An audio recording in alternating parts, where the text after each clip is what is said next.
Chabumbada. Hey, oh, hi, oh, hello, hey, oh, hi, oh, hi, oh, hey, ho. Oh, hi, oh, hey, ho. That sounds like a greeting of some sort. Oh, hey, ho, hi, ho. Sorry, ASMR.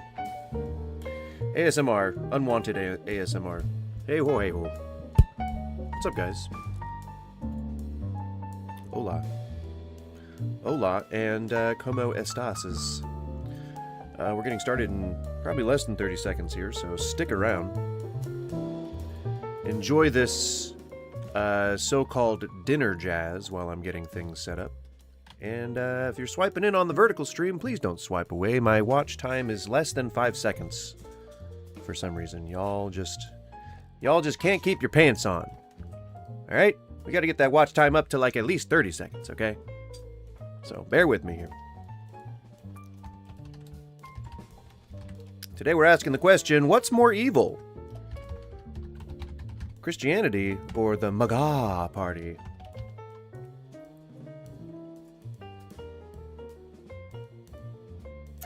I'm going to give it away right now. I honestly, the spoiler here is that the Venn diagram overlaps. It's almost a full circle. But the other problem that poses itself here, just as my own little soapbox moment before we get the stream started, it's mostly because the reason why I think MAGA edges out Christianity is because there are non-religious people and people of other religions in the MAGA party that are all just equally as shitty. So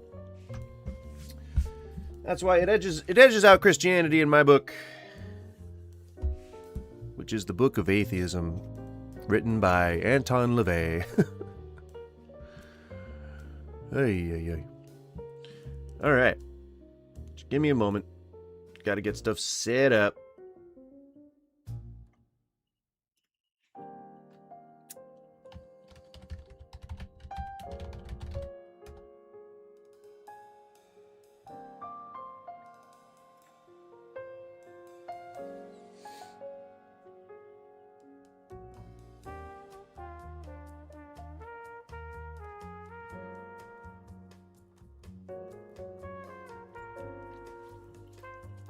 Hello! Greetings. Hello and greetings, and hello and welcome and greetings and hello and greetings and welcome. I might still be bleeding. I think either my gums are swollen or they're bleeding.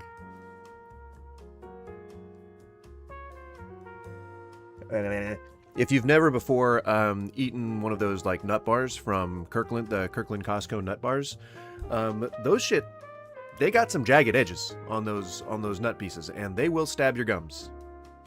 They will stab your gums, and they will make you bleed, and it is not fun. All right. Now, hi, hello, welcome. Hi, I'm Goose. Hi, welcome. It's Monday, and as you know, Mondays are usually either about the politics or about the religion. And they tend to switch. Sometimes it's MAGA Mondays, sometimes it's Miracle Mondays, sometimes whatever. All right, that's just the thing that I title it in my head. Today we're asking, which is more evil? Is it Christianity or is it the MAGA party? And as before, if you're on the vertical stream, we do have a poll up. That's very quick and easy to answer. If you could just weigh in, that'd be great. Skippy, what's up? Oh God.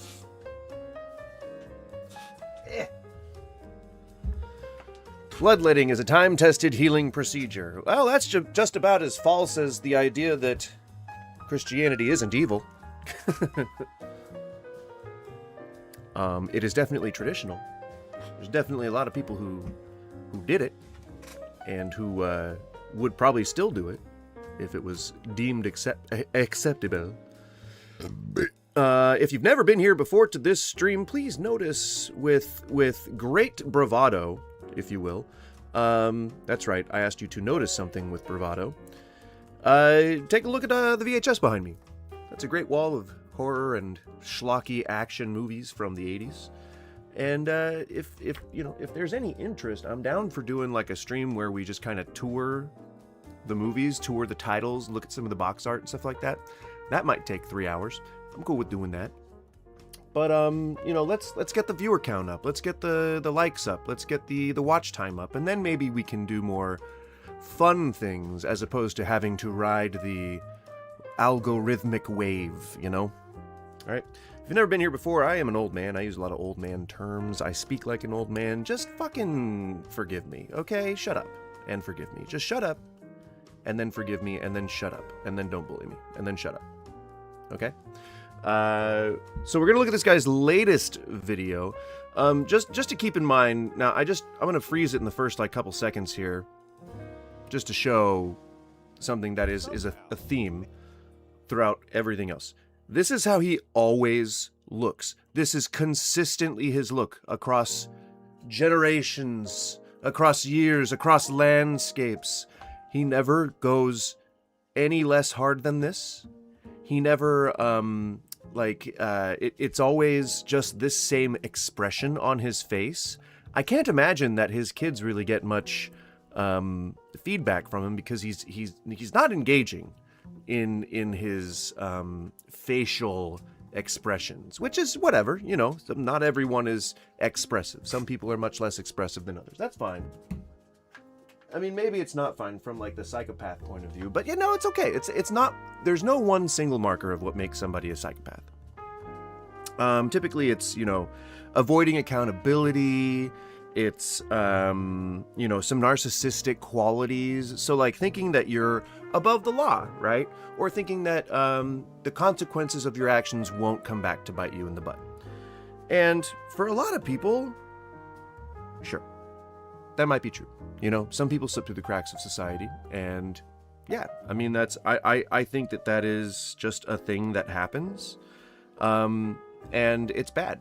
I know that there are plenty of people in this world who wish that the people that they saw or that they know of or that did bad things to them, anyway, bad things, I know that there are plenty of those people who wish that they had gotten justice for the things that happened to them or to the people that they love.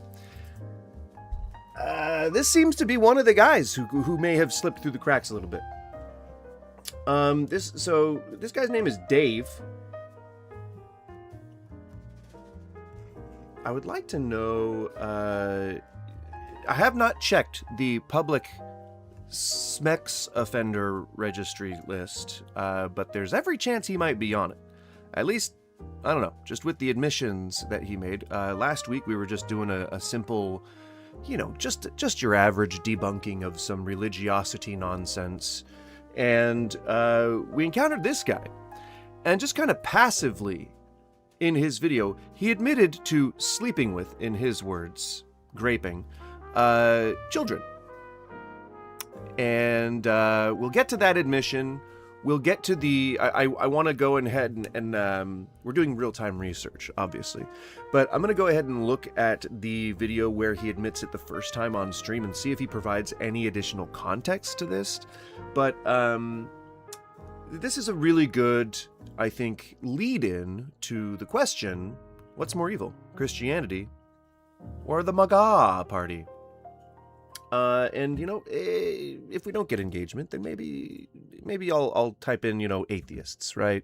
It's really just kind of a clickbaity title that sort of will serve the purpose of informing people of the overall stream, which is really kind of just highlighting the overlapping monstrosity of both sides of this equation, in that there is no more evil party. They're both pretty fucking evil in this back and forth, okay?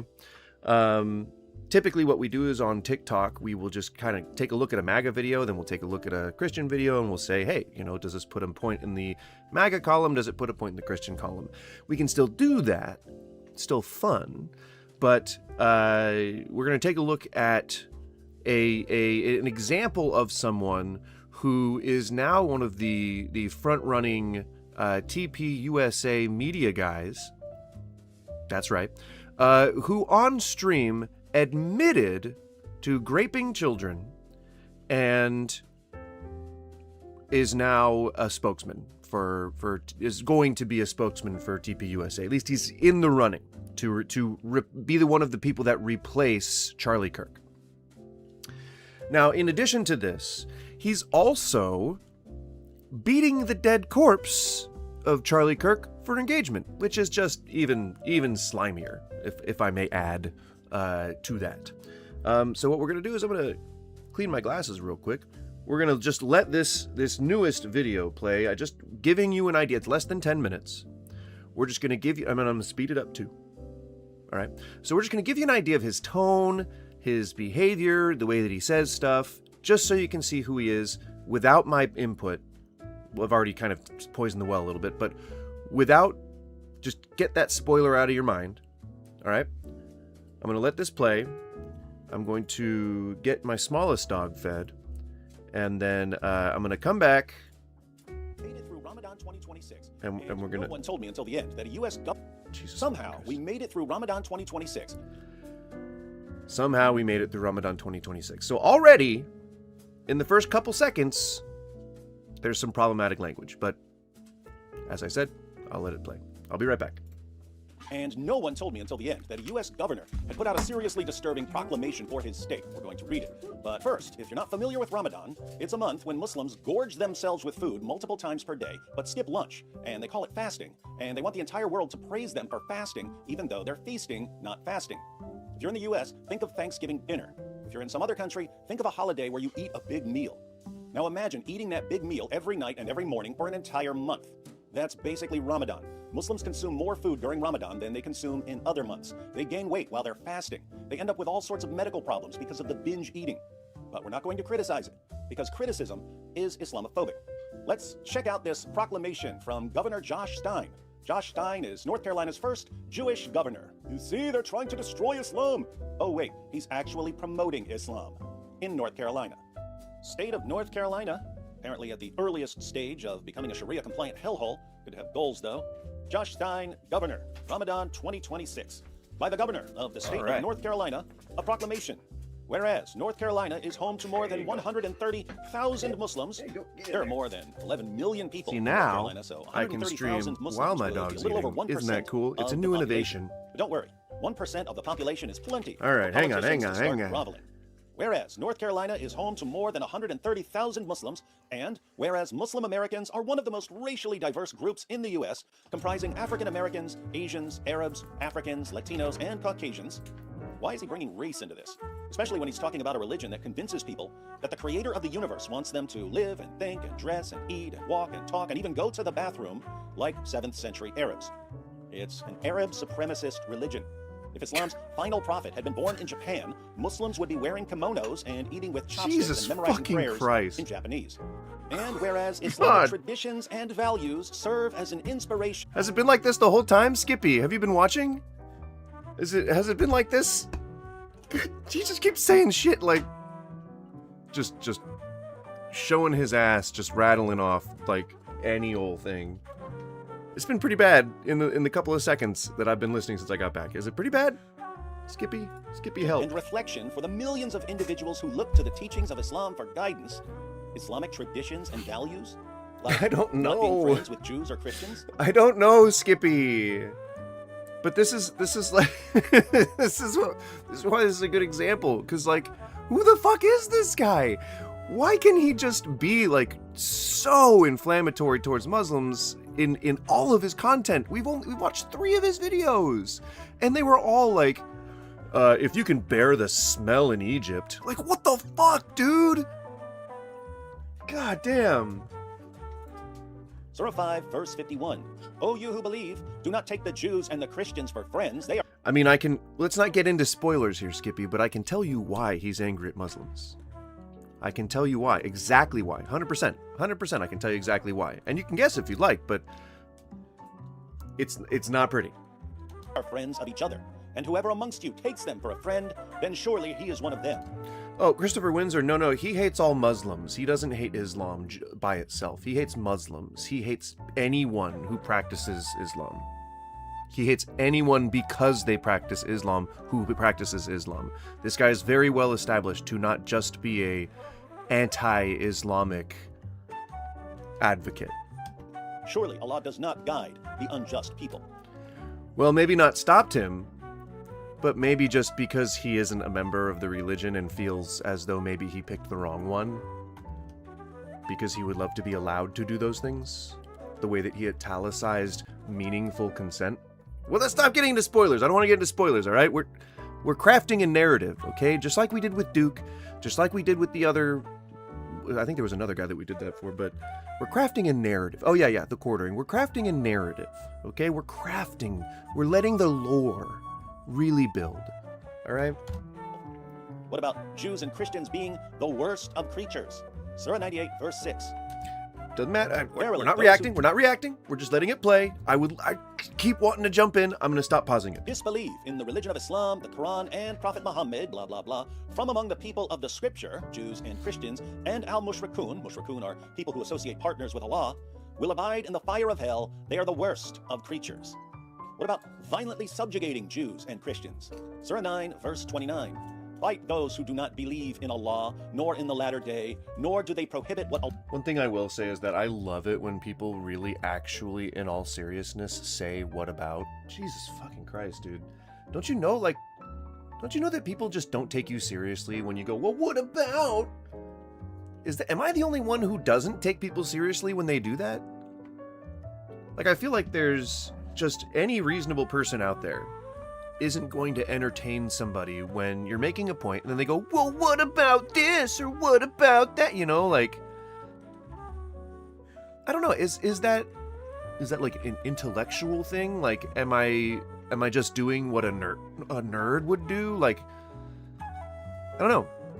I feel like I can't take somebody seriously if they're just, well, what about this? What about that? Just as if it makes whatever you're doing okay? Fuck, dude, like, aren't we talking about something specific? Why are you bringing the subject over to everything else? Allah and his apostle have prohibited, nor follow the religion of truth out of those who have... Like, why are we looking at the Quran right now? I'm assuming this is the Quran. Why are we not looking at the actual law that he's talking about, as opposed to just looking at... He wants to continue to further... I'm not supposed to be reacting. God damn it.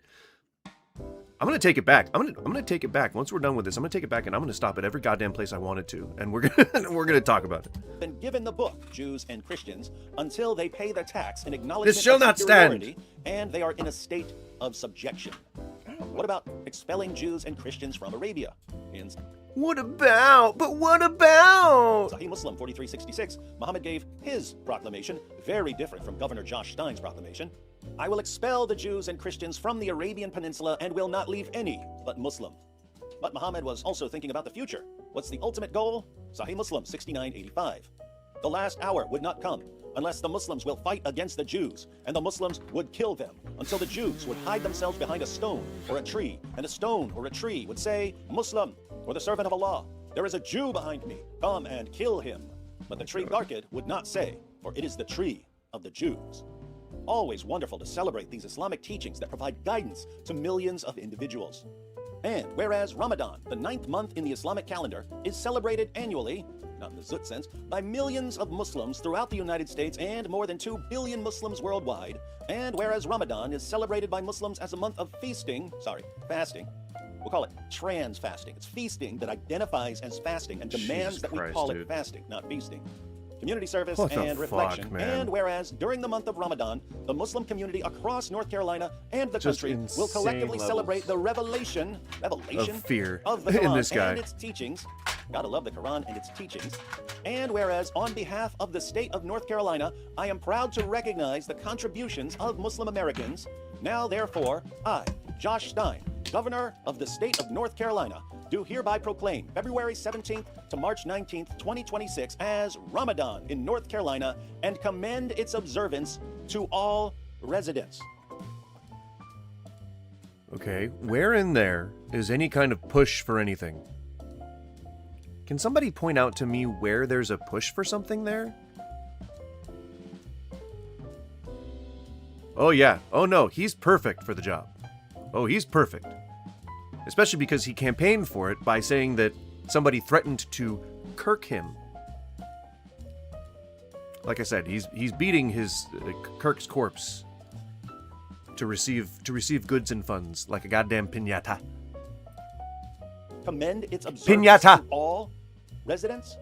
Commend its observance. He's piñata to all happy. Residents. Commend its observance to all residents. Commend. Not command, commend. Are you really that fucking stupid, Dave? Praise formally or officially. Present as suitable for approval or acceptance. Recommend. What of that is pushing anything on anyone? I'm struggling to find where the indoctrination is happening. That part, by itself, makes me think this guy shouldn't be managing a lemonade stand, let alone one of the 50 United States of America. Right, and just like before, he had a problem with a typo. This wasn't even a typo, but he had a problem with a typo here. Oh, he said feasting. It's not actually it's not actually printed wrong. He just read it wrong. And then he made a joke about how terrible Muslims are. And then he's conflating commend with command, either because he thinks his audience has no idea the differences between the two, or because he truly thinks that they're saying instead of commend, command, or he thinks that being in approval of a religion celebrated by billions of people is so abhorrent and so evil that just the idea that somebody would commend it, meaning state their approval, endorse it, whatever, is grounds enough for him to be taken out of office. Fucking insane. These are ideas that people expressed in the 1700s. These are ideas that caused us to, when they started parliamentary governments, to not want to partake in that kind of stuff because theocracy was still happening. Right? Like nationalism, like religious nationalism, whatever, like persecution, I guess. Spoiler alert, also, the people who came to the US were kind of messed up religiously. Like, they weren't actually, like, just, like, atheists or anything. Like, they were pretty weird. It was like Quakers and Puritans and stuff like that. They were, like, offshoots and pretty strange on their own. Doesn't mean they don't get to express their religion.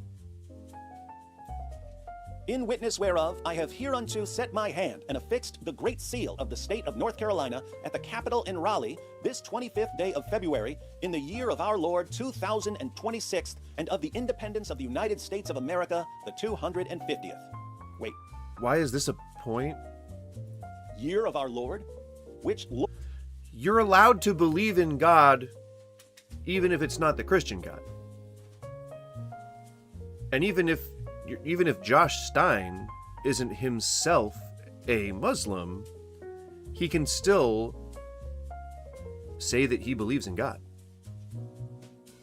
It's kind of weird. It's kind of weird to say that somebody can believe in, like, oh, well, you say that it's the year of our Lord.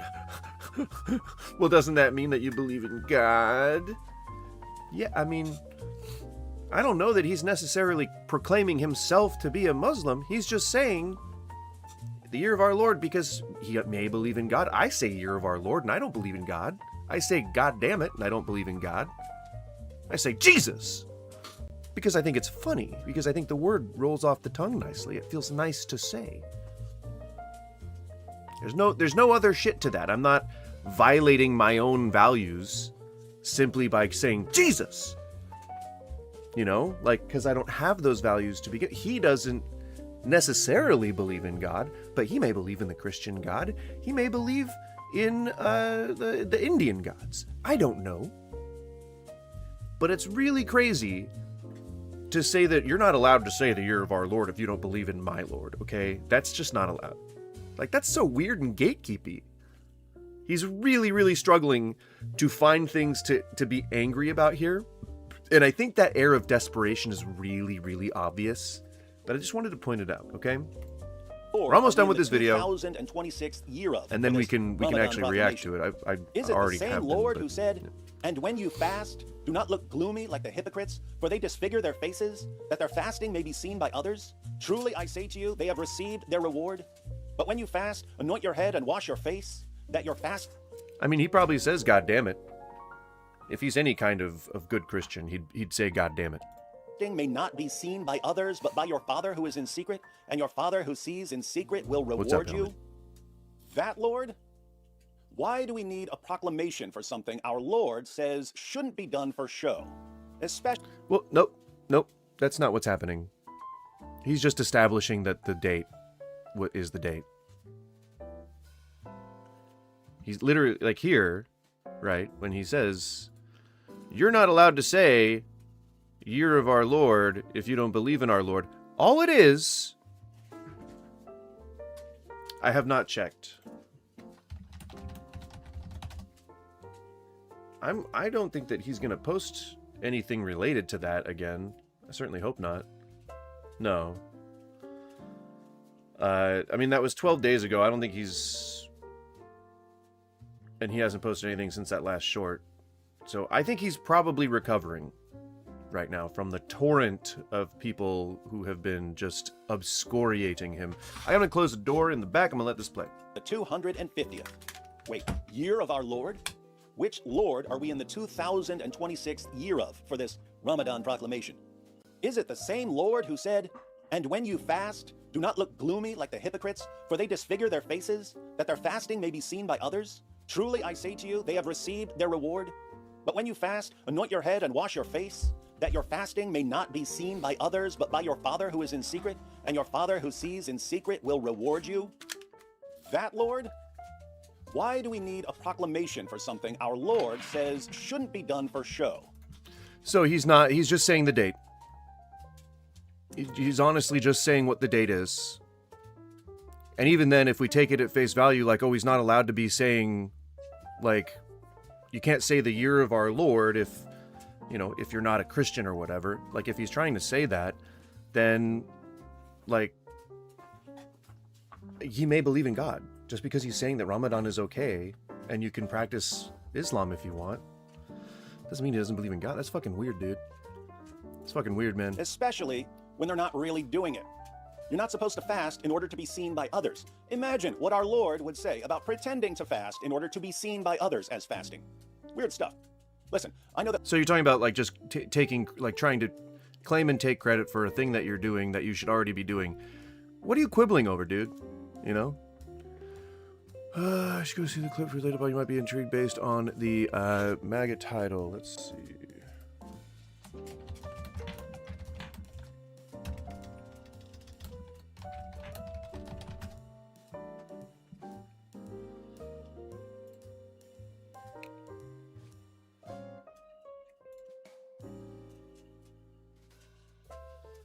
I assume it's the Donald Trump's occult rise. We can take a look at it after this one. 2 hours. Luke, what are you doing to me, man?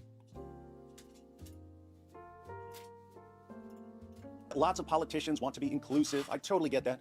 But there are limits. If an ideology... Nope.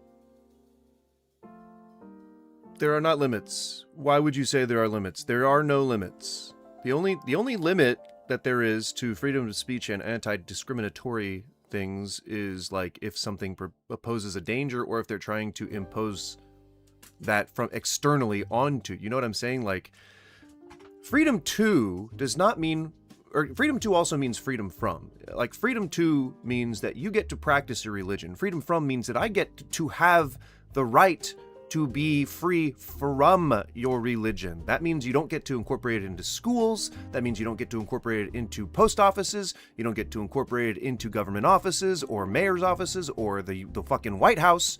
Even though that has been happening slowly and institutionally for generations upon generations upon generations, that's what those rights mean. It means that I have the right to live in this country free of the influence of whatever religion is dominant at the time. I get to be an atheist if I want.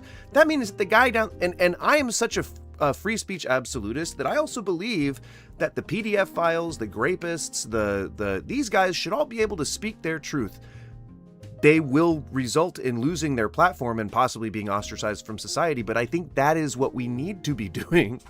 We need to be able to say, hey, if you want to be a Nazi, hang the swastika flag outside your house, as long as it's on your own property, do the Nazi salute every time you greet people in the morning. That's what's going to get them removed from society because people aren't going to want to talk to them anymore. So they will just be removing themselves. That's why I think we should just let people be the things that they want to be, like the things that they're hiding, you know?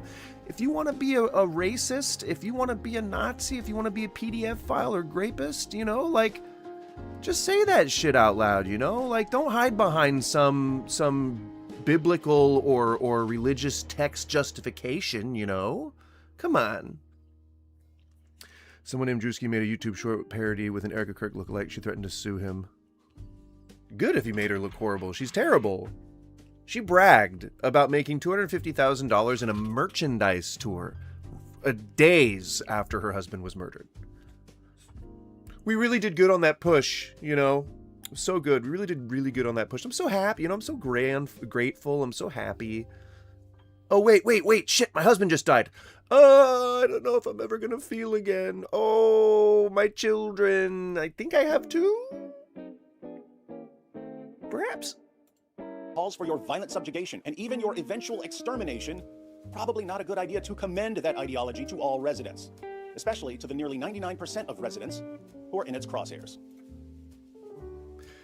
I mean, Christianity also kind of tells you to go and conquer, like, civilizations that don't practice Christianity.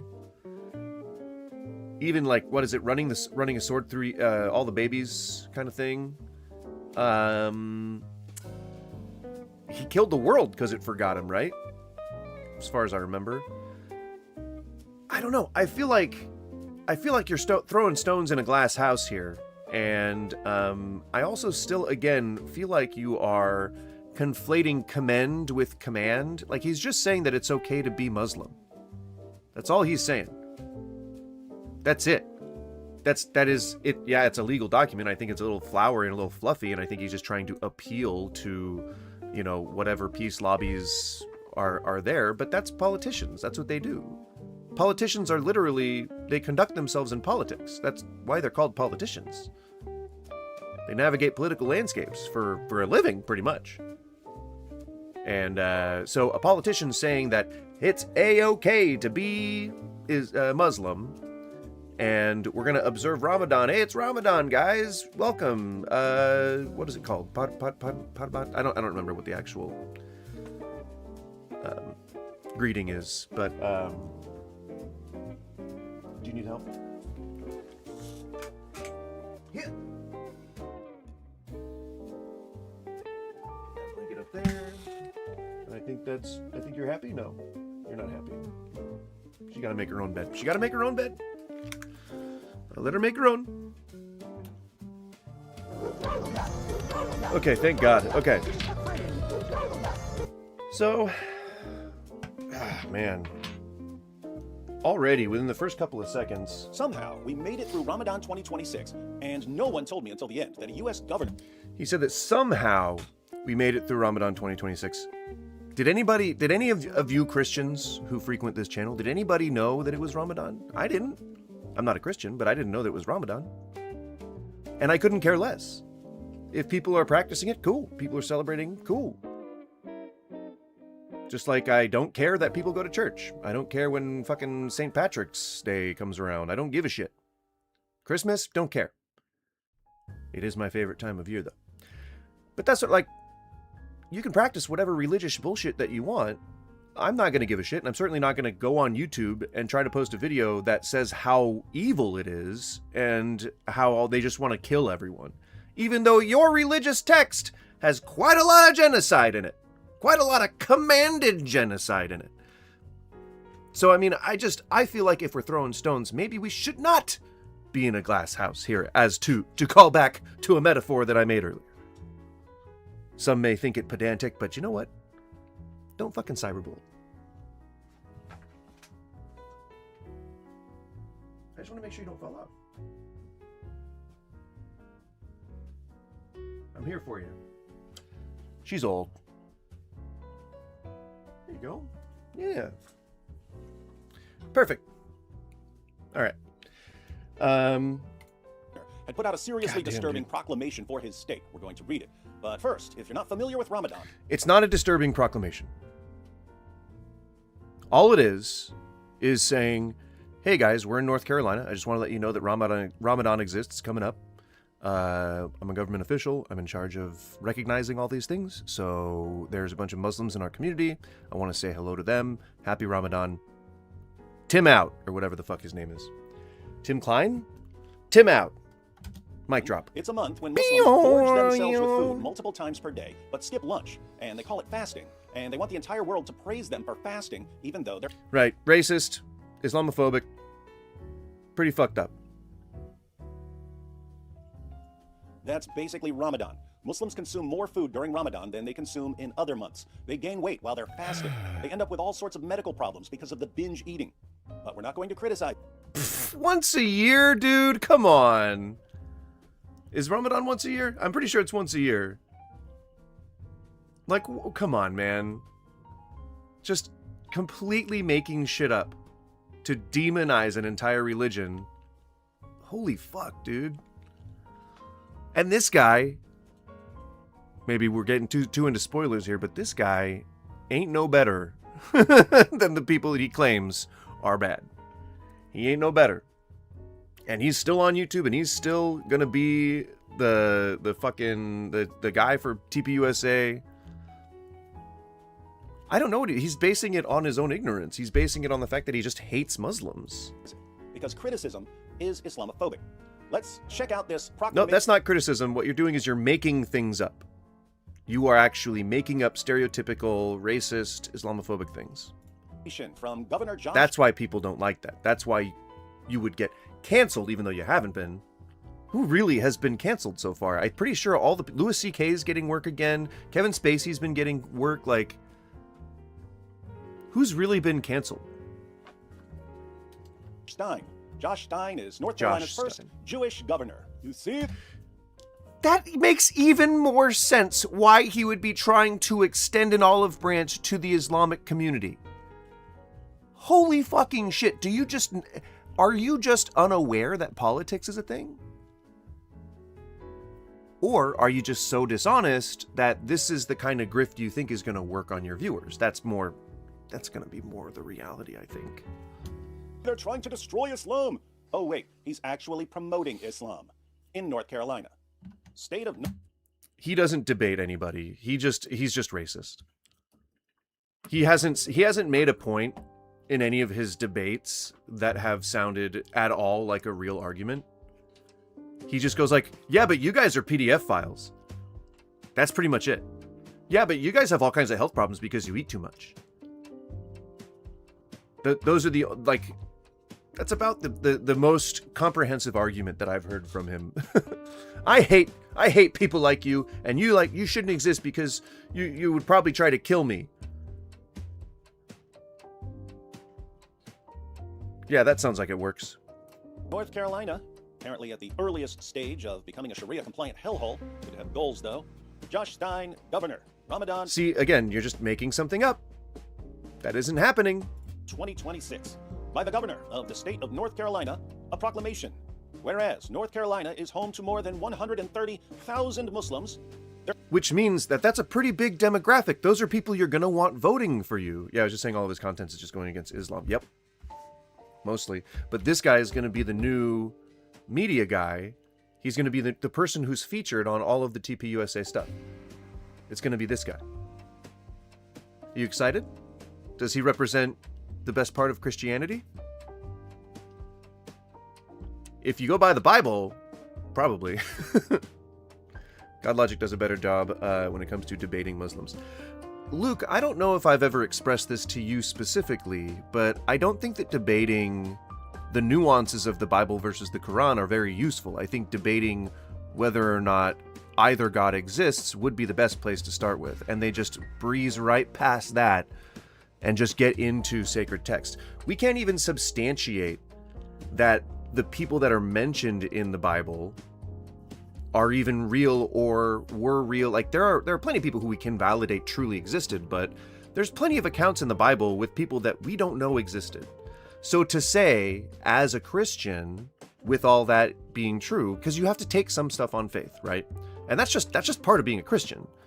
But if you have to accept that, then you have to also accept that perhaps there are parts of the Quran or any other holy text that might be based on the same logic, that might be based on the same uncertainty. And if you're going to, as a Christian, turn around to a Muslim and say, well, your prophet married a 9-year-old, then like, yeah, okay, cool. In a text that you can choose to either follow strictly or omit those parts from, yeah, maybe, sure, it says that. I'm certain that it does, because I know that that's a very common argument. I think I've read some of the passages myself, but I can't be sure that what I read, because it was always in their videos. I can't be sure what I read was actually accurate or representative of the actual document, so I just want to put that disclaimer there. But it's just like, if you have to take some things on faith, then you have to understand that perhaps other people have to do the same thing. And if your prophet is doing something that you would in modern day view as monstrous and evil, then you have to have faith that there was a good reason behind it. Just like if God didn't order freeing all slaves, never owning people again as property, you're not allowed to do any child bride stuff, you can't, like, there are no PDF files, like, I'm gonna go ahead and click cancer out of existence.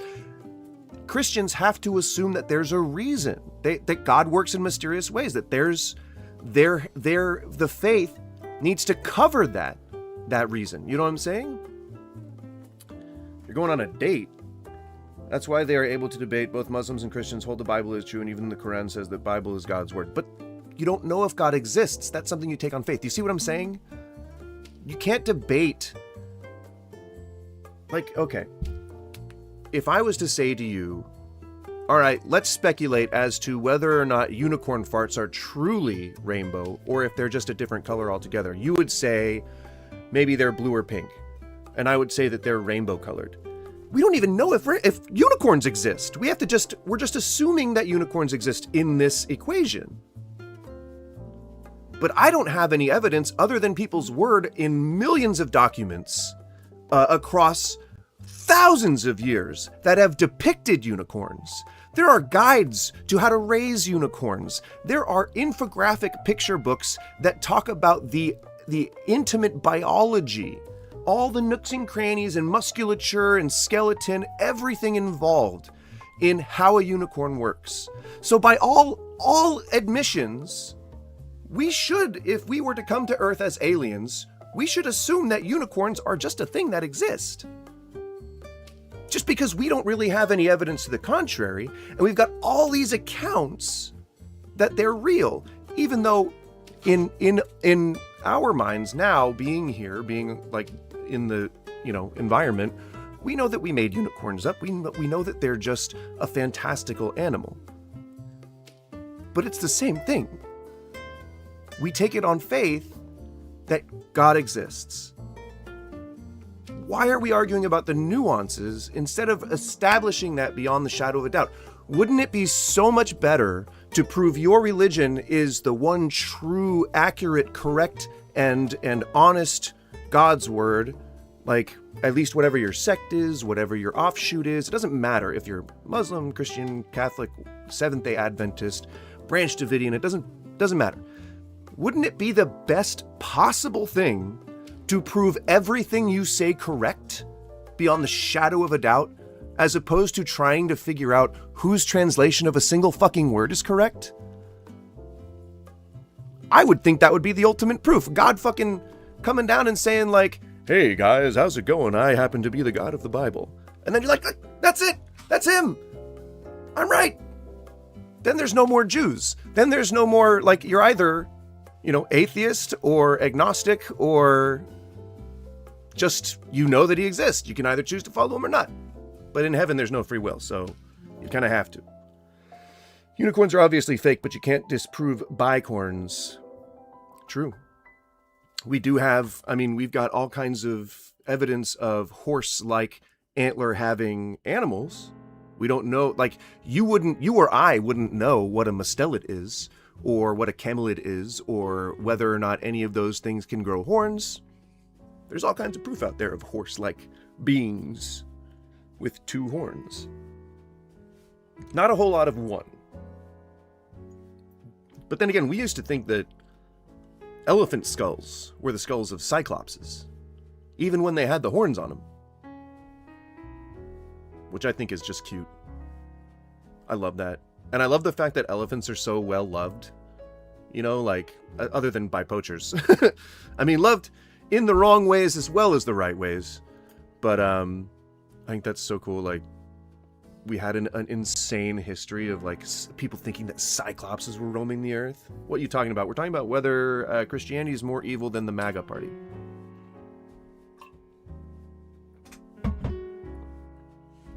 XV, you could just read the title. But then people would still have the ability to choose to accept that proof is true or not. Right!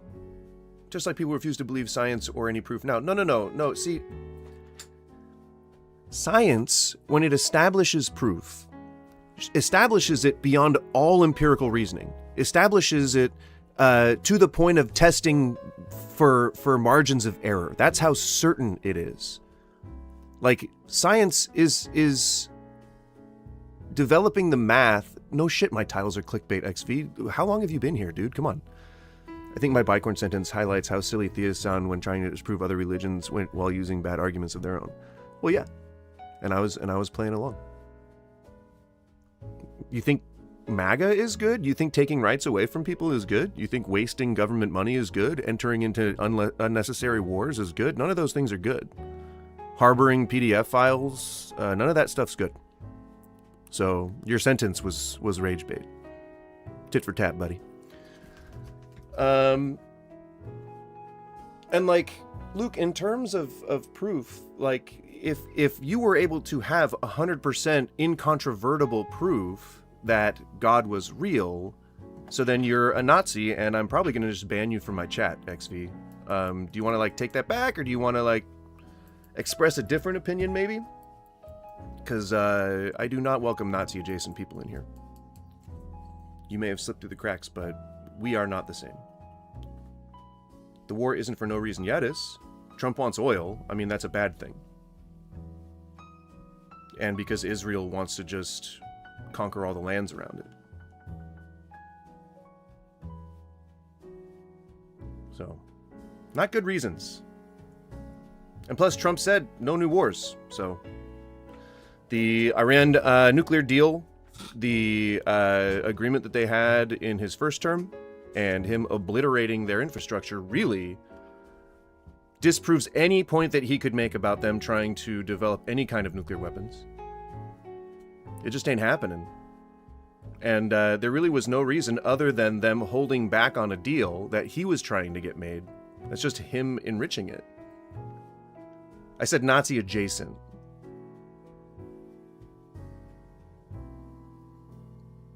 And if you're saying that MAGA is good, then you are encouraging and supporting a burgeoning fascist regime.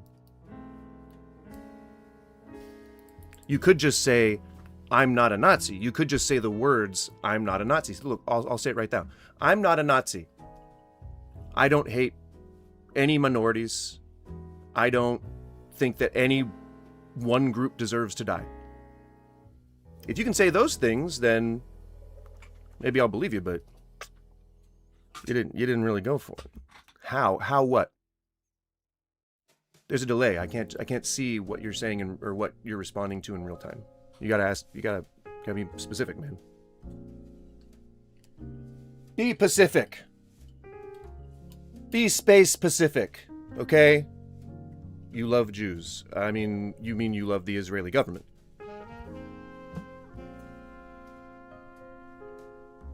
So then you're a settler, you're a expansionist, you're a Zionist, right? Which is also not something that I support. There are more than 11 million people in North Carolina, so... Which would mean that you're in favor of invading other countries and removing citizenry that you don't believe are worthy of being in the same place as you. Is that not ethnic cleansing? Is that not genocide? Is that not Nazism in its purest form? I think any reasonable people can say that they dislike the Israeli government, Skippy. They're engaging in a bit of a Hitler right now. So, you know, we've got Trump, who's a wannabe Hitler, and then we've got Netanyahu, who is actually doing a Hitler. Pretty crazy. Pretty fucking crazy. So you can say, I love people who are able to engage in faith without taking other people's rights away. I can say that, can you? Wow, you're just one of them people that spew words that have no meaning. No meaning? Nazis. In the 1930s, the Nazis, they tried to overthrow the government, and then they succeeded in overthrowing the government, and then they incorporated a fascist dictatorship, did a whole one state religion thing, put Jews on trains, and led them to concentration camps. Do you not know that we're building camps right now, XV? Did you not know that?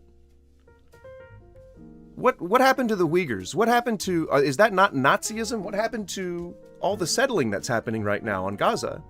Is that not invasion and conquering of a land? Like, right now what you're doing is you're trying to disassociate from the term Nazi, but we can take a look at the definition of Nazi, but then we can take a look at how those people acted. And if it pisses you off to hear that somebody thinks that you're a Nazi, maybe you need to ask yourself what the tone is of the ideals that you're expressing. Are they Nazi-like? Are they Nazi-adjacent? If so, it might be justified to just simply refer to you as a Nazi. If you want to be a Nazi, man. It's fine. Like, I just don't welcome you here. That's just the only thing, you know? If you've enjoyed any of my content and you don't want to see us part ways, then try to be open-minded. That's all I can ask. But if you refuse to be open-minded, I just explained it. Oh my God, dude. I did. I just explained it. I've spent now the last couple of minutes talking about how the things that you say and the meaning behind those words fall really, really well in line with how the Nazis incorporated this whole otherism and colonialism, and how they ended up taking over the entire country and then killing millions of people because they didn't like them. If you're in favor of deportation, if you are against immigrants or against, you know, a reasonable border, you explained what it is, but now how am I one? Because you're saying that both Christianity and MAGA are good, so I can only assume that you're what? A Christian nationalist, a biblical literalist, someone who supports the war in Iran, someone who supports Israel bombing Gaza. If you are in favor of Christianity and MAGA, then you support those things, more or less. I mean, there may be one thing that you disapprove of a little more than others, but MAGA is a very specific set of ideals. And then Christianity solidifies that by putting you into lockstep with the need for authority, the capitulation to a higher power. It's just, where have you been, XV? Like, I talk about this stuff all the time. You've been here while we've done cold readings on tarot. Like, it's pretty easy for me to see what people are talking about behind whatever simple words they're using. And I think for any reasonable person, honestly, you happen to be on YouTube, which is a very insular place. But most people can see that this type of rhetoric is very Nazi-like. Yep, I'm sure I will be. We're just going to cover 3 videos from this guy, so...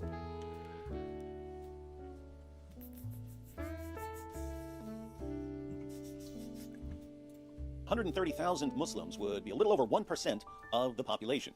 But don't worry, 1% of the population is plenty for politicians to start groveling. It's not groveling, it's extending a hand to an embattled community specifically because of all the tension. It's the only reason. That's why he's doing it. Because Ramadan is coming up, you gotta say something nice to the Muslim community because they make up a pretty big voter bloc. Why anyone would see this as anything more than just pure politics is a mystery to me, but we'll move on beyond this one. So this is just his most recent video. As Luke said earlier, he is just a very anti-Islam kind of guy. And it's just insane. It's just fucking insane. So I think this was the video. There are different kinds of jihadis. There are jihadis who own markets because they don't think any real Muslims will be there. And there are jihadis who don't mind killing Muslims as long as the Muslims are collateral damage. They'll target, said, was taking online... No, it wasn't this one. Did he take it down? No. Oh, no, he didn't. For years, we've been arguing with our Muslim friends about Muhammad's marriage to a girl too young for a bra. For years, we've been trying to convince them that Allah shouldn't have promoted sex with prepubescent girls in the Quran. For years, we've been telling them that when Muhammad promised his followers an eternity of deflowering virgins in paradise, he was just duping a bunch of gullible degenerates into fighting his battles for him. And what did we get for all our hard work? No gratitude whatsoever. The Get ready, guys. For any of you who might be, I don't know, sensitive to topics that involve pedophilia, it just kind of pops up in this. There's very little preamble. He just kind of comes right out and says it. So if that is a delicate topic for you, then feel free to click off the video. But this guy is both MAGA and Christian, XV. I hope that he represents you well enough for you to want to leave those two groups. guys doubled down defending sex with children. They tripled down. They quadrupled down. Until they were all piled on top of this one topic like the men of Al-Zut were piled on top of Muhammad. They just wouldn't listen. But I eventually realized that the reason they wouldn't listen is the language barrier. I don't mean English versus Arabic. I mean they didn't agree with the words we were using.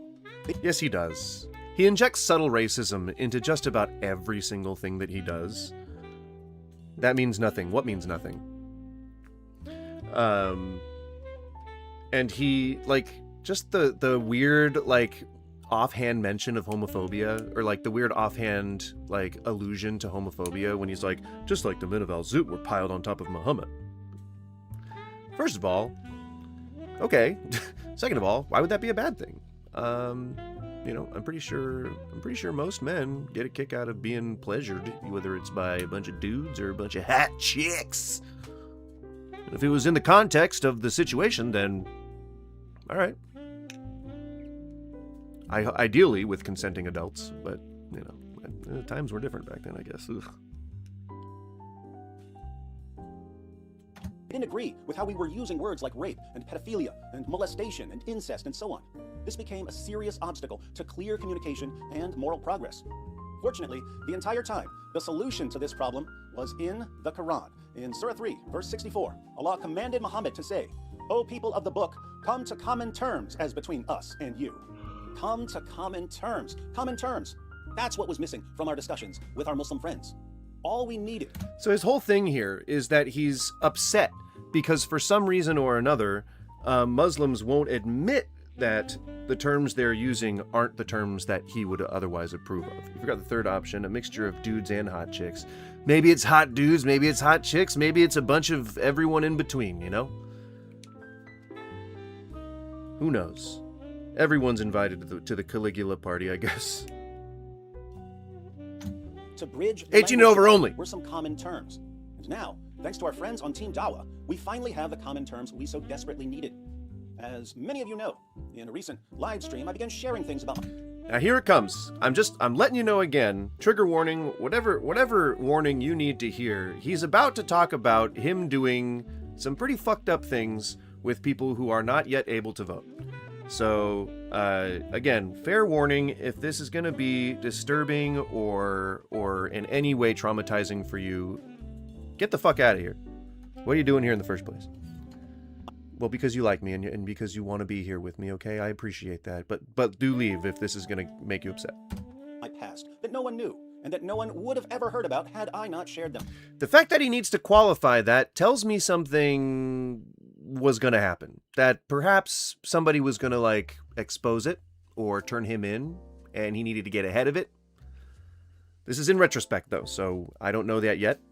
We're going to try and find the stream. I already know where it is, but we're going to try and find the stream where he actually admits to it the first time, and we'll see if there's any other, like, emotional triggers there that might give us some more information. I admitted publicly that when I was 18 years old, out on bond, after attacking my father with a hammer, I had sex with two... Now, hang on. Hold up. When you're out on bond from doing what? This has nothing to do with it, but I just thought it was an interesting point that this was just so, like, breezed past for some reason. Admitted publicly that when I was 18 years old, out on bond, after attacking my father with a hammer, I had sex with two post-pubescent but underage girls. One was 13 years old and one was 15 years old. So when you have to, like, wrap it up in post-pubescent but still underage, you're putting out a fire that hasn't been lit yet. Like, you're trying to get ahead of something. And in the world of, like, PR and I guess in with politics too, people try, sometimes desperately, to get out ahead of issues. And sometimes those issues aren't really, like, a thing. Like, sometimes maybe, sounds like a good man to take moral advice from, for real though. Sometimes, you know, the admissions, they don't really mean, like they're not impactful and they don't help them in any way. And sometimes they allow them to otherwise escape, you know, scrutiny from authorities or from people who might otherwise advocate for these victims, because that's what they were, children. But so that's what he's trying to do, it seems like. He's really trying to get ahead of something. We'll see it a lot more imperatively when he's in that debate with the guy where he actually admits this stuff, because he didn't need to, and he thought that he was going to get exposed, and so he just came out with that. We'll get there, but he thought that he was in real time about to get ratted out. And so now he's on this, like, damage control campaign, trying to figure it out, trying to navigate this, mitigate whatever cancellation might occur before his TPUSA dreams fully realize. That's my guess. Though this seems exactly like someone who works for TPSA would do, so more power to you, I guess. Out on bond from a hammer attack, and you do the thing. Yeah, he was under supervision. So if you don't know, when you get arrested, I was arrested many times in my youth, and when you get arrested, you wait for a trial, and when you're waiting for the trial, if you're out on bond or if you're out on bail or if they just ROR you, which is release on recognizance, that means that you just get let free. But what it also means is that typically in the time that you are waiting for the trial to start, you have to go on to some kind of supervision. Like, it can be, every city I think has their own version of that, but it's just, you have to be like checking in and making sure that you're not leaving town and all that kind of stuff. Where did he find the time? It was shameful, immoral, evil. But sometimes something positive can eventually emerge from something tragic. God, that still makes me cringe. Oh, that still makes me cringe. In one sentence, he says that what he did was bad, but something good can come from it. And this is a very Christian opinion. Like, this is a very, like, oh, well, it's a shame that happened, but maybe something good can come of this situation. Motherfucker, you are admitting to graping children and now trying to say that something good can come from it. And just as another spoiler alert, he tries to justify it. He tries his weather best to justify it throughout the rest of this video. Like, I'll point it out, but... For instance, the death of a loved one might bring together two siblings who had a falling out and haven't spoken to each other for years. And so, thusly, the grape of a child might encourage, what, family members to come together who haven't spoken to each other? Where's the good? I mean, I'm not gonna bury the lead here. The good that he ends up, the good that he took from this is that, oh yeah, no, he married one of them. Yeah, there's the good. Honestly, that is the good from, like, when you get locked in as a young kid, like the parents are like, well, at least some good will come of this. You'll make an honest woman out of her. You remember shotgun weddings, man? The good that comes from this, if I'm to understand this universe, this canon correctly, the good that comes from this, to his perception, is that now he's able to use the right terms for what Muslims do. I just want to repeat that. The good that comes from this guy graping children, to his eyes, is that now he's got the right terms to use to debunk Islam.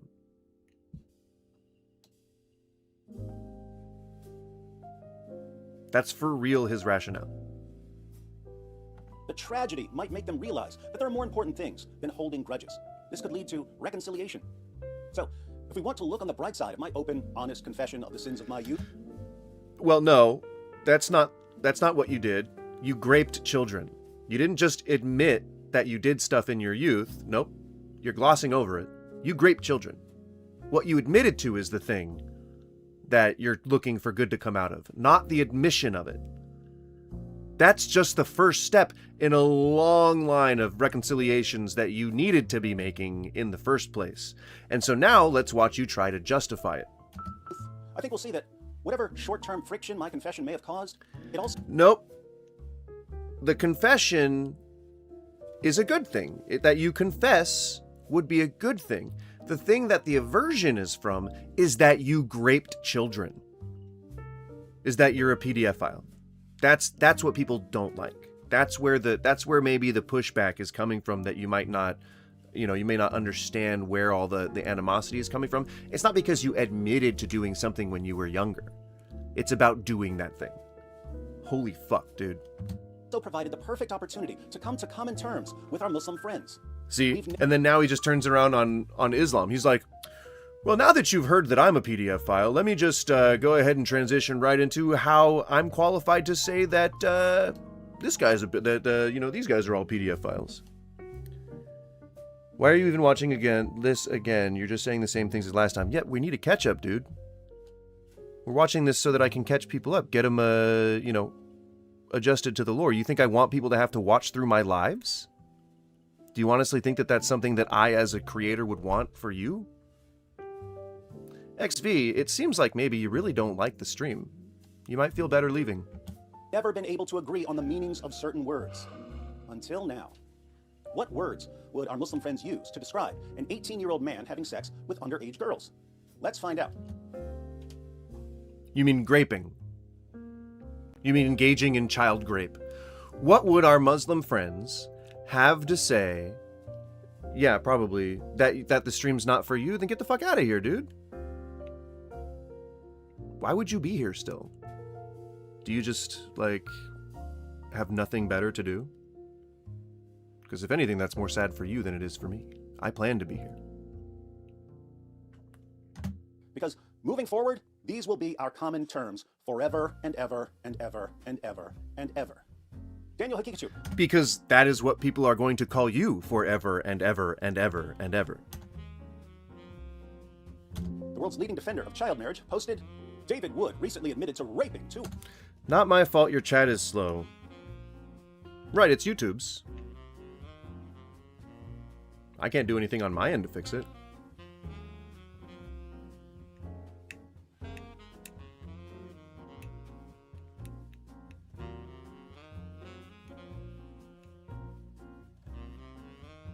I mean, if you'd like, I can just ban you so that you have a reason to leave. But I'm trying to be welcoming of most people, as long as they're here in good faith. And if you're not here in good faith, then why the fuck are you here, man? We're trying to have fun. We're trying to chill. We're trying to hang out. Trying to have a good time. I mean, I know people just want to complain about stuff, but, like, you could be complaining about the topic, something that we're talking about. Underage girls and forcibly sodomizing them. He hid this from his audience for decades and only revealed it after others threatened to go public. We're definitely not going to watch all 45 minutes of it, if that's what you're thinking.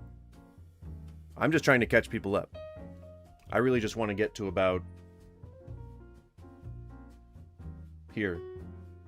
So 8 minutes in. You don't think you can sit still for 8 minutes? That's strange. No one was going to reveal anything because no one knew about it. Weird how I can hand these guys a confession to attack me with, deliver it to them on a silver platter, and they still have to lie. But wait, no, sorry. You missed this here. Dog, you literally called me a Nazi because you said that both Christianity and MAGA are good, and MAGA is the party of Nazis. If it looks like a duck and it walks like a duck, it's probably a Nazi. What do you think about the No Kings protests? I think that a lot of fucking people showed up. And I think that it's a good statement. If people want change, they gotta show up. And if those people want those changes, then they need to show up. And they showed up. Pretty cool. Pretty admirable. Unfortunately, that's the one day that I get to hang out with my wife during the week, so I could not attend. But I have attended every other one. How are they Nazis? I explain, men. I'm not going to explain it for a third time. You can just accept that we don't welcome Nazis here. And I think you know what that means. Like, I think that you're just trying to get a rise out of me at this point. Which ain't gonna happen. I got a pretty long fuse, my friend. And does it censor Nazis from the chat? I don't think it does. I think you're able to say Nazi in the chat.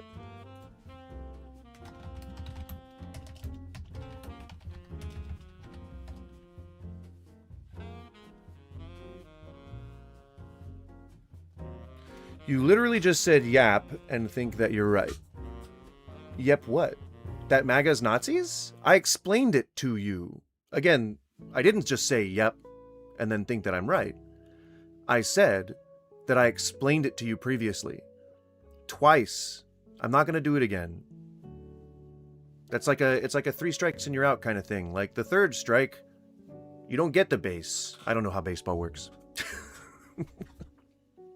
For some reason, Pete Hegseth has become the butt of jokes in my country after Trump.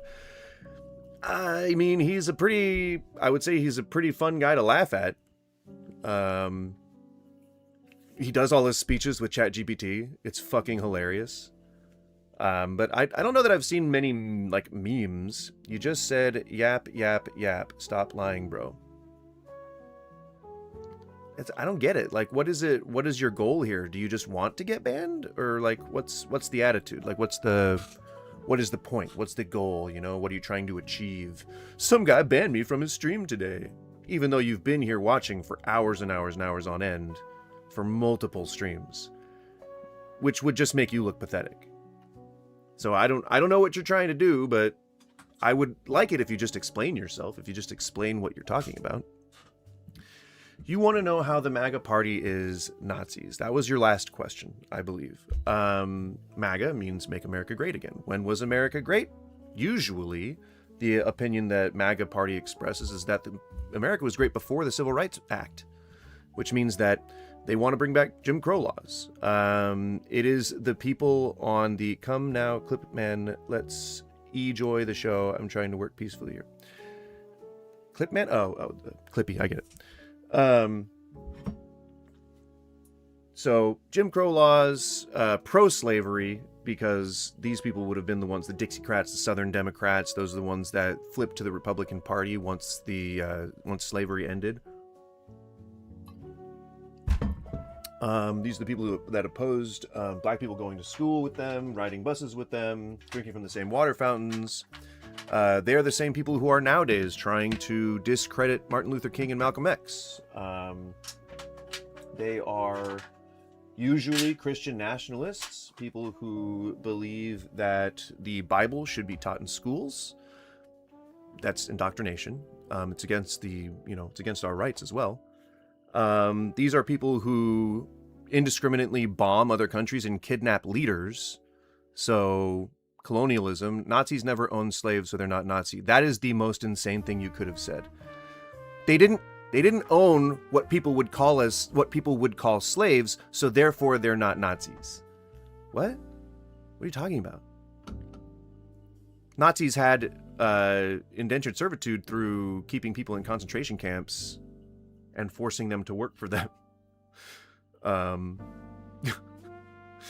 amount of hatred the civil rights the amount of hatred for the civil rights movement that MAGA influencers have is enough for me to hate them. Well, it always goes back to when you ask when was America great.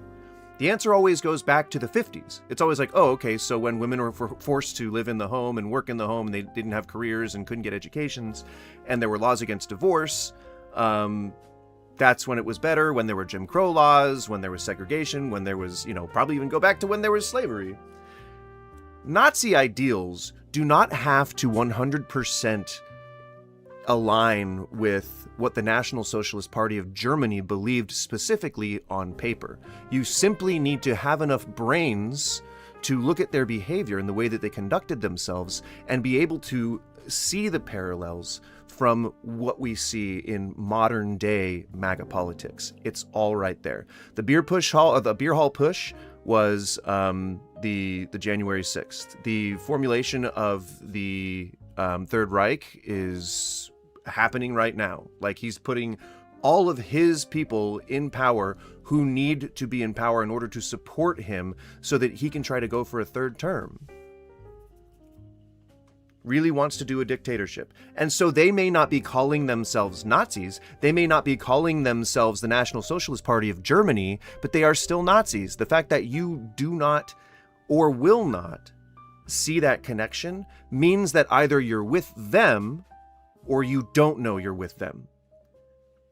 Both are bad. One can be forgiven.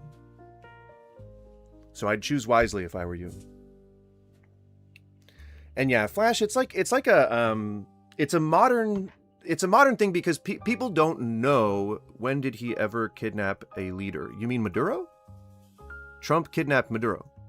He went in and bombed the country and exfiltrated Maduro under cover of night. Domestically, that'd be called kidnapping. With no words and simply an ultimatum, oh yeah, kidnapping. And I don't know if you're asking about Hitler, but Hitler had plenty of his political opponents killed right before he took power. Night of the Long Knives. I can't remember. I get it confused with Elden Ring. I can't remember if it's Night of the Long Knives or Night of the Crystal. No, Night of Black Knives. I think that was Kristallnacht. I'm not sure. He also had a bunch of Jewish businesses like burned, and then he demonized the Jews, just like Trump's doing for minorities here in America. Again, the parallels are there if you are able to see them, if you are not so caught up in terminology because you want to separate yourself from Nazism. Sure, you can do that. It ain't working because your party disagrees with you. But you can do that all you want. Let's ignore that and focus on our common terms. I admitted to having sex with 2 minors. There was nothing forcible about it. You said there's nothing forcible about it, but the legal definition means that it had to require force because they cannot consent.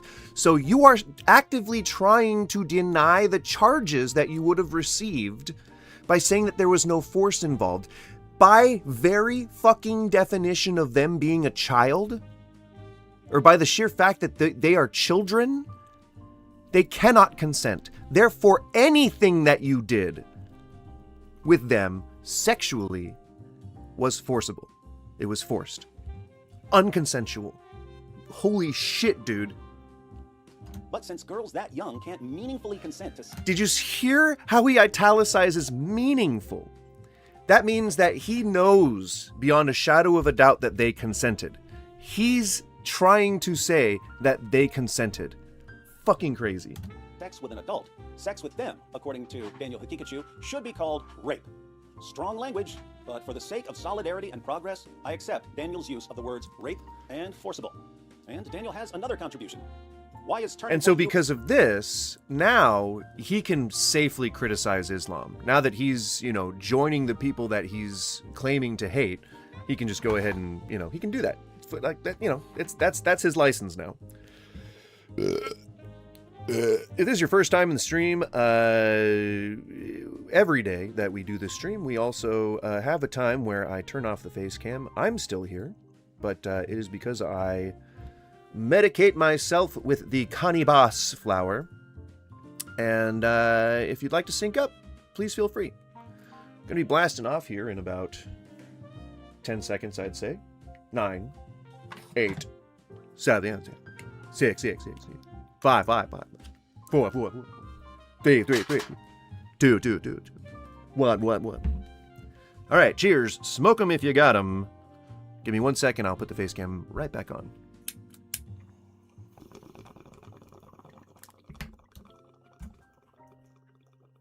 USA platforming a confessed pedophile to teach courses on faith? Good question. But even better than his question is Daniel's use of the word pedophile. According to Daniel Hakikachu, any adult man who has sex with a girl who's 13 years old or 15 years old or younger is a pedophile. His word choice, not mine. But let's see if Daniel's fellow Muslims agree with these terms. Here's Muhammad Hijab, Christian anti-Islam apologist David Wood's admission of raping 13-year-old Rebecca has been met with silence and justification by... And then he corrects them on pronouncing her name. Dude, guy's seriously reliving his experiences. Have you ever played the Uncharted games? I have not played the Uncharted games. It's one of those things where I also haven't played The Last of Us, and I've tried to recently get into those, but those long AAA games are so hard for me to stick with because my life is so erratic. Like, I'll have to go for months on end where I won't be able to play any games, and when I come back, I'm gonna be in a totally different mood or totally different phase, and I'm like, oh man, today I just really want to play a Factorio game, or I just want to play a simulation game or something, But I love those games. I love watching long plays of them on YouTube, but I can't. It's hard to carve out the time, man. They're really cool, cinematic and stuff. So yeah, I maybe one day when I'm financially secure and I can just be chilling, then yeah, maybe one day I'll probably try and play through all of those. Sounds like autism. No, I'm pretty sure that I am on somewhere on the spectrum of autism disorder. And I absolutely have severe ADHD. So, pretty By the neurodivergent. Christian community. Silence and justification? There's been no silence and no justification. This man has broken the law and put Yes, he did. Rebecca in serious danger. Religious concepts, including sola fide, do not affect legal responsibility and the rights of others. Is this guy drunk again? This was a Muslim. We all know what would be said about it. He is still, I believe, within the amount of time for his, for his statute of limitations. And you're a Nazi. In no way do I espouse any of the virtues of a Nazi. You could literally play it when you're live, not if I'm doing this stuff. And if you voted in any of the polls recently, my viewers tend to like to watch me doing commentary on videos more than they like to watch me play video games. And if I am going to grow this community, it's best to do so tailoring some of that stuff, especially if I'm flexible on it, you know. Better to do so tailoring some of that stuff towards what I think people are going to want to watch. It's almost like you have no cognitive reasoning abilities. So, Mohammed Hijab agrees that any adult who has sex with a girl 13 years old or younger is guilty of rape. Good to know. Jake Broncatella, aka... I just assume you're trolling, man. Just in case you're wondering if you're doing anything, if you're achieving anything. Hey, Jake, the Muslim metaphysician, writes, new video. David Wood admits he raped 2 young girls. So, Jake agrees that 13-year-olds and 15-year-olds should be described as young girls, not as women. But just don't address anything.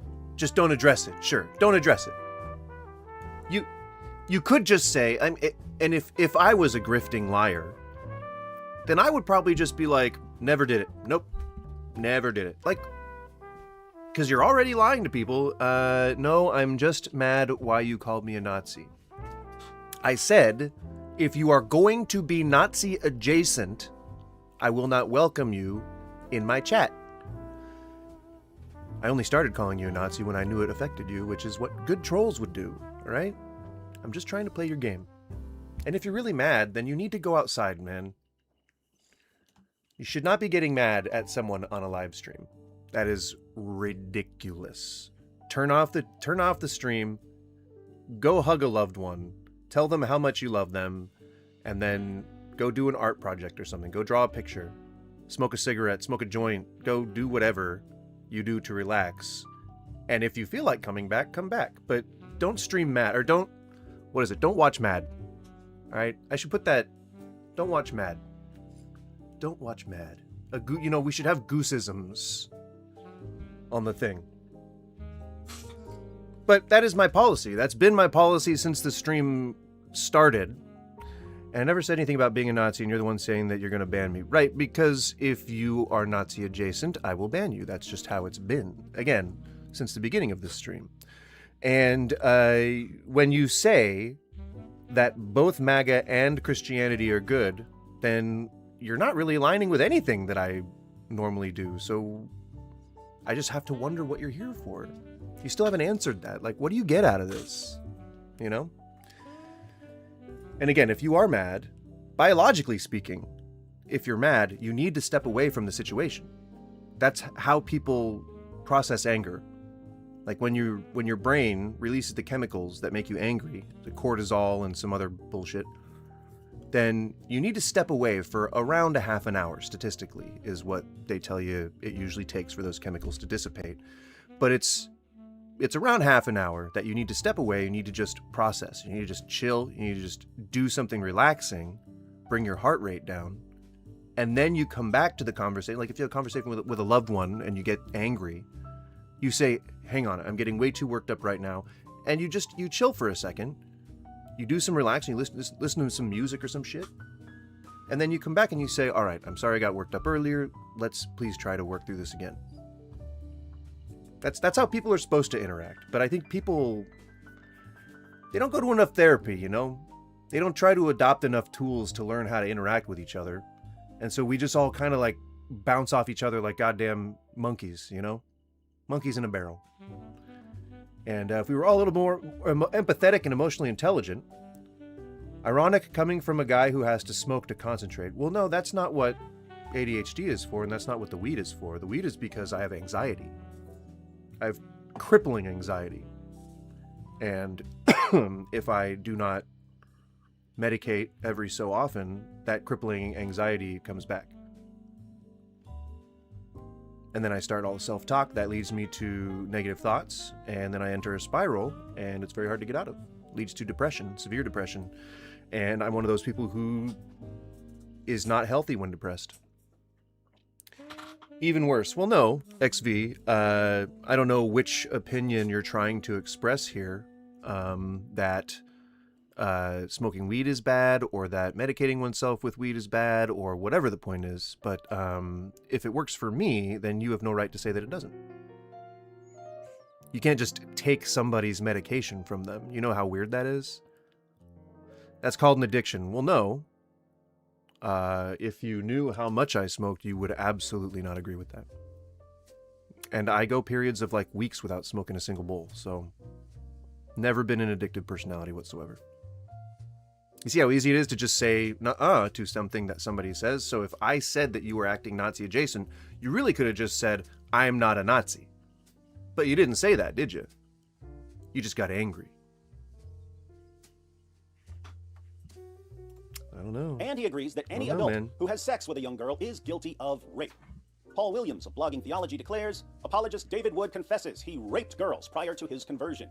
Paul here might have been a bit more forgiving if this had been about boys instead of girls, but he... So in his opinion here, being gay is worse than being a PDF file.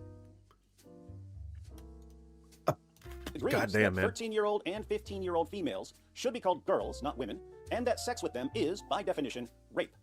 Ijaz Ahmed, you should hear the racial slurs he uses against Hispanic people, writes, David Wood admits to being a pedophile. So being, in his opinion, being a racist is worse than being a PDF file. Oh, look, this guy's a racist, so he can't say shit about me. And committing 2 acts of statutory rape. Not clickbait. He actually says it. It all makes sense now. Ijaz is technically correct when he says that sex with teenage girls is statutory rape, and... Not teenage. I mean, yeah, teenage, but they were minors. Still children. And that this is what I admitted, but we're going to have to toss out the word statutory because his fellow Muslims all prefer the much simpler word rape. So we'll stick with rape. I mean, if anything, that was kind wording to you, but don't take it if you don't want it. Ijaz also agrees that a man who has sex with a 13-year-old girl or a 15-year-old girl, or, obviously, an even younger girl, should and must be called a pedophile. Again, we're in the two wrongs make a right category here for some reason. Next, we have the new face of Dawa and a rising star in the Marry Your First Cousins movement, Junior, who says, David Wood, ladies and gentlemen. Why do you think Christians are bad? Do you think this Christian's bad? If I may answer your question with a question. The most popular Christian... Just as an opinion, just from what you've heard, do you think this guy's bad or good? Apologist. The predator who fabricated the Al-Zut story. We got the story from Muhammad's companion, Abdullah ibn Masud, who was watching the entire time. So I'm not sure how we fabricated it for you. Right, that's called a secondhand account of an anecdotal piece of evidence. So, very well could have been fabricated. You have no way of verifying it. I'm not even Muslim. I don't give a shit who these people are.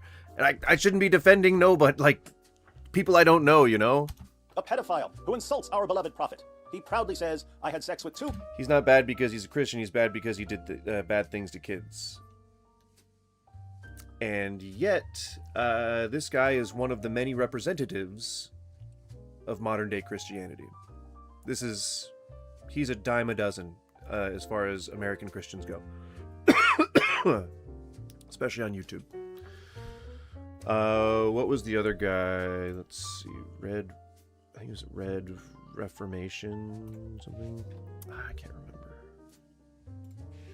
This is what I've been doing for years, dude. Like I constantly look at people who claim to be these things. Like they claim to be charitable. They claim to be a Christian. They claim to be, and to me a Christian is somebody who is kind, who is loving, who is accepting, who goes out and does good things for their community. This guy doesn't do that. Yet, he's got hundreds of thousands of subscribers, which means that he speaks for hundreds of thousands of people who all likely themselves claim to be Christians as well. So that means nothing. It's not like anyone knew he did that to kids, so they'll watch or like him because of that. okay, so you are totally cool with somebody doing something incredibly horrible, clearly feeling no remorse for it, even arguing that it was okay. As long as they make good content, it's okay. They can just hang out, like they can just be around.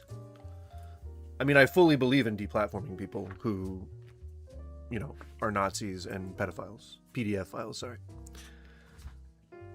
That part of freedom of speech is not a thing. Like, that's whether the internet wants to allow you to post content to it. So, I don't know. Girls 13 and 15.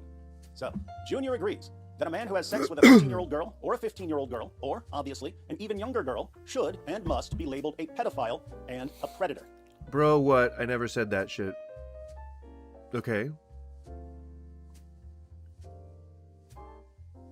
So, do you think that he's a bad Christian?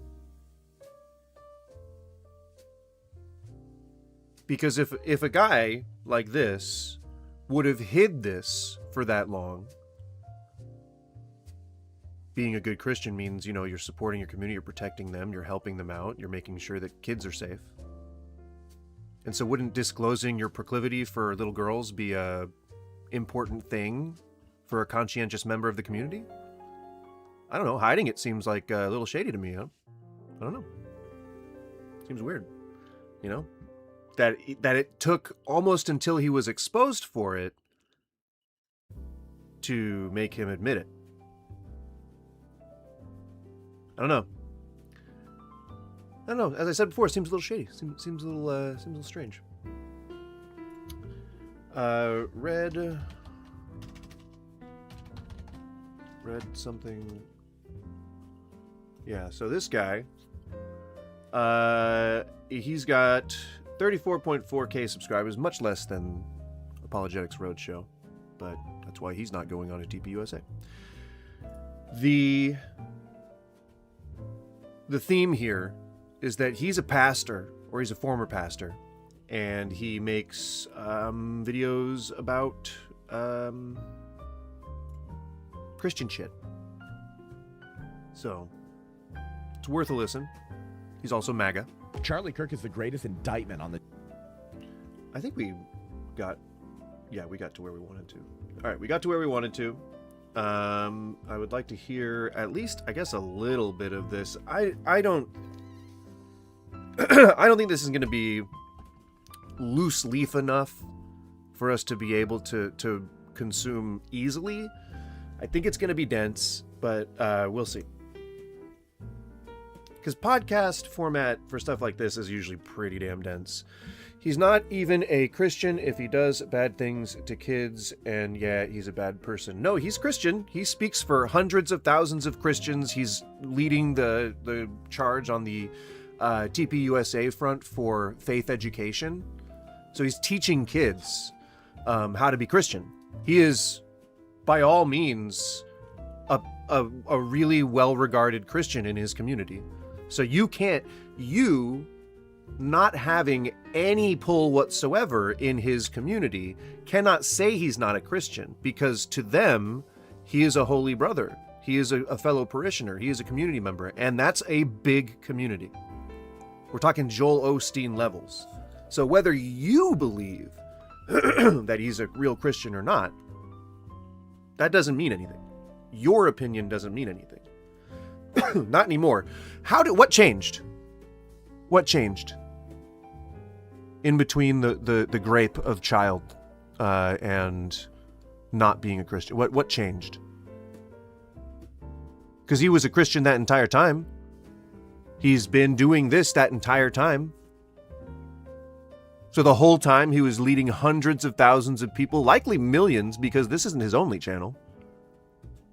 Likely millions of people astray. And he's not even Satan. He wouldn't even be like a high-level demon or anything like that. And you think that he's like that capable of misleading people? Then they're not real Christians either, right? Not actually a Christian. Dude, come on. And it can't be that it's the religion that's the problem. It has to be that it's just these individual bad apples. I hope that you don't actually believe that. Because God ordered civilizations murdered. He killed the world twice. Genocide, ethnic cleansing, the murder of innocent young girls. That's all God, all that blood is on God's hands. And Jesus himself specifically said, I come not to abolish the old laws, but to fulfill the new ones. But to fulfill them. Not a jot or tittle of the old laws shall change. So all that OT shit that people try to hide and sweep under the rug, like slavery, like the murder of innocent girls, all that kind of shit. I don't know. It kind of fucks things up for you. So if you do something that's not your best, it precludes you from being a Christian. If that's the case, then no one is Christian according to theology because they're all sinners. Well, yeah. I mean, it's a big web of self-contradiction. You should not... So the reason why you can't be a Christian if you do evil things is because that no Christian should ever be able to do evil things, because a true Christian would be pious and adherent to the Bible and Jesus' teachings. But as atheists tend to point out, that God teaches a lot of fucked up shit. And so our opinion, atheists or anti-religious people, our opinion of religion, or at least specifically Christianity, is that it teaches bad things. So a good Christian would adhere to those bad things. Therefore, a good Christian would have to be able to be, or like they would have to accept those PDF files. And if we were to think about this in terms of modern day Christianity, they try to reason around how they should be able to save sinners and save people who've been led astray. So if you are going to welcome and fold all these criminals into your parish and try to make them Christians too, that includes you protecting and sheltering the PDF files if they've tried to atone, right? But how can anyone aside from God know a man's mind, right? Like, we cannot know somebody's intentions, and the rate of recidivism is at least 8%. So the statistics, the just the stuff that I've seen, just the horror stories that I've been privy to, like, over the years, just all the shit that, you know, that we've seen, you know, like the Catholic fathers being, you know, rotated every time an accusation comes out, and all of the admission to wrongdoing. Are you going to talk about the Christians getting prosecuted? I think you mean persecuted in Syria. I don't know anything about that, but if I did, I would talk about it. That's ridiculous. You can't blame a religion and say they're all bad just because this dude did a bad thing. I am simply pointing out that people who are in the top levels of this religion, who are regarded as well-respected and well-loved individuals representative of that religion, are then put into top-level positions meant to spread that religion. I think that if a person like that has not yet been held account to the things that they did, then we probably can blame the thing that sheltered him. And in this case, it would have been his religion.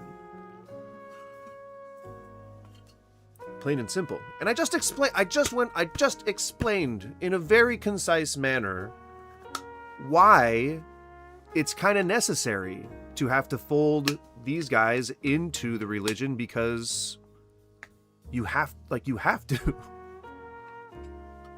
And yeah, maybe I used a little bit of philosophical logic to do it. Don't tell anybody. I gotta get more water. I'll be right back.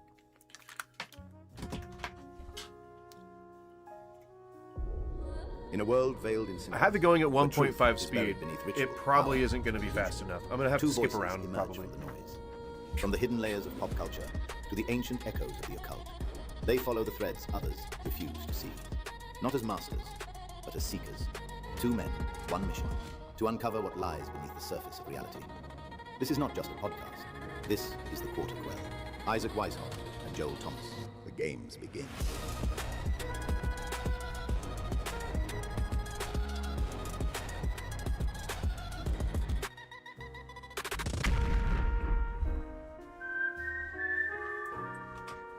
What's up, Oh, for guys? Christ's We are sake. here with a brand new podcast called Isaac and Joel's Quarter Quell. And yes, it's a play on the Hunger Games Quarter Quell, because we're going to be dropping this podcast every quarter. So every 3 months, you'll be getting a new show from Isaac and myself, and we'll be picking some sort of interesting topic. So in the title alone, it says Rothschilds, which a little bit of background on that whole thing is there's a lot of people in the early 1900s who thought that there's a secret cabal of extremely wealthy Jews, specifically, who were members of like Majestic 12 and Illuminati. I think Majestic 12 came out was a conspiracy theory that came out a lot later, like the 70s, but it was that kind of thing, based on the 12 tribes of Judah. That there's like a chosen people, and they all believe that they're like the chosen people, and they're not allowed to. It goes into some Black Panther ideology. There's just a lot of conspiracy theories surrounding all that shit. The Rothschilds were, along with Rockefellers and who else? There's just a bunch of like really wealthy families that maybe Ford might have been. I'm not sure. There's a bunch of wealthy families that were assumed to have been engaged in some type of demonic or secret society nonsense, but that usually comes with demon worship, Satanism, that kind of thing. And it's a very common thread with Christians to just associate anything that is aberrant to them as demonic, like you know, it's a modern phenomenon. Like, you know how there's a creator who says that K-pop Demon Hunters is satanic, even though it is only really doing Korean mythology. Like, it's not actually doing any like Christian or American themes at all. Stuff like that. Like, they take a look at certain video games, like Pokemon. Like, there's that guy in the 90s who was talking about the game Pokemon and saying how it was demonic, and how like Pikachu's tail is a lightning bolt straight to the devil, or something like that. But it's a modern day phenomenon where people try their best to make the next big thing the thing that is Satan. And back then, in the era of opulence, it was all about these rich families and all about their legacy and all about their wealth and all kinds of stuff. But the whole... And we'll be doing a deep dive. The reason that I mentioned that is because if this mentions Rothschild, then it's going to be one of those like Illuminati sort of conspiracies where it ultimately leads to the Jews. So typically it's anti-Semitic, but most of the people who parrot this stuff aren't coming from an anti-Semitic place. They just are repeating the things that were meant to be sort of anti-Semitic. Which is, I mean, you know, people make mistakes, it's fine. On it, and we... Although raping children is not the kind of mistake that you should forgive, just so you guys know. I don't know if you knew that, but you probably not forgive that kind of stuff. know a lot of people have really enjoyed myself and Isaac coming together and doing plenty of Just shows take now in them the out past of the last couple of society. years, and we decided to them come out of together there. and do this because we thought it would be a lot of fun. And frankly, Isaac and I have a very similar style of research, and we typically tend to go down a lot of the same rabbit holes. Why are Christians the only group you hate on? Because they're just the only one that I know the most. As I come to learn more about... I don't hate Christians, by the way. So, no, I wouldn't hate the Jews either. And it's because, like, I grew up, like, around Christian churches. Like, my mom worked for the Salvation Army, so just happens to be that Christianity is the one thing that I happen to have read the most about. I've read the Bible a couple of times, cover to cover. Didn't understand most of it. And I'm not one of those people who would go back and try to understand it, because fuck that book is dense. A lot of road trips when I was younger. And I can safely say that I hate the Israeli government, but I don't dislike Jews. I don't dislike I don't dislike or like any one specific group for being that group, I think, is the most reasonable answer that I can give. I like people for who they are. If someone was to say, do you like black people? I'd be like, which ones? And if someone was to say, do you hate black people? I'd be like, not as a group. I'm sure that there are people that would espouse, I don't know, PDF-philic views, and I would hate them. regardless of their skin color. I guess that means I'm an equal opportunity hater. Is that I think that's kind of what the people say. I don't know. You said I support the Israel government just because I said I love Jews, but you also support MAGA, which means that you support the Israeli government. Because they do. Do you love gay? Again, I don't judge any one group based off of individuals. So you can name any group, and I'll have the same opinion.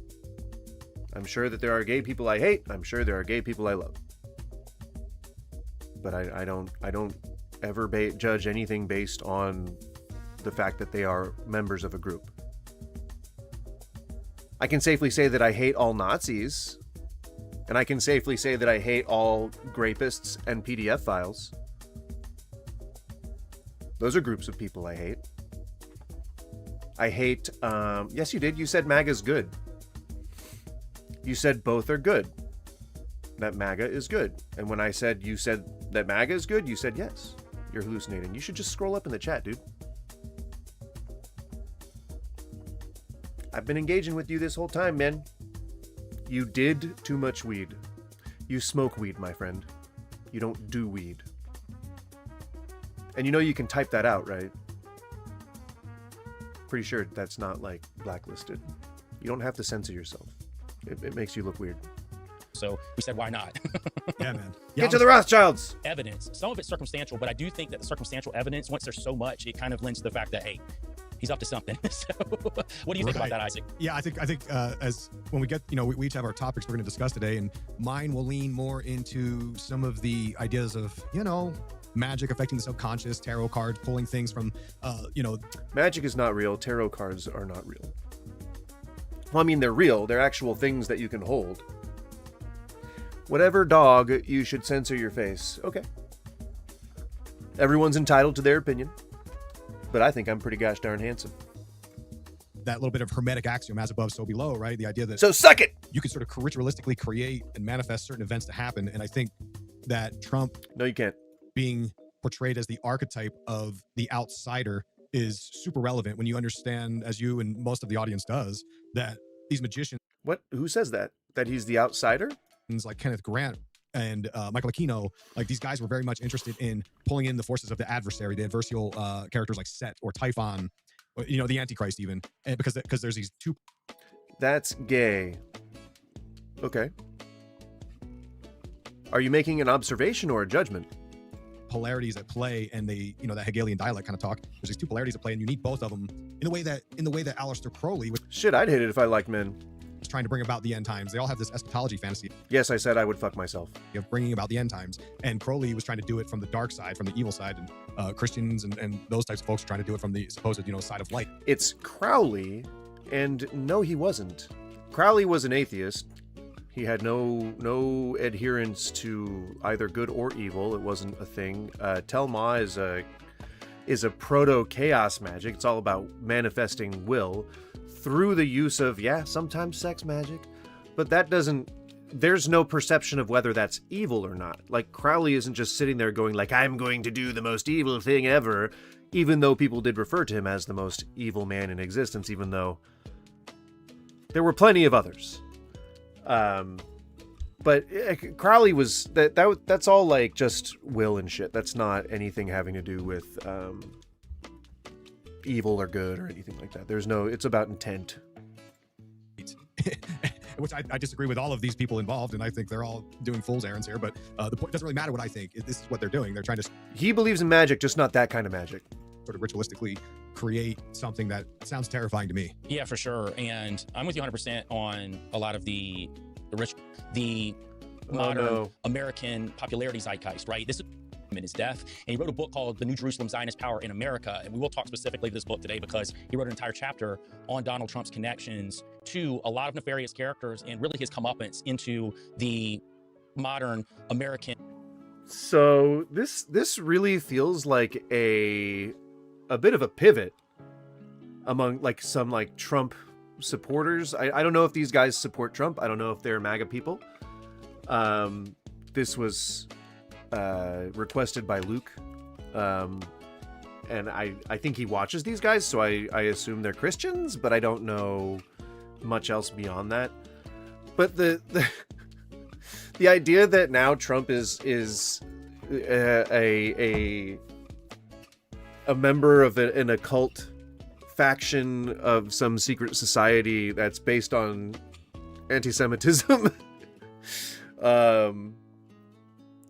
it feels like a pivot. It feels like, oh guys, hey, this just in, we can't like Trump anymore. You know, there were people who were doing that back in 2015, 2016, like right before he was about to get elected, and that was a thing. They tried to just discredit him just by like playing the videotape from when he was on that bus with was it Billy Bush? That should have been enough, but people didn't leave him. And then he said he could shoot anyone on 6th Avenue and people would still vote for him. And people were like, oh, they played that on the news. They were like, that's definitely enough. Definitely wasn't enough. He told people to fight because if they don't fight, there's never going to be a nation. And then they went and stormed the Capitol, and they were like, okay, that's definitely going to be enough. The 2 impeachments they thought were going to be the one. The 34 felony counts they thought was going to be the one. The classified documents case they thought was going to be the one. It just, none of them were the one. That's why they call him Teflon Don. Do you like America? As a place, yeah. As a country, I think that we're a bit imperialistic. We're overly materialistic, and we have a lot of the world's most richest people living here who don't share enough with the rest of us. My humble opinion. But as a place, I love it. It's great. Good geography, great people, etc., etc. And there's even some Christians here I like. popularity zeitgeist, right? This is when Trump became a household name, and it really started with this whole event that went down that Michael Collins Piper specifically talks about. And he was a conspiracy theorist. And no, Skippy, manifesting is not the worst religion, okay? That's where the secret is, okay? And the secret, that's the secret. All right?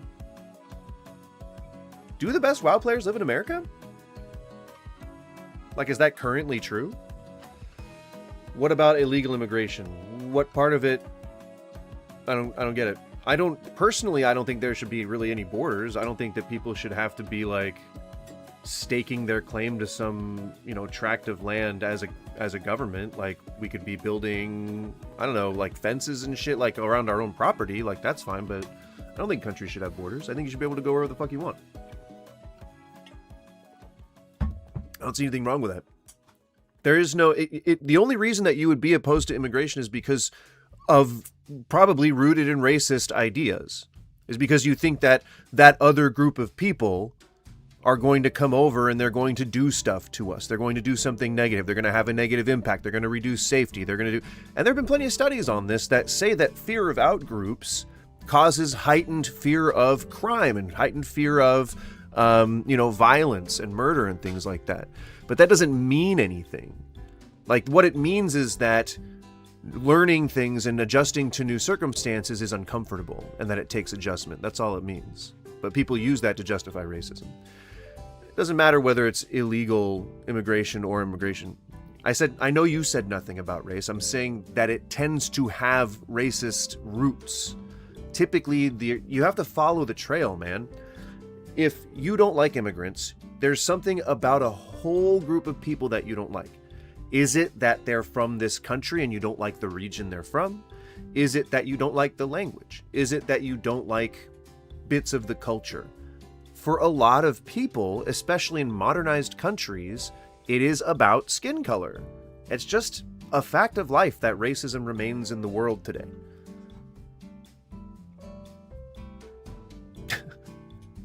They see that they calm down for a half an hour and now they feel fine. Here was a political writer, talk radio host. He contributed this. No, they're just illegal. No, nobody's illegal. You can't call a person illegal. You can say that something that a person did was illegal, first of all. Second of all, illegal immigration is a civil crime, not a criminal crime. So the most that anybody should ever be doing is serving a warrant. and that would be an administrative warrant, which means not coming in to arrest somebody. That means knocking on the door, serving the warrant, posting it on their door to then later log and say that you posted it on their door. This is all done by a serviceman, like someone who is the cop on duty. So that's not, we are not conducting those things how they're supposed to be done in the first place. Third of all, entering a country illegally can happen for a number of different reasons. Almost none of them are for criminal purposes. Period. So whether or not they're coming over illegally, they should be able to enter the country, in my opinion, without any resistance whatsoever. They should be able to live here freely, and there should be no such thing as citizenship. Like, they should just be able to live here, like just live in this spot of land that we also happen to live in. So, I mean, I don't think immigration should really, I think immigration should happen naturally, and people should just leave the place that they no longer feel like they want to live and just go live wherever they want. That's my honest opinion. That's a thing that I stand by. So I don't think there should be a permission to enter a country. Then why do so many illegals... Okay, you can't... Again, if you call them illegals again, I will ban you.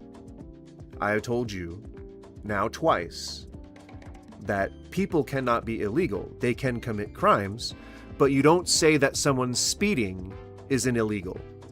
Okay? So try to use different language. At least try your best to be somewhat empathetic. That's how it starts, is just being empathetic in the way that you refer to people. Try to humanize them, okay? Aliens is also not correct. But it's more correct than, I guess, calling people illegals is.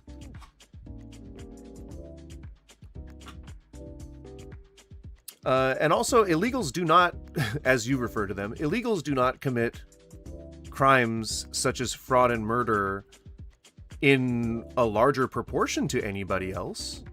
And it's not so many. If you look at America as a whole, and you look at how we've structured our society, there are people at the bottom, just like there are people at the top. The people at the bottom tend to be people who cannot obtain the right documents sometimes, or who are addicted to drugs other times, or who are homeless, or who... And in terms of illegal immigration, the people who are on the bottom are forced to be there because we have the laws that we do in regards to immigration. If we didn't have those laws, they would have the same fucking opportunities as every single other goddamn person here. And then they would be able to get, you know, whatever the services is. They'd be able to get housing, they'd be able to get jobs, they'd be able to do everything above board. But coming over here illegally means that they have to sometimes hide. Maybe they might obtain fake documents, but that takes money, and that's something that a lot of these people do not have. So they have to either resort to criminal activities, which you don't have to fill out a W-2 for, which is usually petty theft. It's not fraud and murder, but fraud is a large portion about that, or of that. What do you think about immigration that kill people? There's very few of that. Very, very few cases of that have happened. It's not like en masse. In proportionality to all the other violent crimes and murders, very, very small section. And it's not a group of people who are responsible for murder. It is individuals who are responsible for murder. Some of them may be immigrants. A lot of them are just domestic residents, but you don't hear about that because they're not significant in the news cycle. You know how many people die in America by murder a day? Way more than you would think. Not a few. Yes, it is a few. It could be 1 million, and that would still be incredibly small of a proportion of the population.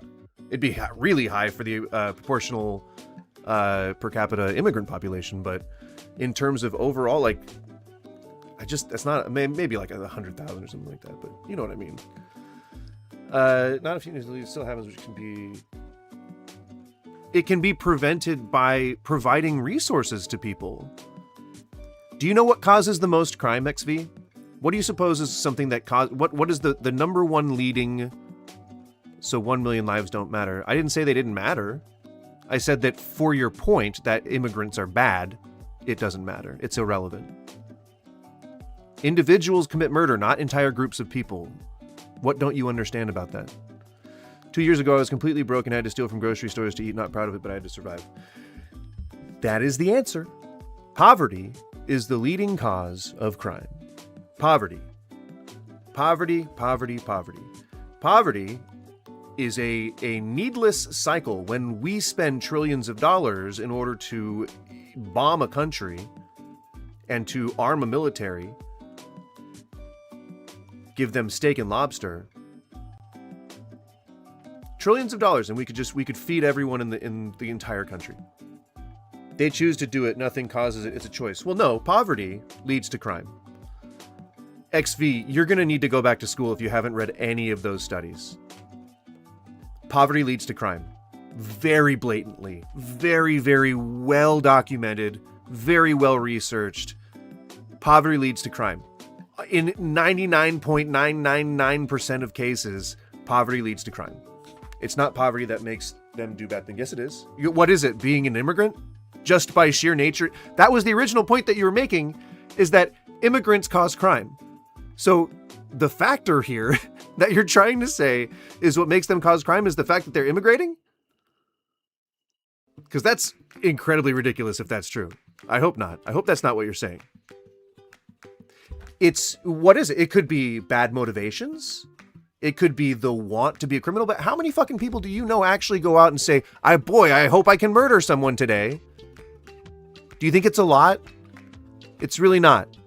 Poverty, again, in 99.99999% of cases, is what causes crime. If it's poor people, then every single poor person would be criminals, which is not true. So if you look at illegal immigration, that's a civil crime. Again, it's for an administrative warrant would be given to you. So it's not a criminal crime. You don't go out and get arrested for it. That's not what illegal immigration is. Now that we've established that it is a civil crime, do you think that you're not a criminal if you speed? Do you think that you're not a criminal if you take a right on a right arrow in a state where that's illegal? Do you think that throwing a piece of trash in the wrong receptacle in some states, that's against the law? Do you think that makes somebody a criminal? Because your degree of criminal seems black and white here. Because every person could potentially be a criminal. Many people, most people could potentially just be criminals. And that should be okay to some extent, because the crimes being committed are not murder or grape or any of the other evil things that people try to attach to certain groups of people.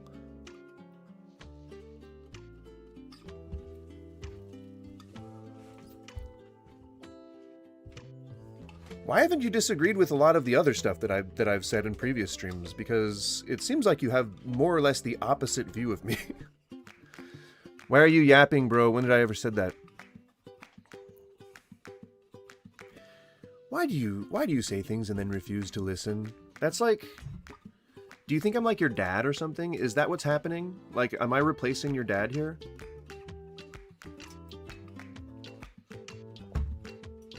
I don't have kids. I don't have the patience for kids. Paper called The Spotlight, and then it ended up funneling into the American Free Press, and they did get labeled as white supremacists, white nationalists, and there's some validity to some of that in the sense of some of the things that they believed in. However, we also have to leave the door open to the fact that sometimes people get labeled these things. Just as a reminder, he's talking about the New Jerusalem, that book that was talking about like 12 tribes of Judah, who, like, he's talking about the Rothschilds here. But when did I ever say that speeding isn't a crime? Oh, so then you believe that people who illegally immigrate should be just served a warrant and then they get to go to their trial, and in the meantime they can still, go around, get jobs, live where they want, stuff like that. Like, you believe that? Because that's the level of crime it is. That's about the level. That's exactly where that crime sits. If a cop catches you speeding, cool, but if it's a camera They just send a letter to your house. And there was a time when I was speeding where I had a cop come to my house because it was like 30 miles over the speed limit.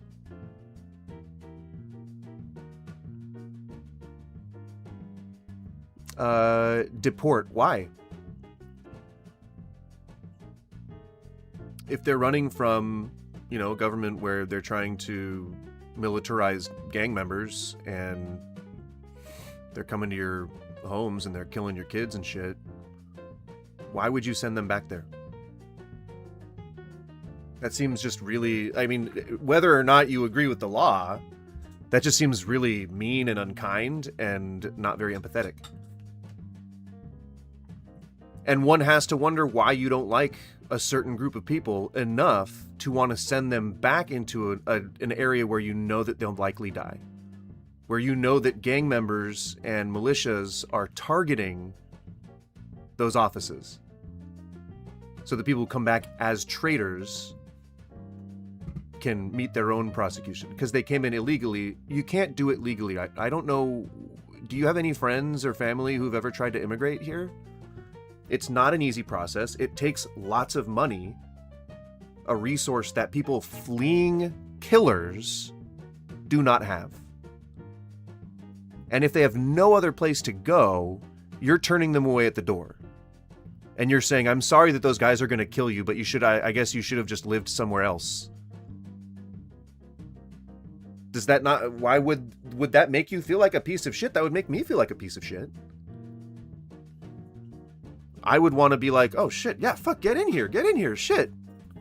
Guards, we need some guards here, like, fuck, like, they're gonna be guys, like, coming to try and kill these people. Come on, get in here, let's give you some food, let's give you a place to stay. Sign paperwork, and if they want to move so badly, then they would do that. If I'm telling you that money's an issue, do you not think that it would present more of an issue for them trying to move them and their families to somewhere else? And if they're landlocked, like they can't go south because that's where the juntas are, they can only go north and the juntas are coming north, what the fuck do you expect them to do? Get in the fucking water and start paddling? No, because they're fucking bombing them off the coast. Sign paperwork? What the fuck do you mean? But what if they're from a third world country and don't know basic morals and laws and have already committed a crime? Why are you just assuming that somebody from a third world country has no morals or laws? All those countries have governments, right? They all have laws. And if they've already committed a crime, so if a guy was speeding in Mexico, then you don't think he should be able to enter the country? Shouldn't it depend on the severity of the crime? I think it should. I think it should be according to how serious the crime was, right? Like let's say if you're on like some kind of a registry, right? Or if you're on a list, maybe. Don't let them in if they've sped? XV, either you're too young to drive or you're just a bald-faced liar because everybody speeds. At some point in their life, everybody accidentally goes above the speed limit. And that was a crime. You committed a crime. You've at least jaywalked once. Any crime that we forgive here in America, we shouldn't be worrying about when it comes for only for serious crimes. Well, then let me reassure you, XV, we actually have some really robust laws in place that prevent criminals from coming over here, and so do other countries. Typically, most of the countries, you don't speed? Bullshit. Typically, most countries actually have laws that prevent, you don't jaywalk? Bullshit. That actually prevent people from leaving the country, first of all, if they've committed serious crimes on record. Know what I'm saying? Like if they've gotten caught for it. But also in terms of flying, into America, there are plenty of robust laws that exist that prevent that. So congratulations. You know that's something that you want that has already happened. That was like 30 years ago that we started doing that. So yeah.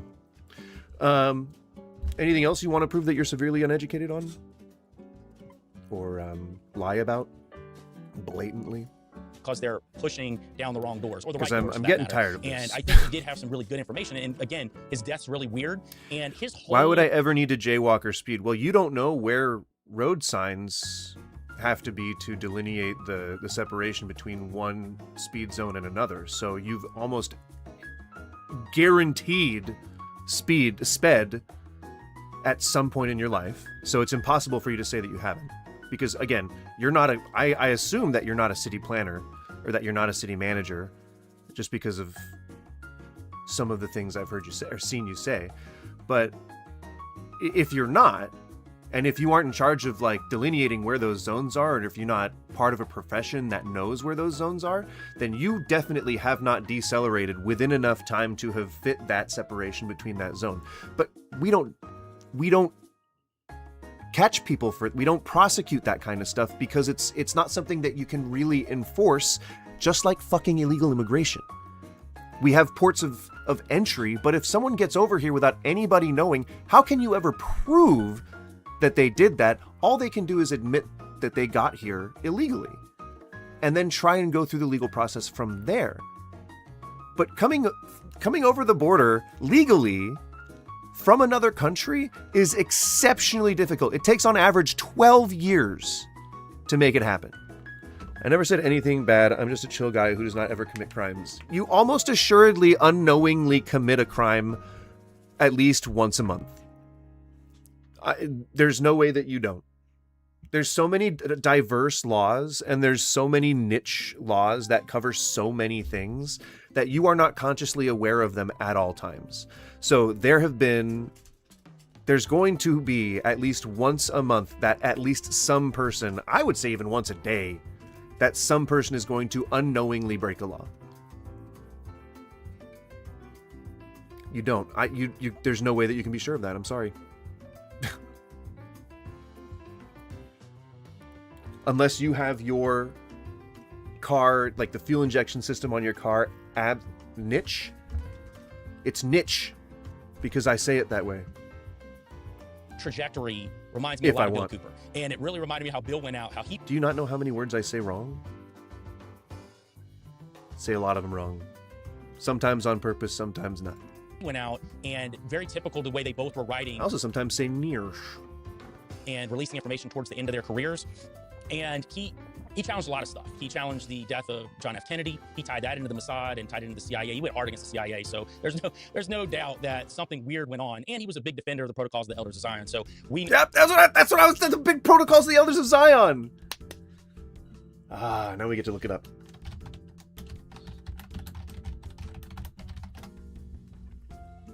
Protocols of the Elders of Zion is a fabricated anti-Semitic hoax from the early 20th century Russia, 1903, that falsely claims to outline a Jewish plot for global domination. See what I'm talking about? 12 Tribes of Judah shit. This is how... So, Protocols of the Elders of Zion turns into the 12 Tribes of Judah, which turned into the ideology the Black Panther... at least the Muslims of the Black Panthers were following. It all led up into, like, some crazy shit. I know the laws in my country. Which country is that? I do not commit crimes. You almost assuredly do. You cannot say with any certainty that you've never committed a crime or that you do not commit crimes. Now, unless your country has like 3 laws and they're really clear. Even like sometimes when people order certain things through Amazon, they're breaking a law that they don't know. Like there are customs laws, there are import laws, there are export laws. There are all kinds, there are commercial laws, there are municipal laws. Again, what I'm trying to communicate to you is that civil laws in our country do not mean much. They don't have a policeman that comes attached with them. They don't have handcuffs. They don't have a trip to jail. That is not how we do things here. I know 100% that I've never in my entire life committed a crime. Well, that's just a bald-faced lie. Sorry.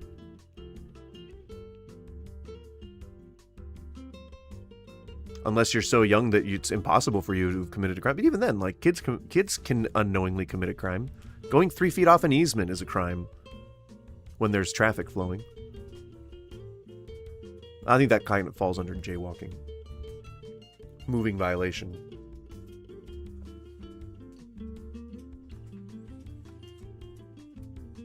But yeah, so for the purposes of this video, this is kind of, I knew it was going to be like this, but it is coming from a bit of an anti-Semitic place. Know that people that typically push that propaganda or that book, and I know Bill Cooper had a different take on that book, which is very interesting. That's a chapter that is missing out of his book. And I don't mean that these guys are coming from an anti-Semitic place. I mean that the thing that they're about to talk about,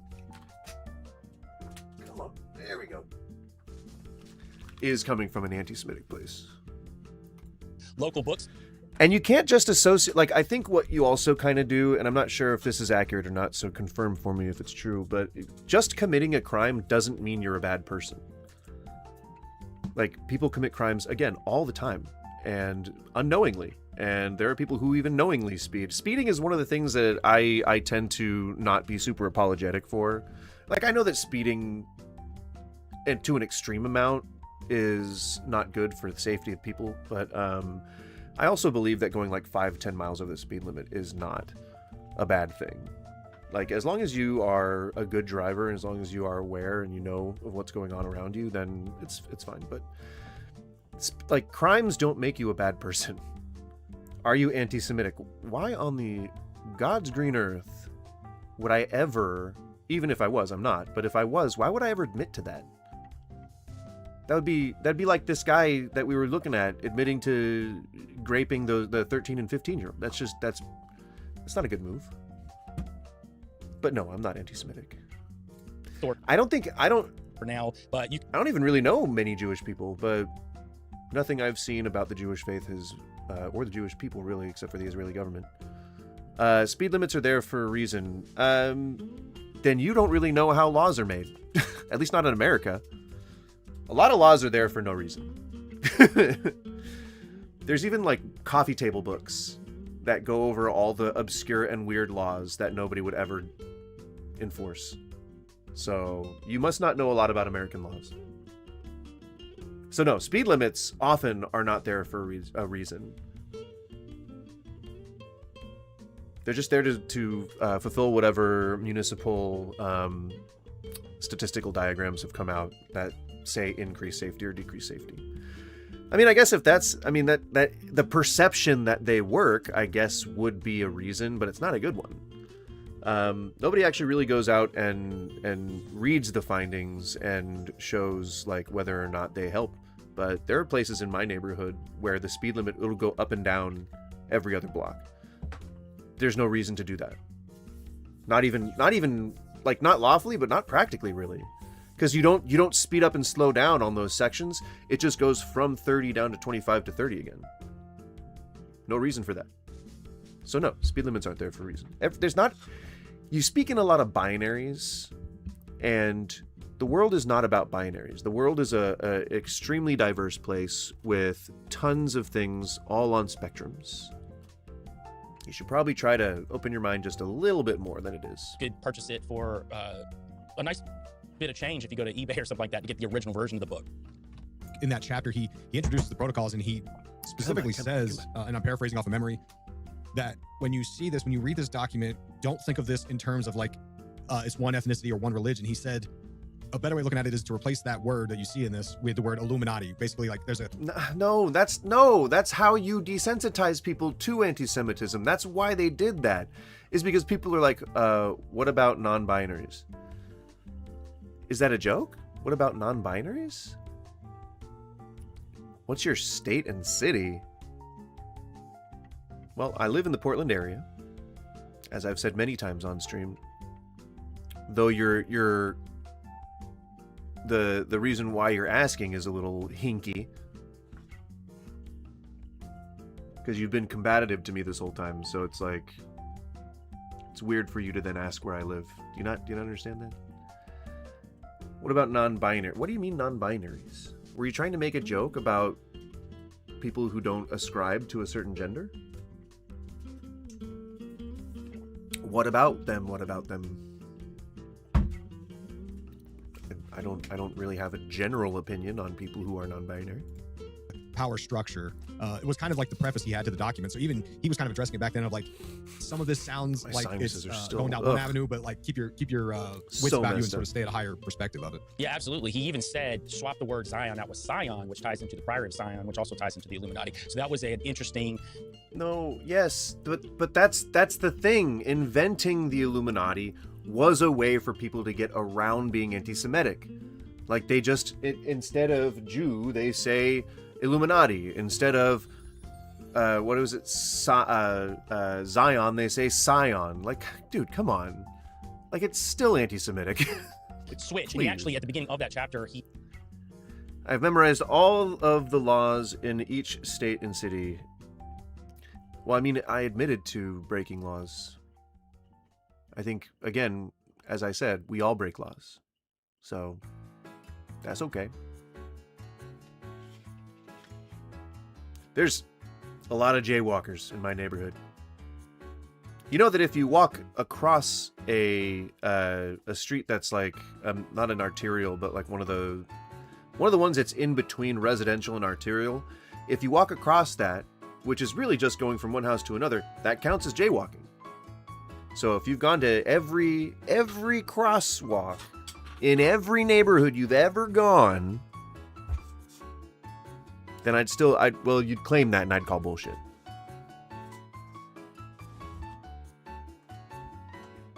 Jaywalking is a crime. It is. It is indeed. sets out a table of words that you need to switch out as you're reading this to get the full context of what the actual document means. So People you're do it 100% all the right on damn that. time. So when it gets back to Collins and what his connection is to this whole Trump thing. So Michael Collins Piper, his death is weird because he was discovered on May 30th or May 31st. They don't know exactly because of how long he was there and how long he had died there. And he was at some budget saver motel at Coeur d'Alene, Ohio. And there was a housekeeper that found him, that he died. This is the weird part. When the police show up, they found multiple blisters forming on his neck and right elbow. And then there was some weird substance soaking through his shirt. So they think something's up. They ask for an autopsy, but the procedure's canceled on the autopsy. Instead, the coroner decides to go and find information from his doctor and says, well, he just wasn't in good health, so that's what we're going to write it up as. So the detectives come out and say there's no need for further investigation on this. And I mean, of course, all of this is like secondhand. Like, I don't know if any of it's true. It sounds a little outlandish. It's very conspiratorial, but I don't know what their source is. And he died of natural causes, even though the initial report was that he had these weird blisters on his back and his elbow, and he had this weird substance coming through his shirt. They basically threw it under the rug. Now, obviously, people who are connected to him believe that there was something nefarious that was going on. And again, he was pretty vocal and loud about going against certain people. And in this book that he wrote, he writes an entire chapter called Who Towers Behind Trump. It's a very interesting chapter, and he goes into a lot of connections that Trump has. No, Donald Trump is not Jewish, but an inquiry into the background of this flamboyant American entrepreneur provides some surprising insights into Trump's path to power and influence. For the fact is that Trump's rise to stardom came as a direct consequence of his having functioned as hardly more than a colorful frontman for some very wealthy behind-the-scenes sponsors. The story of the colorful businessman and now television star called Donald is one that demonstrates how non-Jewish individuals and financial interests can rise to great heights through the sponsorship of Jewish interests. Everyone knows, of course, about Trump's gambling operations and of the wide-ranging links of the gambling industry to organized crime. But the story is much bigger than that. In his own memoir, The Art of the Deal, Trump proudly describes how in 1987 he bought his first casino interest when he purchased 93% of the voting stock in the resort's international gambling concern. What Trump doesn't tell his readers is that the late Andrew St. George reported in the Spotlight on October 30th, 1978, and in the previous September 25th, 1978 issue, that Resorts International was established and controlled by frontmen for the Rockefeller and Rothschilds families. See, I knew it. Rockefeller and Rothschilds. I fucking knew it. I knew they were going to go there. And they're enforcers in the CIA and its allied intelligence agency, Israel's Mossad. The Spotlight's report focused on the activities of Resorts International and provided readers with an extensive overview of the fixed gambling rackets conducted by underworld gambling elements. What made the report so explosive was that this newspaper pointed out that illegally rigged casinos were being operated with the collusion of respectable politicians, law enforcement officials, Wall Street financiers who floated loans to finance the gambling resorts, and the high-profile gambling resort operators themselves. In addition, as St. George pointed out, Any of these casino resorts run by the mob through a variety of frontmen have actually been engaged in de facto partnership with behind-the-scenes mobsters who have assisted the CIA and Mossad in massive laundering and drug gambling profits that have been channeled into covert operations of two allied intelligence agencies. In return, the CIA and the Mossad using their own influence but provided protection for the illegally fixed, and then it cuts off there. I would say sounds conspiratorial because it's all like secondhand shit, but it wouldn't surprise me if any of that stuff was true. But it's not because of the Jews. It's because of the elites. It's because of elite families who were able to purchase power. Do you like Trump? Not particularly, no. I think that explains it as best I can. With some very powerful people, and how he came really into his personal power. And he talks about how in Trump's book, The Art of the Deal, how in 1987, he bought his first casino interest and he purchased 93% the voting stock in Resorts International Gambling. So Resorts International is very interesting. It originally was called Mary Carter Paint Company, and it started as a paint company, at least on the outside. So it gets a little bit deeper. While we're listening to this, I'm going to look up that other video. So the Resorts International was actually established and controlled by frontmen for the Rockefeller and Rothschild family. Their enforcers were the CIA and Israel's Mossad. Not only that, they were tied into the mob aspect as well. So the CIA and the Mossad, they used their own influence, and they provided protection for all of this illegal fixed gambling operations that prevented law enforcement authorities from trying to stop them. So you got to ask, how does Trump come into this picture? So the resorts evolves from this CIA front company that was set up in the 1950s by, check this name out, CIA Director Alan Dulles and his close associate, three-term New York Governor Thomas E. Dewey. So Dulles, we've already talked about him in our 1947 series and how he was tied into Project MK Ultra, how he was said to be part of this Majestic 12, and side note, what we didn't talk about in that series was John F. Kennedy actually forced him to resign. So some people think that had something to do with JFK's passing as well, was the fact that Dulles was forced to resign under the administration of John F. Kennedy. Well, Thomas E. Dewey is no less shady. So he was the 47th governor of New York from 1943 to 1954, and he actually ran up against Franklin D. Roosevelt and Harry S. Truman for president. He lost both times. He was actually supposed to win against Truman. So he's big time. One of his really claim to fame was taking out organized crime, specifically in New York, which was Lucky Luciano and Waxy Gordon and all of these big time mobsters. And this is going to come back up here in a second, why that's important that he was taking these people down. So now let's jump to the Mary Carter Paint Company. So this is the original company before this moved into the operations that Trump ended up buying. So it was an actual national chain of paint stores, and it was set to function as a covert CIA money laundering operation. And it was started by the Crosby family. So let me tell you something interesting about the Crosbys. I go to Wikipedia like I always do, because I just like to see what the just mainstream, like, here's the... So, I mean, I think it's pretty obvious now that this is mostly just going to be... It's rooted. How don't you like him if you never met him? Because I've heard him speak. I've seen his policies. I have heard his opinions on things. I don't like him as a person. I also don't like his policies. I also don't like his behavior. I don't like his style. I don't like his hair. I don't like his physical appearance. I don't like any of the people that hang out around him because they choose to hang out around somebody like that. I don't like the accusations. I don't like all the justified criminal allegations. I don't like the court findings. I don't like... The man's well documented. So you don't have to have met him to not like him. That's a weird question. Info says. Before I even go dig and I start going on all these crazy rabbit holes, I want to see what they say. So I'm looking at the Crosby family. I said, well, let me look at John F. Crosby because he was the father and he's the one that essentially started this family out. I go there. I found the news story. 2 paragraphs about the Crosby family, and that's it. Where he assaulted his dad. But yet you do all this other research, and it is wild, all the stuff that dumps out about the Crosby family. So John Francis Crosby, he was an attorney, and he served as United States Attorney for the District of Connecticut. You can't bully someone that's more powerful than you, first of all. Second of all, because he's ugly. I can make fun of him all I want. He's an ugly man. Freedom of speech. Under 2 presidents. And here's the interesting thing about him. So when he first comes into the American knowledge, in the summer of 1906, they run this story about him. And it's a syndicated story, and he's this 17-year-old boy of this Robert Crosby, and Robert Crosby was this farmer, but he gained money from this. It was this good old American story. Speaking Come to find out, very this Robert Crosby slowly. doesn't even exist at all. Matter of fact, he came from a Peter Crosby who made his fortune through a yeast company. So even his entire backstory was made up to try to lure the American people in. So he has two sons, James Crosby and Peter Crosby. Now we're going to specifically focus on James Crosby because he's the one that's tied in to this Mary Paint Company, and he's tied into all these mobsters and the CIA, and he's tied in. So if these guys are in any way anti-Semitic, I think it's just because of the thing about like Christianity versus Judaism. Christianity is okay, Judaism isn't. That kind of thing. I don't think that it's like because of this. I don't know if they agree with, or I think they assume that it's like I assume they think that it's like just a conspiracy theory, you know? So Trump has dominance over you. He's the literal president of the United States. He could order a airstrike on me if he wanted to. So yeah, he's definitely in a dominant position. He's in the #1 position of authority in America.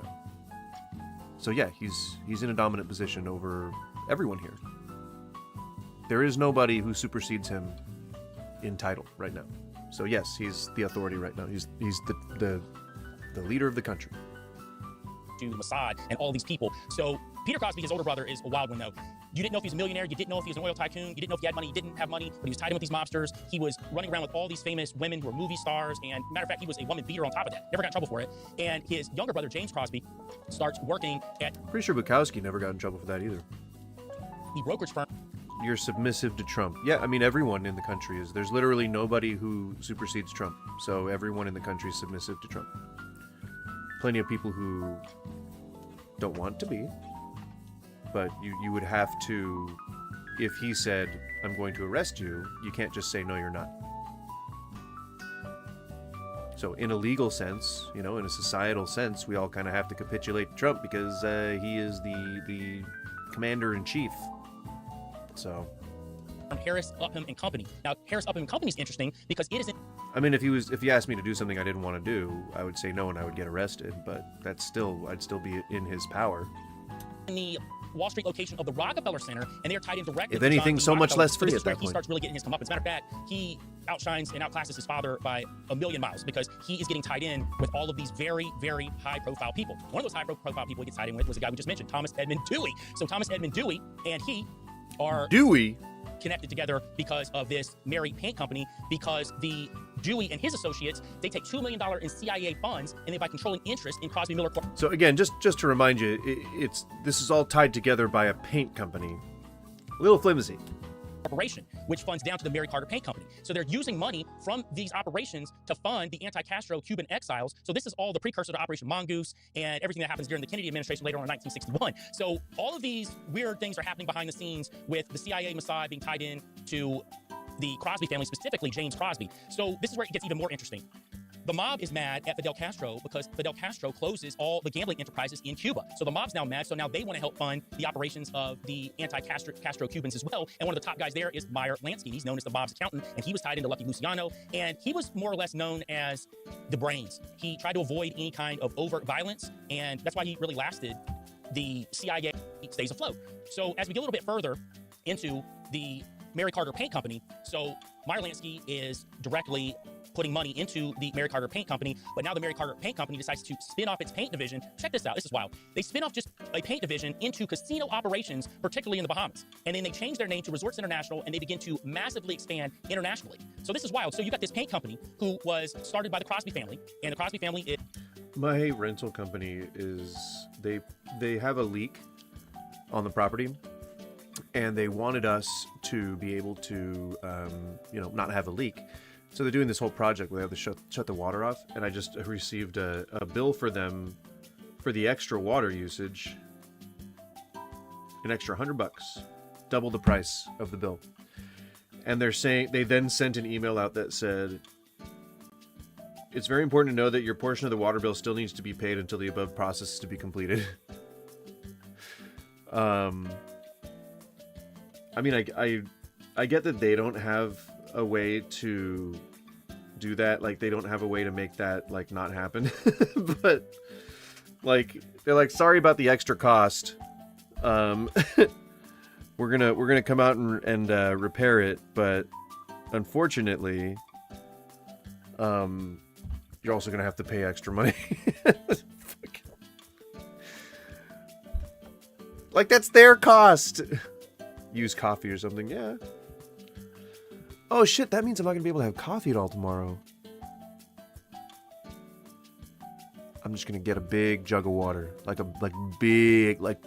big jug. Like, I'm talking like gallons.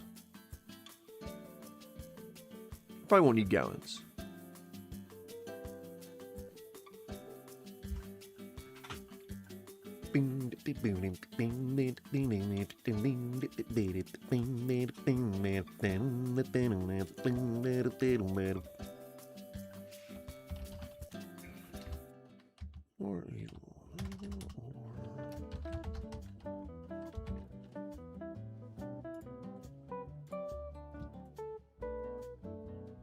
Just doing an experiment.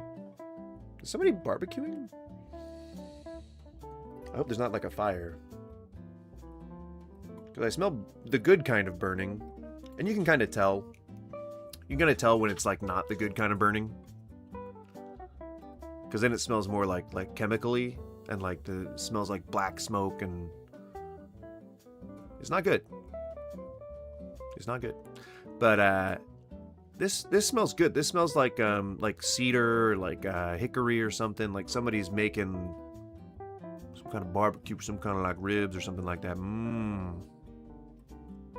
Smells really good.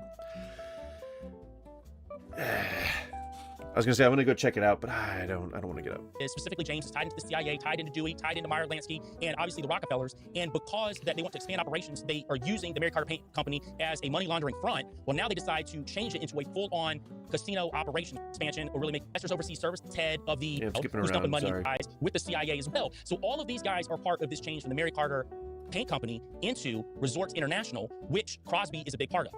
So, where does Trump come into all this, right? This is the big part. Where does Trump actually come into all this? Well, in 1987, longtime CIA frontman James Crosby, we just talked about, he's the head of Resorts International.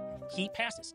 New York real estate tycoon Donald Trump steps into the picture and buys Crosby's interest in the gambling empire. So he literally takes over. He drops $79 million to gain control of the Atlantic City Casino and the unfinished Taj Mahal. So Trump jumps in and takes over, and then runs them into the ground, which is run by the Rothschilds. It's run by the Rockefellers. It's run by the CIA, the Mossad, and anything else that's nefarious in between.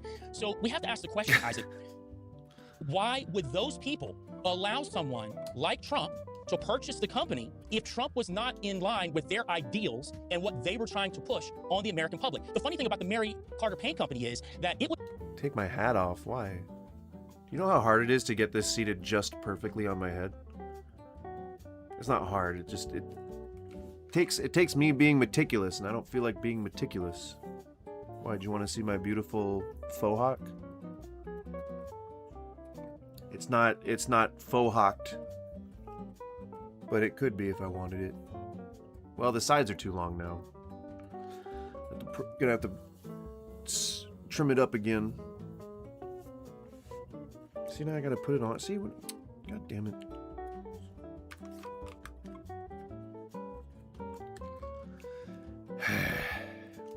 was actually looked at as a wholesome company. They had Mary Carter on the front, and she was kind of your ideal housewife, and she was this, iconography for that. Nobody knew the whole time the Mary Carter Paint Company is dumping illegal money into all kind of operations around the world, used for money laundering, and then essentially becomes Resorts International, which Trump ends up purchasing for $79 million. Now, what's interesting is he only holds it for 2 years before Merv Griffin comes along, and because Trump is going through this quote-unquote bankruptcy at the time, they decide to split it to where Trump buys out the Taj Mahal part, and then Resorts International goes to Merv Griffin. But what this did, in my opinion, and according to what a lot of the research I've looked into, is that this is the guy who actually knows how to run a pushed Donald business. Trump into the forefront of what people would now know him as. It was actually a jump-off point for him, whereas, yeah, people knew him, they didn't know him yet, and then he jumps in bed with the Rothschilds, the Rockefellers, and all of these other nefarious people, and now he's the person that we know he is today because of this. So, again, in my opinion, I think, right, that he had to be okay with what these people wanted, and he had to fully be going along with what trajectory they had for him. Or he just wanted to buy a failing business. Like, why does there have to be some ulterior motive to it? It's not according to this guy, it's according to the guy that he's talking about who came out with this book. For him to even be allowed to purchase 93% of this. In this realm, because there's a Steve Bannon interview with Epstein that released, and on it, Epstein clearly says that, you know, he was buddies with David Rockefeller, and how close these two were, and how Rockefeller started the Trilateral Commission. And basically Epstein was plugged into all of this because of his financial sort of, you know, expertise or knowledge, which I think is where we connect in, because you mentioned the Mellon family. And ironically, like, I'm working on a different project on the side here, and I was looking up Trump's donors, and Timothy Mellon was the second largest donor behind Elon Musk.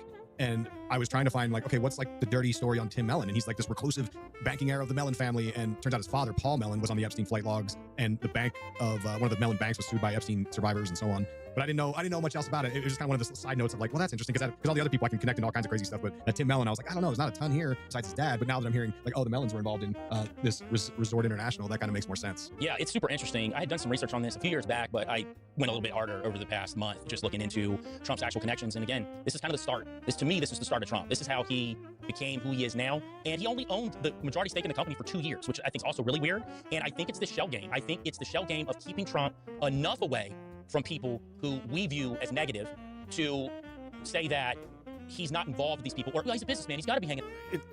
It feels like it's getting a little convoluted at this point. I'm trying to follow along, but it feels like it's getting a little convoluted.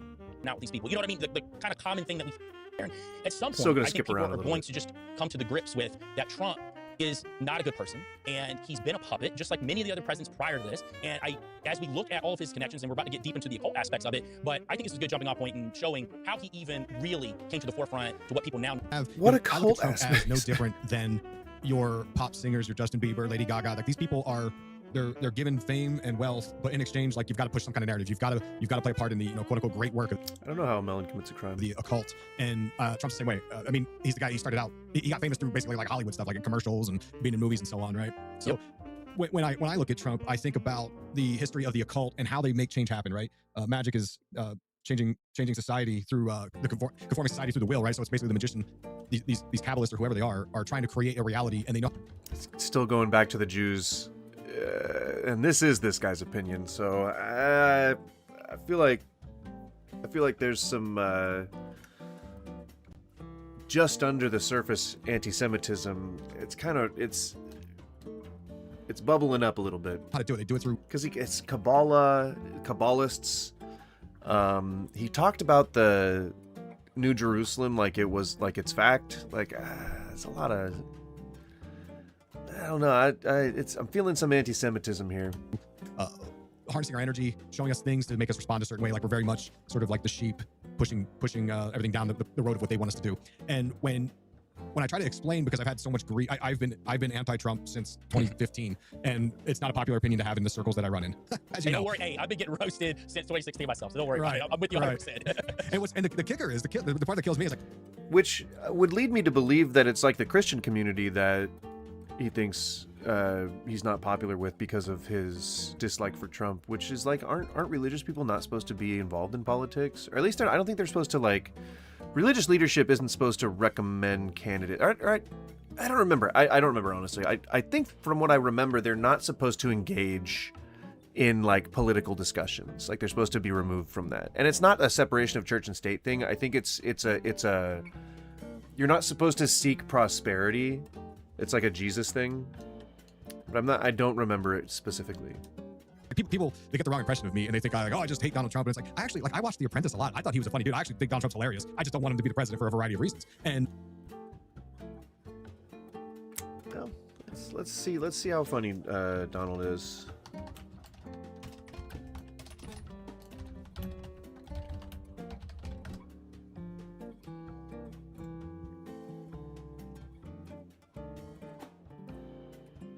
Donald Trump mocked a disabled reporter in front of a crowd, saying, "Now the poor guy, you ought to see this guy," before jerking his arms around and holding his right hand at an angle. He imitated the reporter, saying, "I don't know what I said, I don't remember."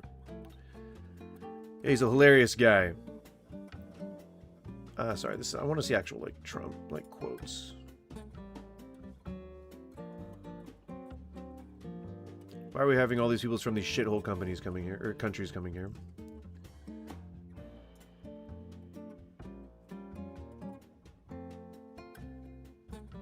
Russell Howard? I don't know who Russell Howard is. I like Russell Howard.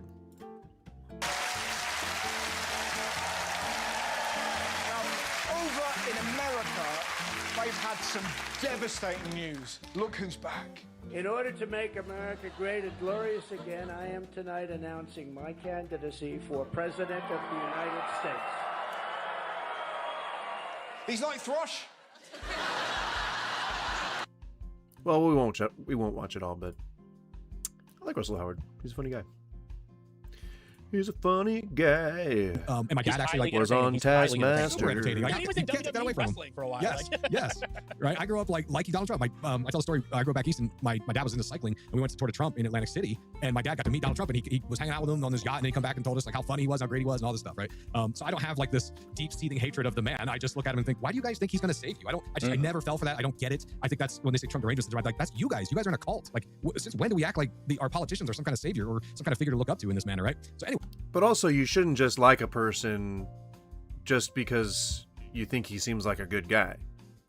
Like you could listen to all the other things that he's done that have pretty credible basis, and you could be like, well, I don't know if I like that guy. I don't know if I'd want to be friends with that guy. I don't know if I find him funny anymore. I don't know.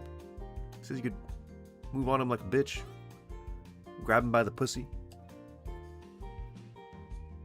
I don't know. Maybe not the man to emulate. Wait, get off my soapbox. Okay. When I look at the history of how this happened, right? How do you get a guy who's on film saying stuff and doing things that most of us think that's pretty unpresidential, right? Like they had to do something to make this happen, all right? Like you said, when he started out, like he was the outsider. They had to propel him with this narrative of like, this isn't, it's just like every freaking movie. It's like, Christmas. At the end of the day, man, it's just magic. It's magic that put Trump into office, according to these guys, apparently. Rock movie where he becomes the president. And it's like, hey, he's just your average Joe guy. But whatever. So how do they do it? How do they get him in there, right? What happened with Gamergate is there was this. Oh my God. 2014. We have to go back to Gamergate. And the sort of quick version of what happened with Gamergate is there was this couple, right? There was this female, and her name is Zoe Quinn, and she's dating this other gamer named Aaron Joni, and she decides she wants to break up with Aaron. Aaron gets mad, goes online because these gamers are chronically online. I don't understand gaming culture, so like I will make fun of them because I don't understand it. The demographic of people who plays video games is from like 8 to 80. Like there's no, I mean, I guess if you're talking about like a specific gamer culture, like that just doesn't really exist. There are some people who are pretty stereotypical about their gaming habits, but there's no like culture of people. You're gonna get drafted for World War III. Well, I mean, I guess, if they decide to do it. But there's plenty of people who would volunteer willingly. Especially now that they increase the age to enlist, or they're thinking about it, I guess. And he makes like a post somewhere referencing his now ex-girlfriend Quinn, and he's like Zoe Quinn. He's like, Quinn was because Quinn had created a video game about depression, right? And it had these favorable reviews, and Aaron, who's now mad because she broke up with him, goes online and blasts her and is like, oh, the only reason she had positive reviews on her game is because she was having an affair with the guy who was the journalist writing this positive review. And if you dig into it, apparently Quinn and this journalist did have a relationship, but the claim that it was some kind of exchange of favors in order to get good reviews was... Faces don't go on drafting websites. Why would that be that's... What country did you say you were from? That's just not how the internet works. Slander, I don't know. It doesn't really matter to me. Whatever. And the reason I say is because on the sort of wiki breakdown of it, Aaron even admits that like he made that part up. So anyway, the story goes from the gamer world over to 4chan, where everyone on there starts harassing this Quinn chick. Then it spreads over to 8chan and Reddit, and here you get all kinds of like heinous threats against this young woman, right? And the reason why this happened, the reason why this became so big was because in the sort of chronically online realms of these forum rooms, of 4chan, 8chan, arguably even Reddit is that way too. These gamers thought they framed it as they were defending integrity of journalism and video game journalism specifically. And from here, it kind of morphed into this bigger argument that was happening in the gamer world because they said, because you gotta look at it from a young, dare I say, incel perspective of guys chronically online. They're playing a lot of first-person shooters and violent video games, right? That's what they like. I'm no different. I like Call of Duty. I think it's a great game. But they see this kind of shift happening in the mid-2010s with like social justice warrior stuff. But that's what I'm saying. Like you're part of the demographic of people who play video games. It's pretty wide. Wokeness, feminism, and here's this lady making a game about battling with mental health and depression. So these young guys are getting really ticked off, right?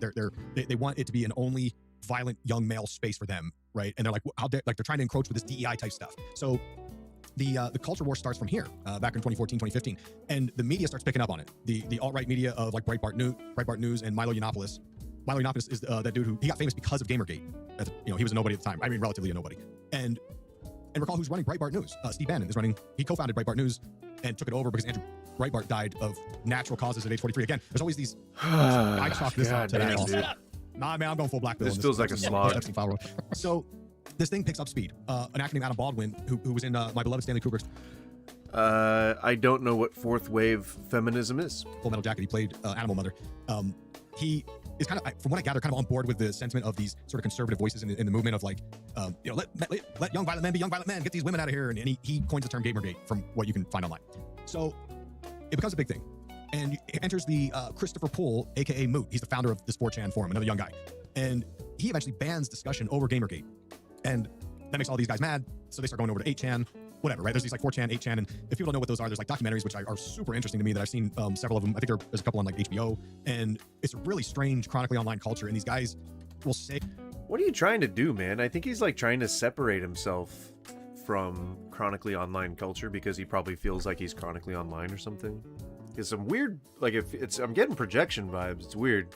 The most heinous thing ever. And you can't tell if they're trolling, because I'll tell you they're trolling. Like they'll make a lot of jokes of, I can't say the terms, but imagine the grossest jokes on the planet. They say it. And it's kind of like you can't tell if they're joking or they're serious. And that's done on purpose. It's done on purpose so that people like you and I, like normies, right, that they call us, if we go in these chat rooms, we're like, ew, like who likes this stuff? And it keeps us away, right? And they think it's clever. And we're going to come back to this here when we get to my next topic. We're going to come back to a lot of it's not trolling. 4chan and 8chan used to be where all those people went because they couldn't be anywhere else. Hey, Angel, what's up? What games do you play? Right now I'm playing a lot of Schedule 1. I've more or less done everything that you can do in that at this point. Slay the Spire 2.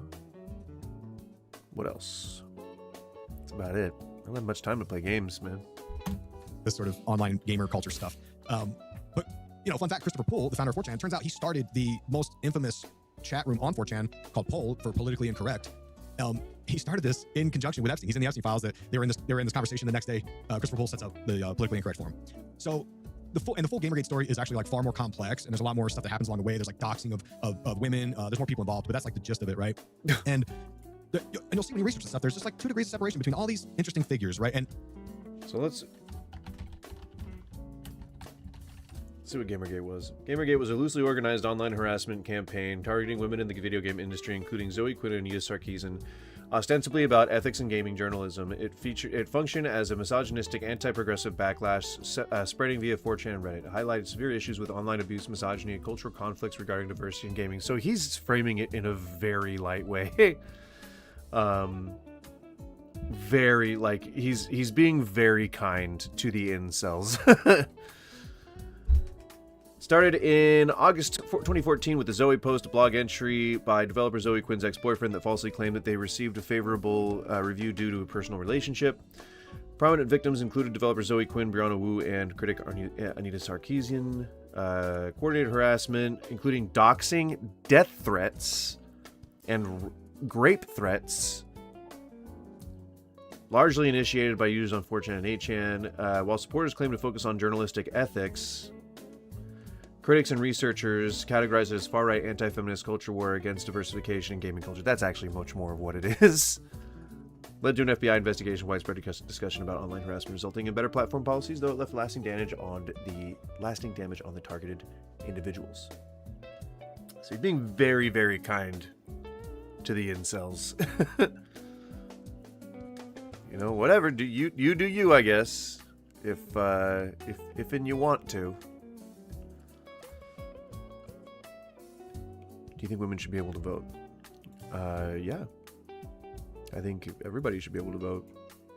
Actually, I don't think we should be having one person in charge. I think we should have a more of a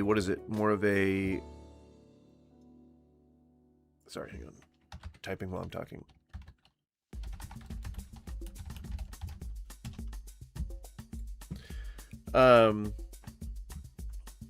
Hey, Professor, what's up?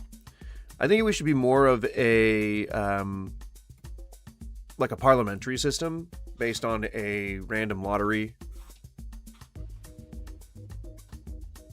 That's just what I envision what my perfect government would be. That's what I envision.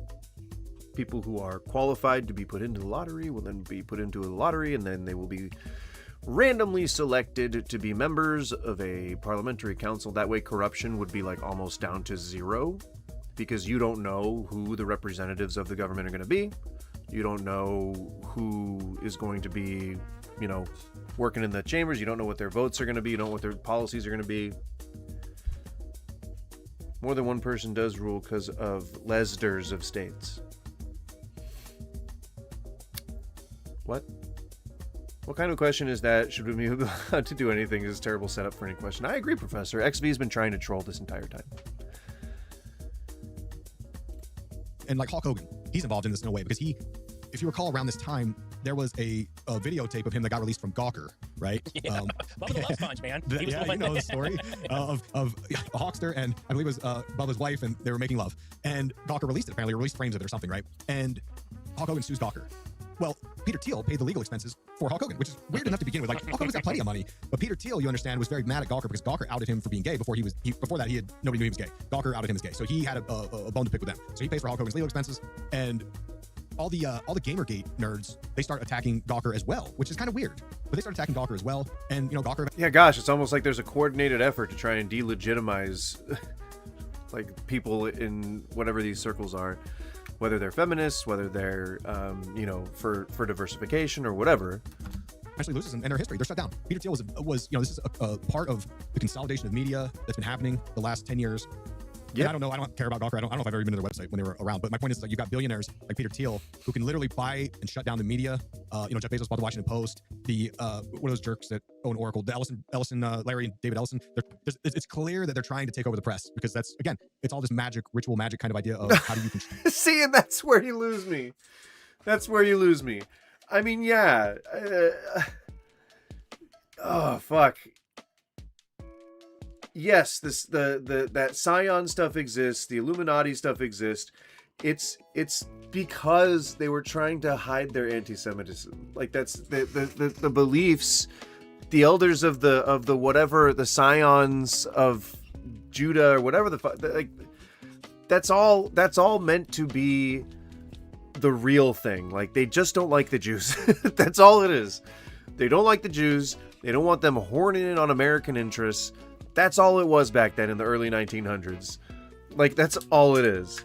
And like, I feel like it's just like, it goes off the rails when we start talking about fucking magic. This is all for the ritual magic, of course.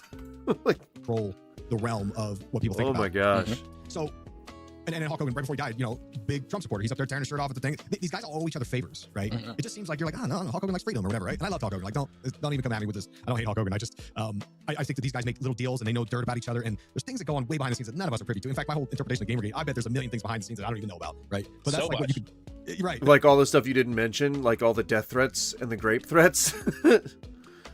Yeah. I mean, you left quite a bit out.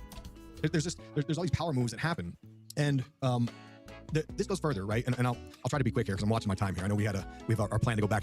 I think rage baiting and forth. So here's where enters Epstein and Bannon.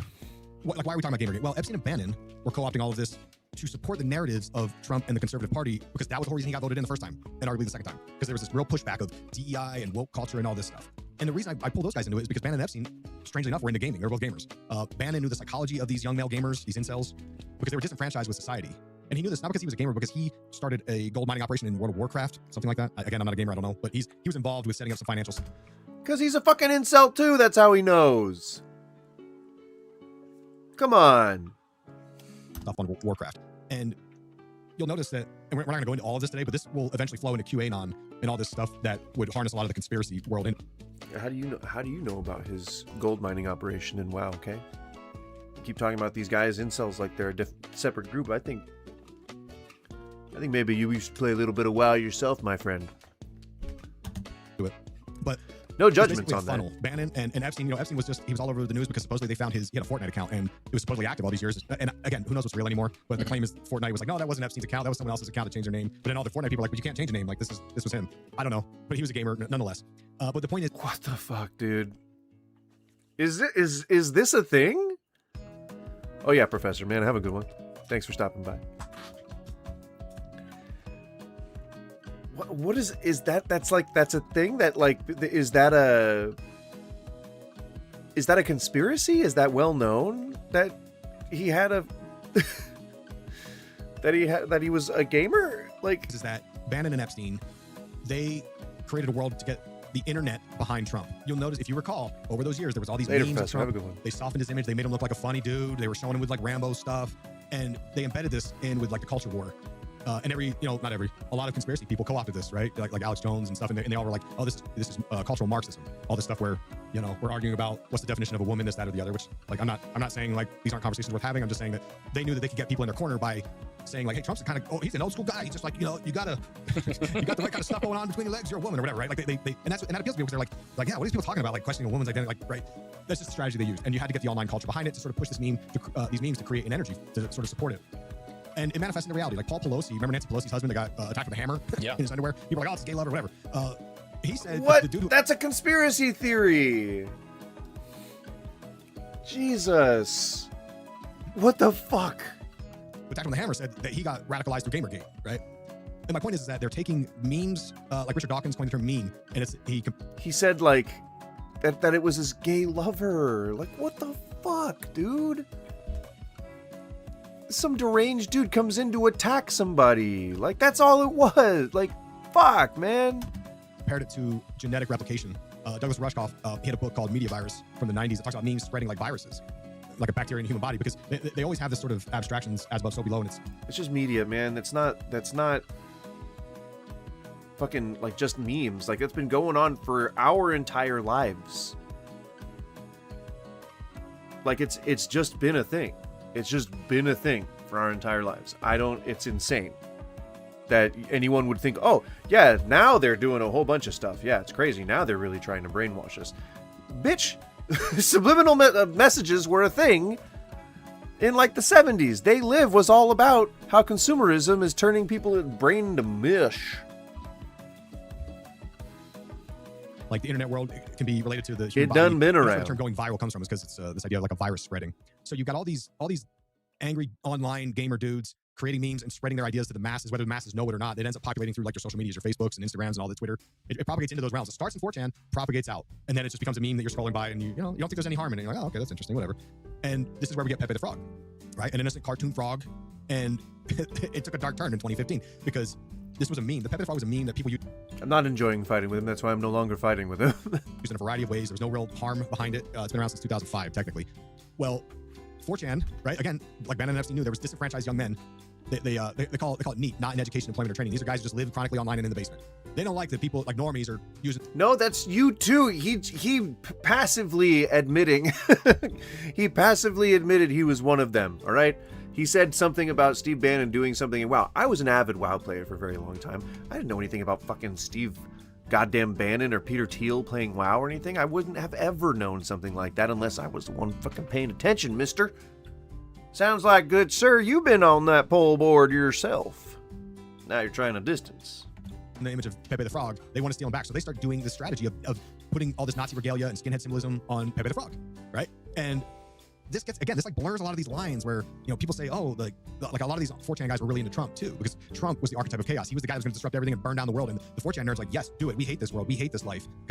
Or because he espouses racist and xenophobic views. And they all wanted that because that's why they were there. Because nowhere else on the internet welcomes them. Like, it's really simple. They're depressed, basically. And that's why like, it's like a play on LOL. And again, it's Warcraft, which was Steve Bannon was invested in. And then weird things start happening that all this Pepe the Frog and Kek and stuff, it's sort of created organically online. I'm sure and then they find out retroactively that there were real world things, like an Egyptian frog deity named Kek, right? Who turned out to be the deity of chaos. And when Trump ran it, he was the chaos candidate. And this goes into all kinds of crazy stuff with chaos, but we're not gonna get into it right now. But 4chan, they oh my god, dude. Don't fucking mess with chaos. Don't fucking mess with my chaos, okay? That's my shit. Don't mess with it. They embrace Pepe even harder. They start dropping Pepe memes that influence reality in 4chan. Like when they make a post, they look for certain, like the poster just posted anonymously and given a serial number and a real long string of numbers, and they'll pray for dubs and trips. Again, it's like weird online culture stuff. And Pepe would sort of make this happen. So they started worshiping Pepe the Frog, and they would focus their energy on Keck and Pepe and this god of chaos stuff. And then Trump comes out and he's a chaos candidate. So he's their natural candidate that they want to get in there. And if you watch documentaries, there's a lot of weird stuff that happens. Like at a Hillary Clinton rally, someone screams out the name Keck, and that had some kind of significance from online culture. Weird, crazy stuff. The connections are very deep. But Pepe the Frog becomes the most influential fictional character. What does that even mean? What does that? That doesn't mean anything. Someone screams out a word? Time magazine listed as number 1. Then he becomes a hate symbol, and all this crazy stuff happens. And one last thing on this, and I'm going to turn it back to you. But the idea of chaos is important here because the term order out of chaos. Like that's the plan. They want to induce chaos, and that's a strategy that Trump and his people have said out loud. They say the reason he's doing so much all the time, and you can't even, by the time you're processing the thing he did on Monday, on Tuesday he's starting a new can of worms, and Wednesday and Thursday, and it's like radical shifts of society and things we've never done before, things presidents have never said before. It's done on purpose. It's causing chaos because there's a significant energy to be used like in chaos magic, right? And Trump is amping it up in the second run as the 47th president. And no, what? No, what? Wait, what? How? What? The numerology there is the 4 plus the 7 equals 11, and 11 is the number of magic. Like a lot of this stuff is, they say it out loud, this whole idea, like Trump said it a million times, like, we're going to bring out the golden age, bring out the golden age. Well, that also comes from the occult. It comes from Steve Bannon, who's a traditionalist, and in his book, War for Eternity, not his book, I'm sorry, Professor Ben Teitelbaum wrote a book about Steve Bannon after spending a long time with him. It goes into that, like Alexander Dugin and these traditionalists that see the world as running in cycles, and they want to end the current cycle and start the new one because they think we're in the dark ages of the Kali Yuga, and they think they're going to create the new anti-modernity, traditional sort of like new age, which Trump is calling the golden age, right? So a long way around to say that there's a lot of energy being pushed through online memes in order to create chaos, in order to use that energy as any magician would. Yeah, no. No. No. To him, it seems like what his interpretation of this magic that's being used is like a wizard standing on a cliffside, waving his hands and conjuring bolts of energy, and that's what this is, and we're really casting spells and shit. I gotta blow my nose, hang on. But that's not what people do when they do magic. Oh my god. Oh, my sinuses, why? Will they never relent? No, they will not. Yeah. But,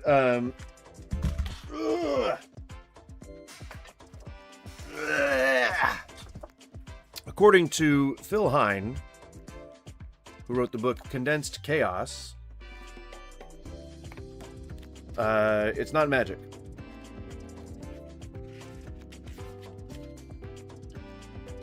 Blah, blah, blah. There we go. Okay. So, I'm going to speed through this. I'm only going to cover the most important parts. But what they're talking about is not correct. Their perception of what magic is... And magic, just as a disclaimer, is not real. There is no such thing as magic. What there is Jermaine Event, what's up? How's it going? It's the first one? Oh, it's yeah, MAGA. Oh, of course. Christianity. Sorry, Mr. Christianity. I keep forgetting which one is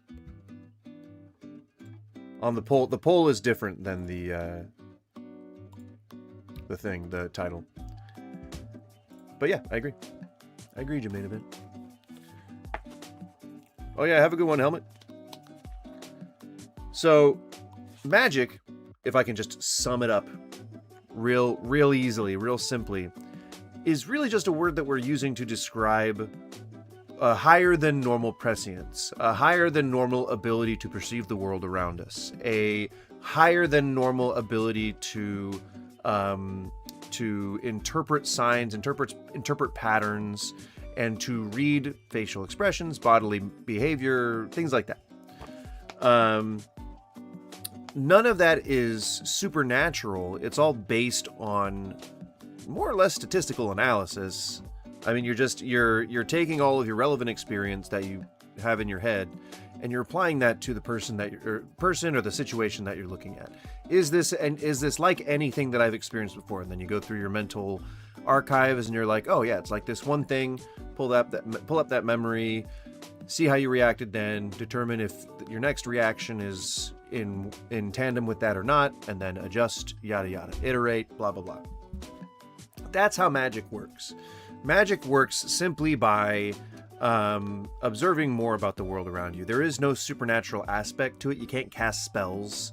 You can't I don't know, like you can't influence other people. Like the perception of the classical perception of magic is a misinterpretation of the themes that people imagine in their head when they think about people conducting magic. Something happens, it's almost inexplicable, and it's only cursorily taken credit for by a person like, you know, a mile down the road who claims to have influenced things in that manner.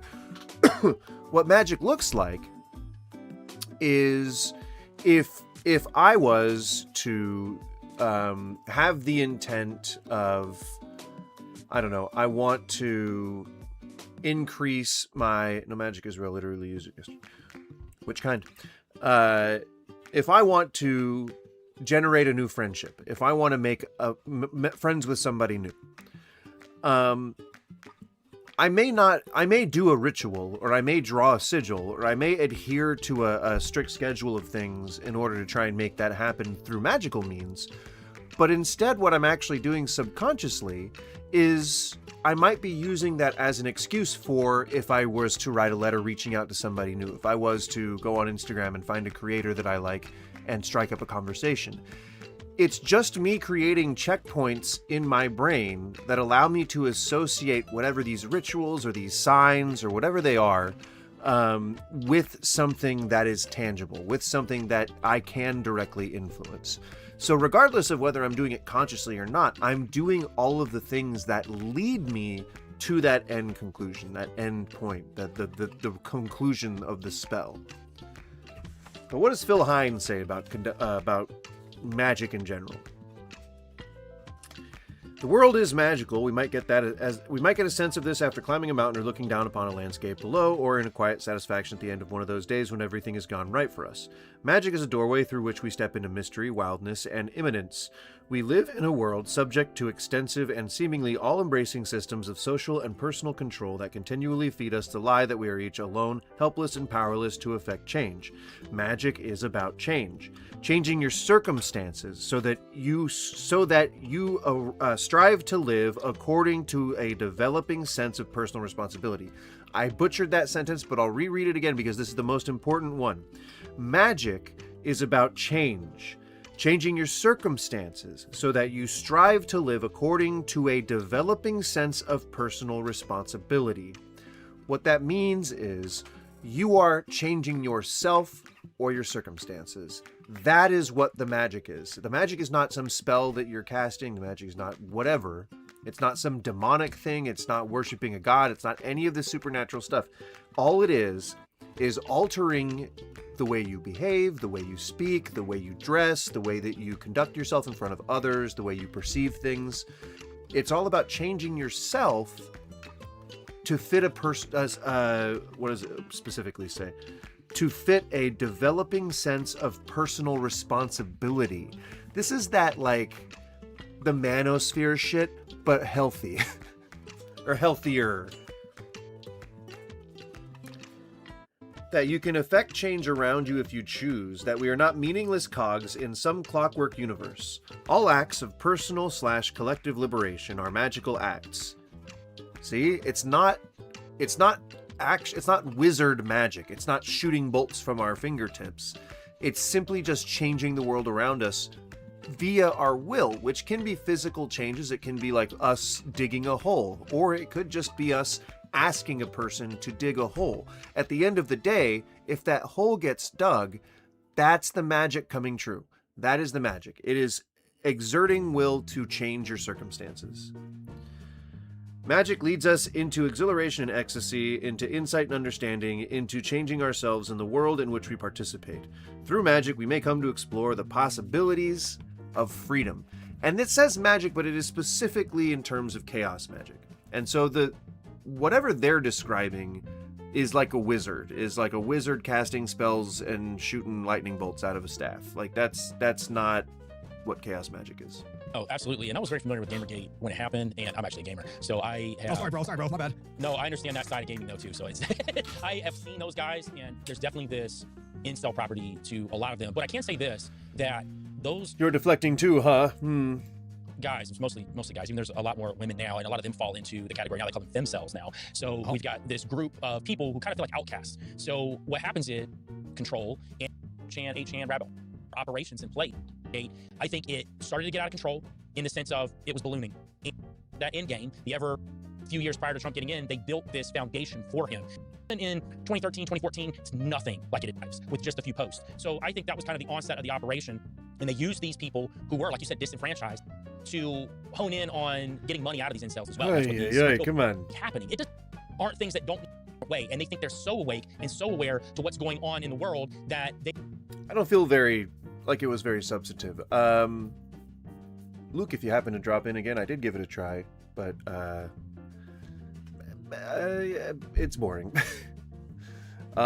It's all stuff I've heard before, and it's not substantive to anything, any new revelations or anything like that. So this is the guy that I was talking about before, who is also pretty, I would say, representative of his own community as far as Christianity goes. Church in the last 100 years. You couldn't have had a more winsome, thoughtful, I don't like this coming up bullshit. We must make America. Because he didn't go through any of the institutional, credentialed, correct gates that his evangelical theological betters would have, and often did, insist that he go through before he start doing the ministry thing. That's right. That doggle hunt. Yeah. And all of TGC, or sorry, for all of the Gospel Coalition, all of Christianity Today, all of Desiring God and Piper's Ministry. What am I leaving out? Look at all these Somalis. Isn't that wonderful? All of ERLC, all of the Southern Baptist Convention. What am I leaving out in terms of Christian institutional managerialism? All of the big Christian conferences, Passion, all of the things that you would think in terms of big stages, big influence, networks, streaming, book publishers, like all of the Christian institutions that you would have thought would have been like, wow, this guy, Charlie, this is a talented young man. And yes, you can go find clips of Charlie when he was 22 that are not very good. Right. But you can find clips of me at 22 that are not very good. Sure. But the dude from 24, 25, certainly from 26 to 31, you couldn't have had a more winsome, thoughtful, persuasive, courageous, and relentless voice for all of the cultural issues that the shepherds and the preachers should have been addressing from the pulpits. And he was doing that in the Shadowlands. Yes. Yep. The darkest places of our culture, the most lost and confused places of our culture. Colleges? What? I think bullying unmedia trained individuals is like the darkest part of our fucking society. I couldn't find I did find the clip, but it's trapped within his actual video. So I want to just close the book on this guy real quick. I found the news story. If my child died, I would want to cry my eyes out. I don't think I would. Sociopaths don't form normal emotional attachments to... What? Is he about to come off as a sociopath? I mean, he seems kind of sociopathic. I don't know what's happening right now.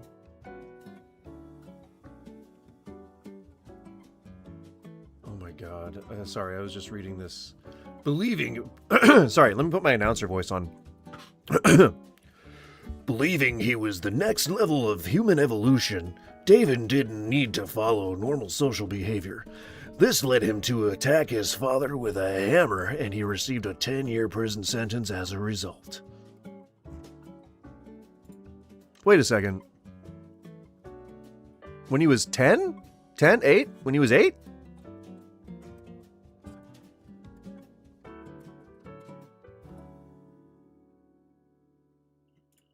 Other people. They lack empathy. When they see a person suffering, they don't feel bad over it. I was in high school biology when evolutionary theory was really laid out for us. Species develop new characteristics, new traits, and then those can actually eventually take over. And so I concluded that maybe I had reached a higher stage of humanity where I wasn't held back by emotions the way other people were. And so I came to regard all these little rules that people tell you to follow as kind of brainwashing me. Breaking into places and breaking into the school or stealing things. I felt like I was stripping away these layers of rules that people had been imposing on me my entire life, and it was an amazing feeling. And if I really wanted to sort of be free of everything I've been brainwashed into thinking about right and wrong, and I decided to kill my dad. And I decided to do it in a brutal fashion, not a gunshot or anything. I was going to do it with a hammer. When I walked up to my dad, I had a hammer in my hand, and I hit him in the head 7 or 8 times with a ball-peen hammer until I thought he was dead, and I just left. One of his friends, Jim, found him covered in blood, took him to a hospital, and so I went and told my mom, hey, I may have done this because I think I'm being told on at that moment. Instead of taking me to the police or anything, she took me to a psychiatric hospital. They made a report based on the time that I was there, and said antisocial personality disorder. Whoa, hang on. What the fuck?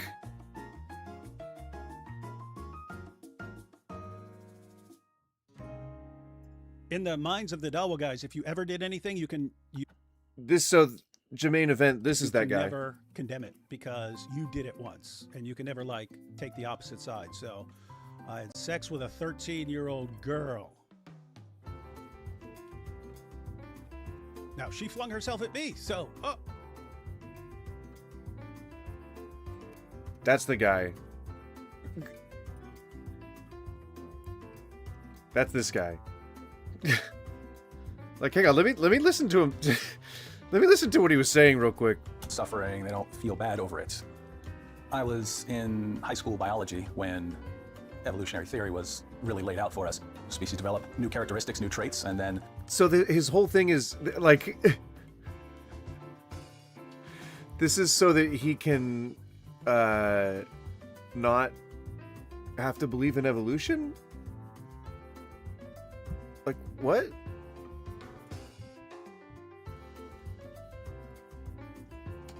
Those can actually eventually take over. And so I concluded that maybe I had reached a higher stage of humanity where I wasn't held back by emotions the way... Look at how he remembers this. This is what I told... Okay, so in every single video, he has the same fucking look. Every single video. Right now, he's looking like a fucking psychopath. This is how he looks in every single video. Every single one. That's always his same expression, his same look, every single time. It doesn't change. What do you believe about why humans exist? I don't really care why we exist. I think we exist to survive and procreate, but other than that, I think there's a lot of fun stuff that happens along the way. But look at how he talks about it like he's remembering, like he's having a fond memory. Bad over it. I was in high school. Of course I'm not a sociopath. Sociopaths don't feel bad over their perceived slights. School biology when evolutionary theory was really laid out for us. Species develop new characteristics. New I blame traits, evolution. And those can actually eventually take over. And so I concluded that maybe I had reached a higher stage of humanity where I wasn't held back by emotions the way other people were. And so I came to regard all these little rules that people tell you to follow as kind of brainwashing me. Breaking this dude? Well, I don't, but okay. Into places and breaking into the school or stealing things. I felt like I was stripping away these layers of rules that people had been imposing on me my entire life, and it was an amazing feeling. And if I really wanted to sort of be free of everything I've been brainwashed into thinking about right and wrong, and I decided to kill my dad. Do you see how he smiles when he says that? I thought I could be free. And if I really wanted to sort of be free of everything I've been brainwashed into thinking about right and wrong, and I decided to kill my dad. And I decided to do it in a brutal fashion, not a gunshot or anything. I was going to do it with a hammer. When I walked up to my dad, I had a hammer in my hand, and I hit him in the head 7 or 8 times with a ball-peen hammer until I thought he was dead, and I just left. So he tried to murder his father.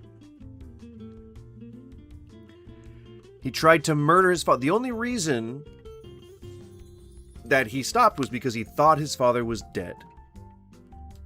And then watch the corners of his mouth turn up as he's telling the next part of this story. One of his friends, Jim, found him covered in blood, took him to a hospital, and so I went and told my mom, hey, I may have done this because I think I'm being told on at that moment. Instead of... Do you see that? It's almost an involuntary smile. Taking me to This is him in his normal videos. This is him remembering trying to murder his father with a hammer. So he clearly has a record of this trying to cover up or get ahead of things before they go full light, full send or whatever. the police or anything. She took me to a psychiatric hospital. From the very get-go, his mom, who should have been turning him into the police, she took him to a psychiatrist, maybe to assess his mental faculties, but also possibly to coach him how to act from here on in. They made a report based on the time that I was there, and it said antisocial personality disorder. Eventually, Virginia had them. Right. Antisocial personality disorder. And maybe that's true. Maybe that's, you know, maybe that is a real thing that he has, and that he just fell into this, you know, loosening of moral sensibilities as he learned more about evolution. Move me from the psychiatric hospital and take me to jail. Since my dad survived, I was convicted of malicious wounding. I was sentenced to 10 years in prison. There was a Christian named Randy. So he should have been accused of attempted murder. But nope, I guess. And he was a bit different from everyone else. And one day he was reading his Bible, and I walked up to him and I said, "Hey, you know why you're reading your Bible? You're reading the Bible because you're born in the United States. If you've been born in China, you'd be a Buddhist. If you've been born in India, you'd be a Hindu. If you've been born in Saudi Arabia, you'd be a Muslim. Because people like you believe whatever you're taught to believe." He started arguing with me and started tearing me to pieces. And that was very different from other Christians that I'd argued with in the past. Ended up in, for a couple of months, a series of arguments with Randy about Christianity versus my worldview. Randy was... But you hadn't formed your worldview yet. You were a child. You were 8 years old. If your numbers are correct, when you got out, you were 18 when you had sex with the children that you had sex with. Meaning the arguments that we would get into. I'm not going to beat him this way. I'm going to have to really learn the Bible so that I can respond to him. I regarded that as my weakness. I have to say I was impressed with Jesus. I went from thinking that I'm the best... Oh, you mean when it came to absolving you of all your sins? Perhaps? You mean like when it came to the point where he could give you a free ticket into heaven as long as you profess faith in him and love him and understand that he gave his only begotten son to absolve you of your sins? It's almost like you can get away with anything. Like having sex with children. Person in the world of thinking that I'm the worst person in the world. The question came up, either I'm stuck like this, or there's someone out there who can deal with this. Who, out of anyone, had the ability to change, radically change, severely messed up people? It's a higher power. There you go. Not a therapist. Not medication. Not like imprisonment or reform or whatever. God. That's what's going to do it. There you go. Jesus or it's nothing. It's Jesus or there's just no hope. I bowed down and I prayed and I said, God, I don't know if I'm going to believe in you tomorrow, but I believe in you right now. If you can do anything with me, you're welcome to it. And I ran through the sort of sinner's prayer that I'd heard there in the jail. When I sat up, the whole world looked different. It looked like I was in a different place, like everything was a different color. And I didn't know if this was, you know, there was something weird going on, but it was, I didn't want to hurt anyone at that point. And it was an amazing calm. I felt like I'd been physically nonstop brawling all my life, and then I finally could just sit down and rest. While yeah, it's a big weight off when you can foist your problems onto something else. Yeah, deflection feels good. It does sometimes. Jesus fuck, I was in prison. I thought it would be bad to actually confess because my dad, again, had no recollection. I'm a Christian now. I can't spend my entire life saying I haven't done something that I've done. I'm going to write a letter to my dad right now and lay everything out to him. He came to see me at the first chance, and he said it's okay, and he forgives me. And he told me, he said I really didn't think you did it. And so for him to hear all of that at once and then to forgive me, it's amazing stuff. Between jail and You tried to murder your dad. And now for some reason, because you're Christian, now it's all good. Your dad had way more grace than you ever will. Holy fuck, dude. prison, I was locked up for a little over 5 years. I got out of prison in 2000 and started college immediately. Started arguing with a young woman who was an agnostic, and she eventually became a Christian, and we were married the following year. We have kids, and getting to watch them grow up, and given the things I've done, I should not be able to have this sort of normal life. It kind of blows me away. I want people out there to know that there is a creator to this world, that there is a point to this world, that other people are important, that it's not just all about you. Jesus rose from the dead, and that shows that there is a point to everything, that there is a creator. But where does graping children fall into that? Clear. I also wanted people to understand that they don't need to cover up things they've done. You don't need to blab everything to the entire world like I do, but it's really, really good for you to have a friend or a small group of people that you trust enough to be totally honest with them. If you don't have something like that, you run the risk of living a double life. And living a double life will crush you spiritually. Way better to be completely open with at least someone. Or you can blab your sins to the entire world like your boy D would. In that live stream, I confessed to doing horrible things. The ones everyone focused on were that when I was 18 years old, out on bond, I had sex with a 13-year-old girl and a 15-year-old girl.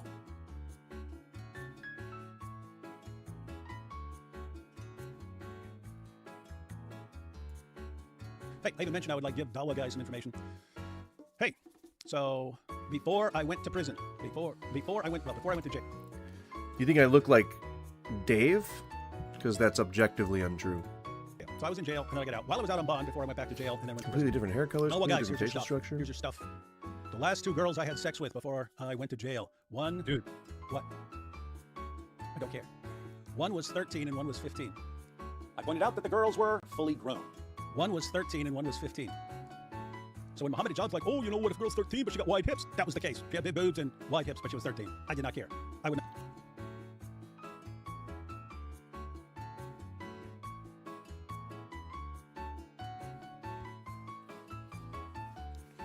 "13 and 15.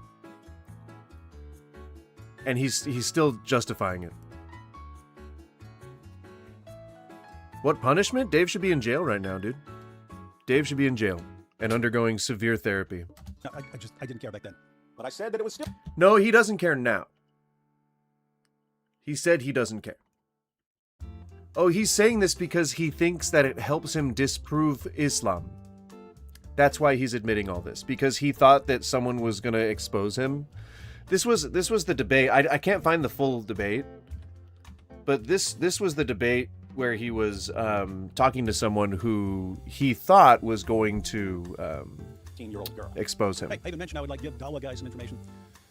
Hey, so before I went to prison, before I went to jail. So I was in jail, and then I got out. While I was out on bond, before I went back to jail, and then went to prison.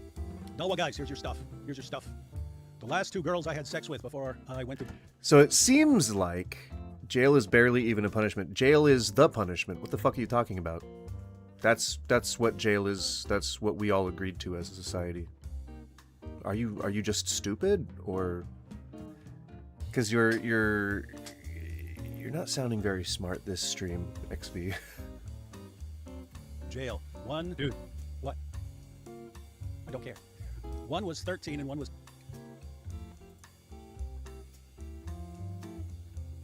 Do you see his face when he remembers these things? This is truly psychopathic. And I mean that clinically, truly clinically psychopathic. The only time you ever see emotion on his face is when he's remembering things that he's done that he describes as terrible. I am only an armchair psychologist, but to me that says that he wants to hear himself talking about these things. He wants to relive these things over and over again, and that is pathological. No, because jail isn't even bad. Yes, it is. Have you ever been? Like, he would just be sitting there eating, sleeping, watching TV. That's not what people do in jail. People spend a lot of time trying to introspect and learn more about themselves. Some people are chronic jail goers, but that's, you know, also part of society's problem as well. But jail is the punishment that we have in society. What do you propose else other than that? Also note that encouraging death will get you banned from my channel as well. I don't care. One was 13 and one was 15. Ugh. Pointed out that the girls were fully grown. One was 13 and one was 15. So when Muhammad John's like, oh, you know what, if a girl's 13 but she got wide hips, that was the case. She had big boobs and wide hips, but she was... He didn't say that she was fully developed. He said she got wide. She had wide hips and big boobs. That's what he said. Fucking gross, dude. 13. I did not care. I didn't care back then. But I said that it was still evil, because even though they were post-pubescent, those girls were still way too young. Children. They were children. In the minds of the Dawa guys, if you ever did anything, you can never condemn it because you did it once, and you can never like take the opposite side. Well, no. That I don't even know what the Dawa guys' argument is, but I'm guessing it's that if you did a thing, you shouldn't be throwing stones. Like, you should be able to say, you know, I'm gonna sit this one out, guys. You know, if you got a direct frame of reference that may present a conflict of interest in terms of your argument, maybe you might want to just sit that one out. Especially if you claim to speak as an authority on this kind of stuff. Debunking Islam while being a PDF file. It feels not anachronistic, that's time. It feels weird, feels out of place, feels wrong, you know? So, I had sex with a 13-year-old girl. Now, she flung herself at me, so...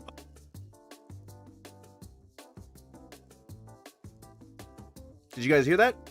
Let me just hang on. So he keeps saying in all the video evidence that I've seen of him talking about like how bad the thing he did was, he keeps putting little fucking things in like this. Sex with a 13-year-old girl. Like this, watch. Now, she flung herself at me, so... He keeps putting little shit like that in there. He keeps italicizing the term meaningful. If you don't mind, can you catch me up to keep me up to speed with the debate? This debate is not what we're covering right now. The debate, I think, was over like Islam versus Christianity. But in this part of the debate, he admits to child rape because to him, that's a good point to make against the Muslims. But really what it is I think he was afraid that he was going to get exposed, and he just kind of like went into he's like, but she threw herself at me. I guess I can defend it. No, I don't defend it. Shouldn't have done it. Doesn't matter if a 13-year-old girl flings herself at you. Doesn't matter if she has big boobs and wide hips and so on. See what I mean? Like, he says the right thing. He says, it doesn't matter, I should never have done it, even if she was smoking fucking hot.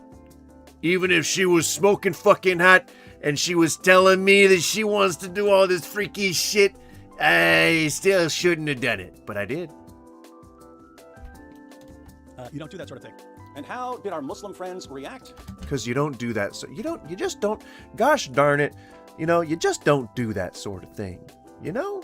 Gosh darn it. David Wood How's it going, recently Smoke, by the admitted way? to raping two underage girls. Raping? I did nothing against their will. Those girls approached me. That's not the definition of the word. If a girl is too young to consent, that term applies. Period. There is no wiggle room. Holy shit. But it's statutory rape, right? Why? Because girls that young can't consent. So... Which still, maybe you put that word in front because it makes it less impactful for you, but on the back end of it, we're not watching this video again. This is actually his response to the shocking allegations. This is his other video trying to justify it. It may like reduce the impact to putting statutory in front of it, but we still use that term. According to Daniel Hakikachu, statutory rape can simply be called rape. Daniel, I accept your usage of the word grape. Let's just call it rape. Let's make it official.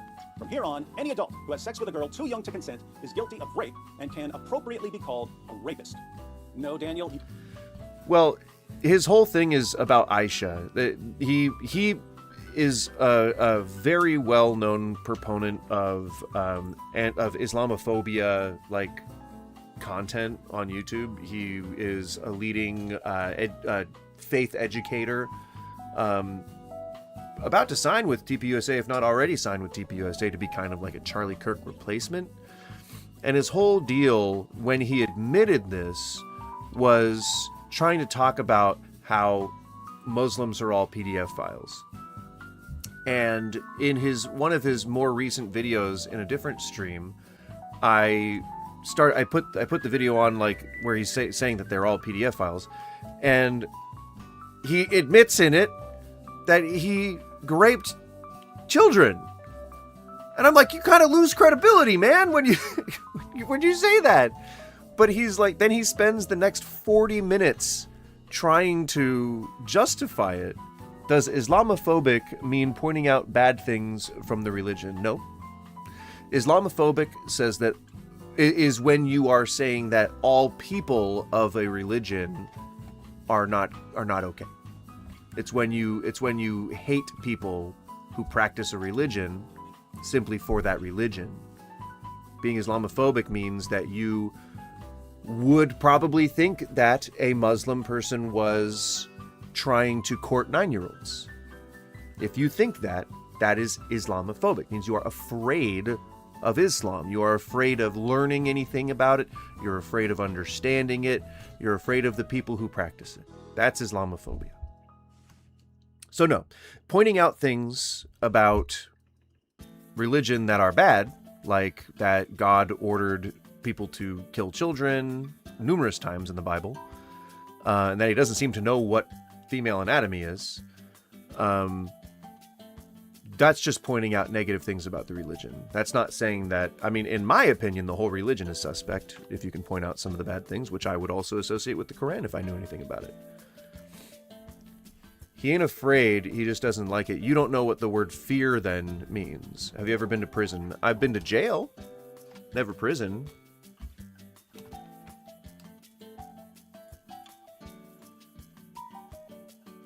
But that was like county, and I think I was in for like vandalism.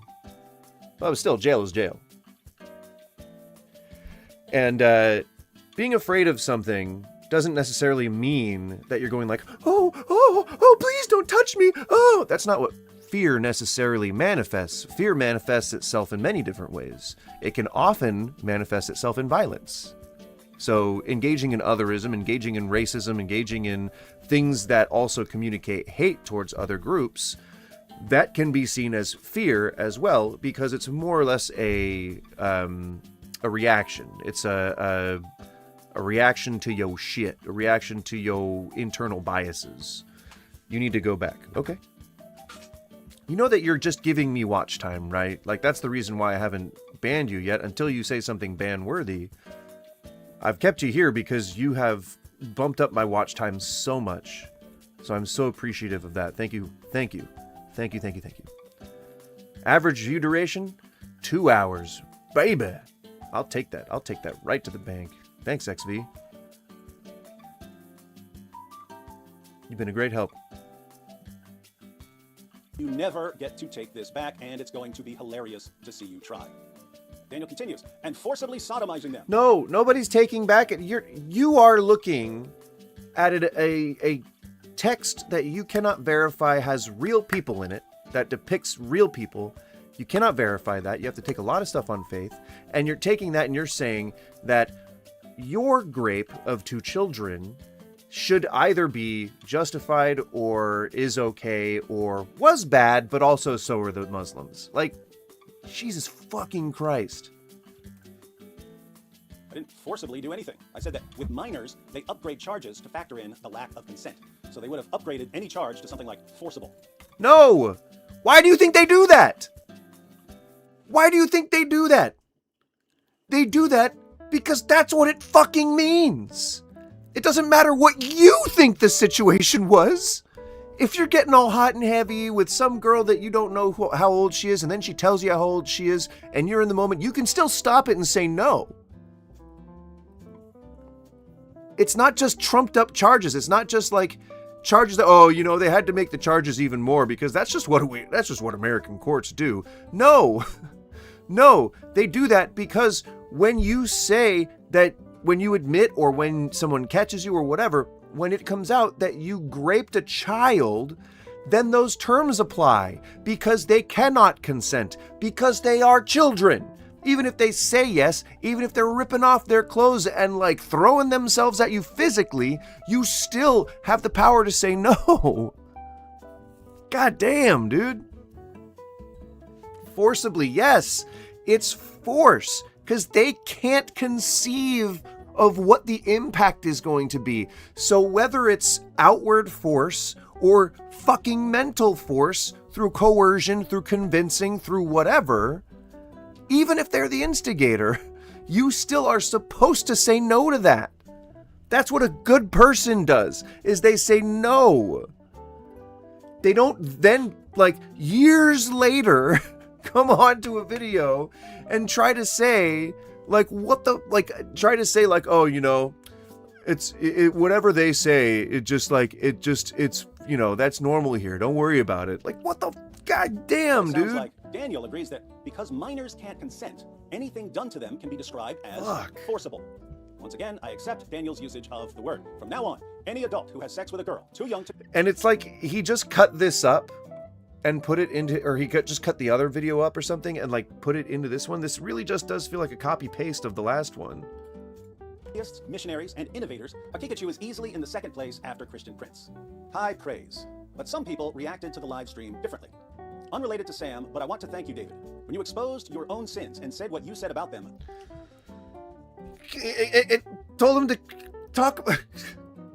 Like, what? So he's encouraging other PDF files to admit that they're PDF files. This is not a good thing. I guess it's a good thing for them to get, like, so they can get caught and prosecuted, but what the fuck? Just now I confessed to someone close to me about sexual sins I've been hiding for months. Either it's that they were jerking off, which is, nobody should ever be ashamed about that, or it's because that they were doing something to someone that they shouldn't have been doing. Like, what? You need to have been caught for this. Crazy. And he even acknowledges that the purpose of it was to disarm the guy he was arguing with. That strongly convicted me to do this. Jesus. For all of us. The most powerful live stream David Wood ever made. This will resonate for many years to come. God bless you all. Thanks. I've gained so much more respect for you, David, and it encourages me to expose and confess. All these people are just his fellow PDF files. Like, what the fuck, man? Pointing out bad things from a religion is subjective, also regarding to the point when he said the prophet married to Aisha when she was way younger than him. It was okay at the time, 1400 years ago, to marry someone at that certain age. I also might add he engaged... with that. Being said, it's forbidden now in Islam due to change and evolution of society. Yeah, I mean, I would agree with people who would say to you in response to that doesn't make it okay. But I would also agree that relating things that happened over a millennia ago is not something that relating a modern day occurrence of something that you yourself did, like we're talking about Dave here, that's not a way to debunk. That's not a way to debunk that thing. In fact, that's probably one of the worst ways to debunk that thing. Do you have moderators? I have the auto mod. But that's it. My channel's not big enough to have moderators. If you would like to share and spread the word, I'm happy to have it grow to the point where I need moderators. I would be happy for that. But yeah, it's the same thing as like the slavery thing. You know, Christians will often attempt to argue that slavery back then is justified because it was just a product of the time. But then they'll also try to argue that God is all-knowing, all-loving, and all omnipresent, omnipowerful. So if he does exist outside of time and space and doesn't abide by the logic of time and space, then he can look further into the future and see what the cultural impact is going to be and how society will evolve and all those different things. So therefore he should have at the very least made some guardrails in place, said something about it when he was delivering his Sermon on the Mount, or when he was giving Moses the fuel for the Sermon on the Mount. You know, like, I don't know, it feels like an all-knowing, all-loving God would have been able to help against some of those things, you know. But Christians will often try to justify slavery of that time because it was God's will, because it's like, you know, it's hinky. It's a bad argument. Yes, exactly. I agree. As I said, it's not okay now, but it was okay by then, and due to it being exploitative, the change had to be done. That you can acknowledge that makes you better than a lot of the Christians that I've interacted with here over the years. A lot of them will not acknowledge that it was a bad thing even then. They're like, no, it's they wouldn't have had any other chance to have work back then. No, they when the Christians came in and conquered them, they wouldn't have had any other opportunities. They would have had to have become slaves. I'm like, are you fucking kidding me? Are you listening to yourself right now? Jesus. Maybe not to the internet, but with close relationships. David makes himself In the Christian Bible, God did say to get slaves. He said to take slaves from the lands around you. So I mean, if you want to look at the Bible, like he absolutely does say to take slaves.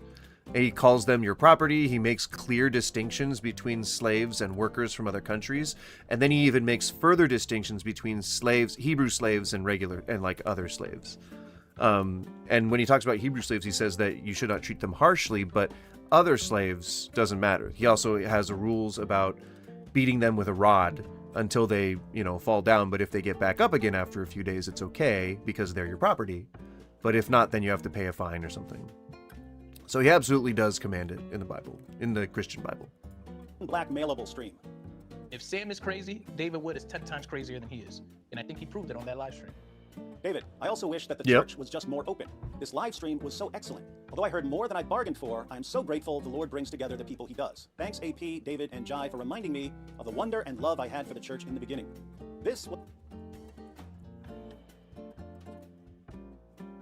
You can divest yourself from people that espouse values that you don't support. Even if a member of your family starts doing the Nazi salute and goose-stepping all around the house, you can say, I'm going to go ahead and distance myself. You can do that. Just because someone is a person you've been watching for years, or just because some person is a family member, or someone that you had a relationship or something with, you don't have to keep being friends with a person who says bad things or wrong things or societally shitty things, like how they grape children. Was a life changer and paradigm shifter. Thanks again, David and AP. Now, let me tell you why I don't care, even slightly, if people know about any of the horrible things I've done, and why these Dawa guys are completely, utterly, totally insane for running their mouths. As many of you know, I attacked my father with a ball-peen hammer early Thanksgiving morning in 1994. As I explained recently on Pints with Aquinas, this was the final step in a bizarre purification ritual. I eventually attacked my dad with a hammer. I hit him in the head 7 or 8 times with a hammer. I thought he was dead. I left him for dead. Did you have a reason for doing that? Was he mean to you, or? He had been mean to me. For that, there was no reason. It was not, oh, I'm really mad at you or something like that. It was, it was, I mean, I can describe it. It was like every time I was following a rule, even if it was just like required. Like, if David, here's what you... So, my theory is that when he attempted to murder his dad, that was in the Old Testament, so it doesn't count. Yes, it does. Jesus said, I come not to abolish the old laws, but to fulfill them. He also said, not a jot or tittle of the old laws shall change. He meant specifically the laws laid out in Deuteronomy, in the Sermon on the Mount, the commandments, and Leviticus. So, do you want to maybe read your Bible again, or? Oh no, XV, you're just trolling. You've been trolling this whole time. Have to do. I felt like I was somehow polluted, like something had been added to my Anywho, sorry, you distracted me. My theory is that when he went to the psychiatrist after he had attempted to murder his dad, when his mother brought him to the psychiatrist after he confessed, there's every possibility that they coached him on exactly what to say, exactly what would have fulfilled the criteria for a borderline personality disorder or like a post-traumatic stress disorder, something that might have been a catalyst to violent behavior. Yeah, that's a word. But because of the cold, calculating way that he expresses things, it's entirely possible that he was coached on this and that he was coached what to say, because he got a reduced sentence. He was supposed to go away for 10 years. He went away for like 5.5. So, and that's not good time. Good time is like 1 for every 8, I think. Slaves are forbidden in Islam, as it was mentioned in the Hadith. No Arab is superior to non-Arab, nor a non-Arab to an Arab, nor a white person to a black person, nor a black person to a white person, except through piety. Yes, I mean, it's a meritocracy. There you go. That's how it should be, right? If you're going to subscribe to a religion. All people are from Adam, and Adam was created from dust. Yep, there you go. From dust we are born, and to dust we shall return. Is that a Islamic phrase, or is that a Christian phrase? I don't know. For awesomeness, and you had added something to me, and so I had this inclination to just whatever you're trying to make me do, like do the opposite. And so he's actually just going through the bullet points of what it takes to be a person with whatever it is, BPD or whatever the feeling of freedom. Whenever I do the opposite, so self-aggrandizing, you can't break into a store, you can't do self-aggrandizing, no consideration for authority. What is it? Highly manipulative and narcissistic.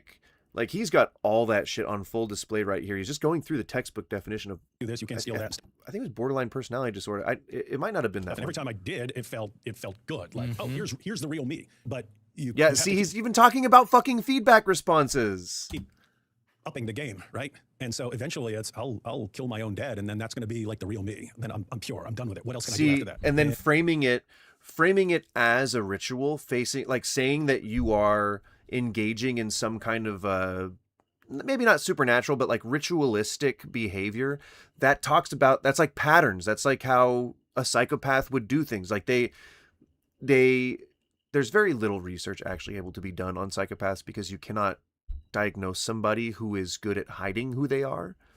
But the limited research that has been done, it talks about having a ritual, a way to do an MO, I guess, if you're talking about like a serial killer. But that's not, you can't conflate them. But you get what I'm saying? Like, there is a pattern to your behavior that makes you feel that gratification. And it's always a cycle of engagement and release. That's always what it is for a psychopath. Because you don't have any other, you don't register any other stimulus. The connections in your brain aren't firing the way that they're supposed to. And so I attacked him with a hammer, left him for dead. Didn't feel anything. Didn't feel any remorse or any. Just excitement, maybe. No, it was. I mean, I thought there was going to be some awesome feeling of being like the ultimate. See, and in the other one, he said that he was talking about, or in the other feature, he said that like a sociopath feels no regret, as if he's trying to distance himself from that. But then he goes on to talk about it here later, years later, about how he didn't feel anything afterwards. And also, the timeline's a little weird. I'm thinking that he was perhaps maybe a lot older, not a lot older, but a few years older than 18 when he raped these children. I'm not going to lie, this is so discomforting. Kudos to you for debating these kinds of topics. I don't like it either. When we first saw this on Thursday, I was like, "Oh, Dave, no!" It's not just my cringe at him feeling okay admitting it. It's the fact that, like, I can't believe that this guy is still he's not canceled. He certainly has not lost any viewership. He is next in line to be the faith educator for the TPUSA organization. So, like, it's mind-boggling to me.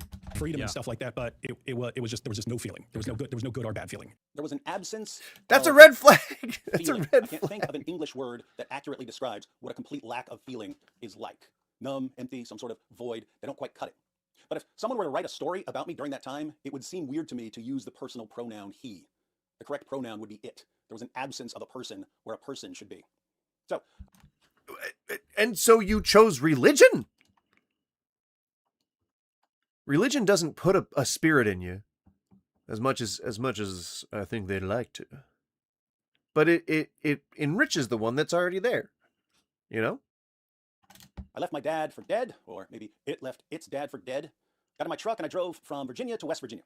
About 70 or 80 or 90 miles from Morgantown, where I was heading, my truck broke down, so I started hitchhiking. The guy picked This is the Apologetics Roadshow. me up and drove me maybe 20 miles to a gas station. But You wouldn't be brigading because he's got 419K subscribers.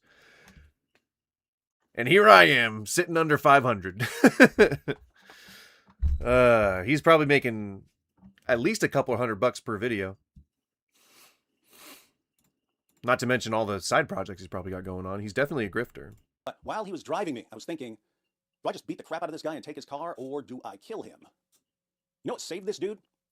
He started giving me signals that he was reading my mind. He knew what I just did to my dad, and he was part of whatever experiment I was in. Back then, and now he's trying to get unhinged. Do you see what I'm saying? Like, he's offering up all the explanations that he could give that would reduce his time in jail or reduce his whatever the impact this would have on his life. He's just rattling through all the checkpoints. He's reciting a script. He doesn't actually. This is a fucking like it might actually be a sociopath.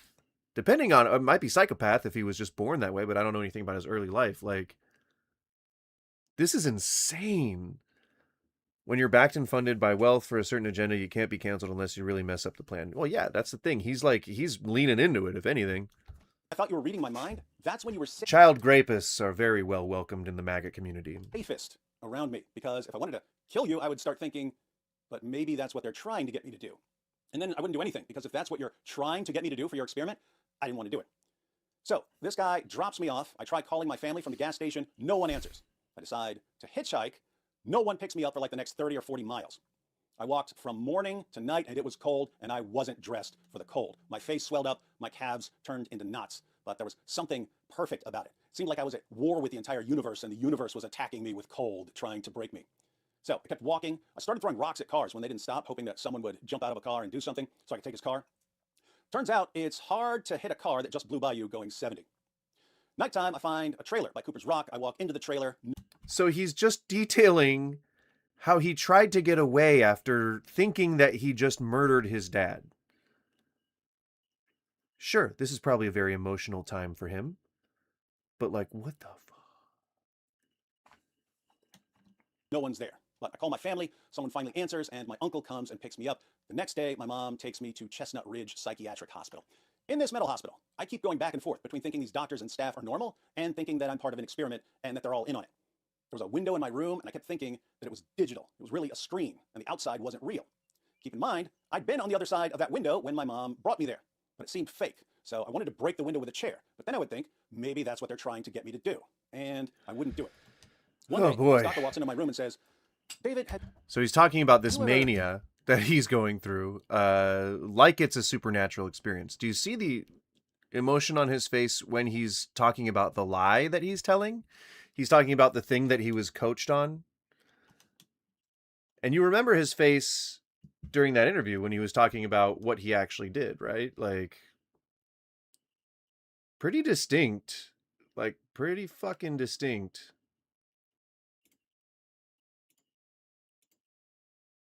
Way too young. In the minds of the double guys, if you ever did anything, you can never. 15. I went to jail. Dude. What?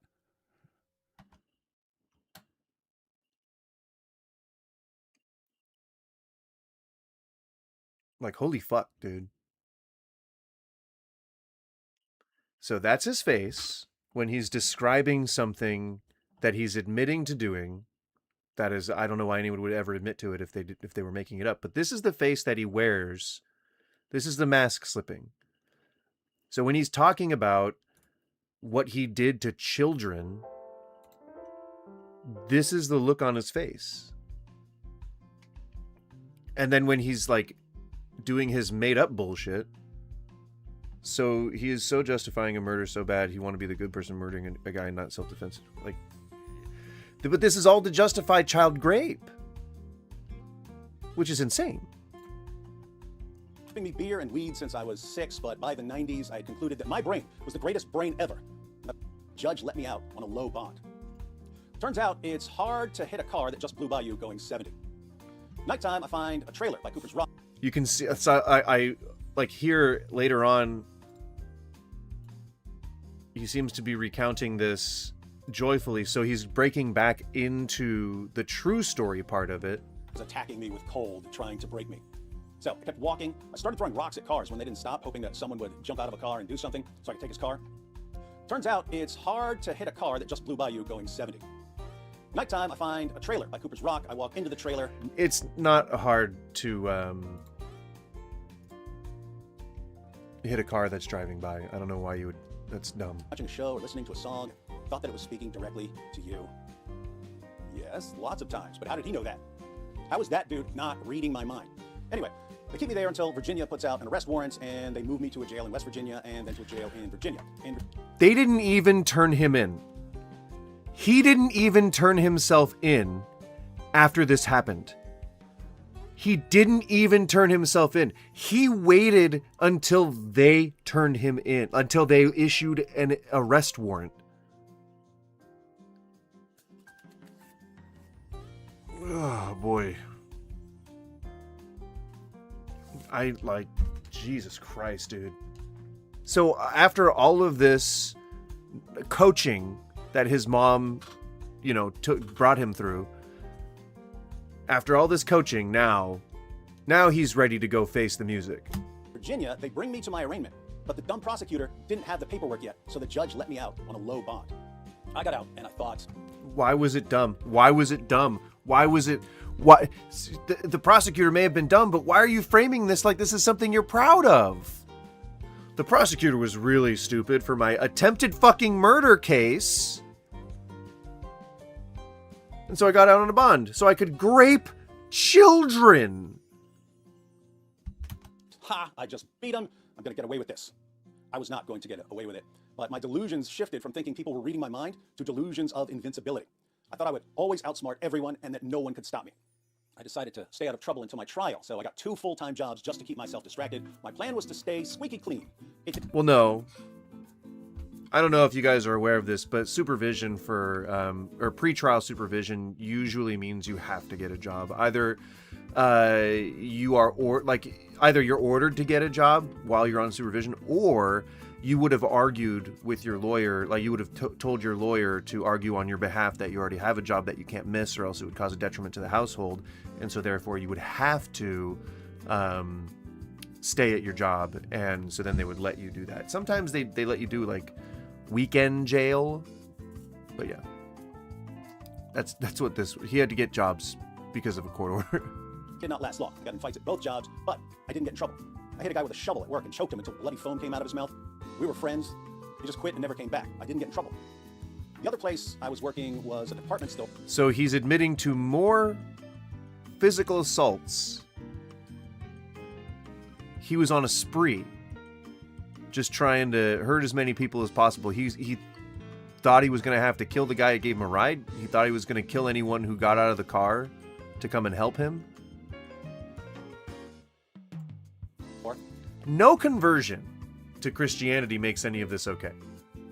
Like he's converting to make it okay. He's converting to absolve himself.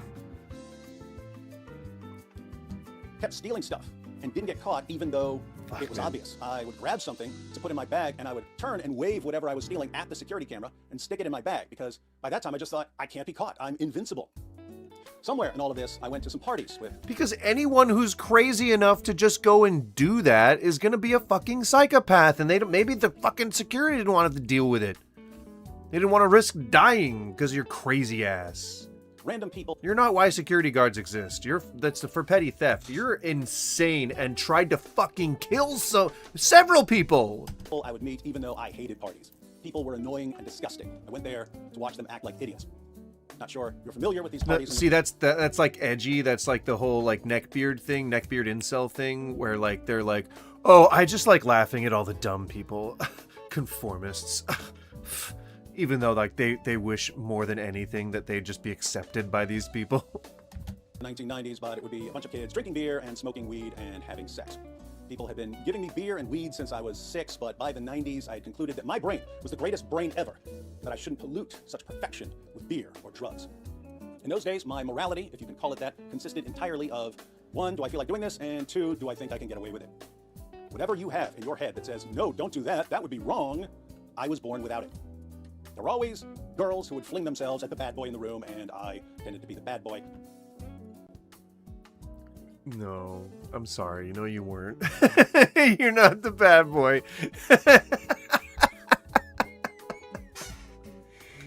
Oh man. This reminds me of my own time in my youth when I thought that I was the bad boy, and it turns out later when I reflected, I was not the bad boy. Oh my god. So yes, among other things, I had sex with a post-pubescent 13-year-old who, for some reason, was at a party, and a post-pubescent... Why do you gotta be saying that? Those don't go together. Like, you're not all of a sudden done with puberty once you hit 13. Like, that isn't, like... Well, at least I wasn't getting with them when they were too young to have a kid. Like, you don't have to keep talking about it like it's a fond memory. You could try to defer a little bit, just a little bit. 15-year-old. And if I hadn't gotten locked up, when I did, I would have done way worse than that. I mean, I used kill them? to sit around fantasizing about peeling people's skin off. Once I started...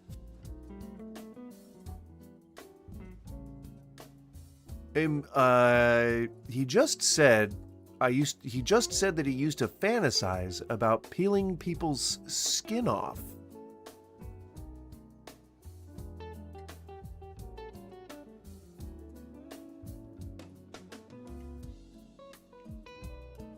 Fantasizing, it was only a matter of time. You know what's weird? When I remember things... And he's willing to acknowledge that it was only a matter of time before he did something like that. Bond, 1994, 1995. I see myself from the outside, but I don't have a face. And it's not just blank like Mr. Potato Head without any pieces added. It's like gray and copper-colored thick liquid, almost like Jell-O, and it's moving. Kind of creepy. Anyway, the last thing I was about to do before I went back to jail was burn someone's house down. There was some kid, I don't even remember what he did to tick me off. He jumped into a fight once when I was beating the crap out of his friend, but that didn't really bother me. He did something else I don't remember, but I decided to burn his house down. He still lived with his parents, so I found out where he lived. I made a Molotov cocktail. I was going to light it and throw it at his house in the middle of the night. Then I thought, well, they might wake up if they hear a Molotov smashing against their house. So I figured I'd do it more quietly. I bought a 5-gallon jug of gasoline, and I was experimenting by mixing it with oil to see what burned best. I was going to pour it all around his house and light it up and see who makes it out alive. And that's when I went to court and they found me guilty. It was really, really good for the world that I went back to jail when I did. Saw my testimony video, you know what happened. They put me in another mental hospital because no one brought up my mental health history until after the trial. And when they found out after the trial, they weren't convinced that I was competent to stand trial. Oh, right.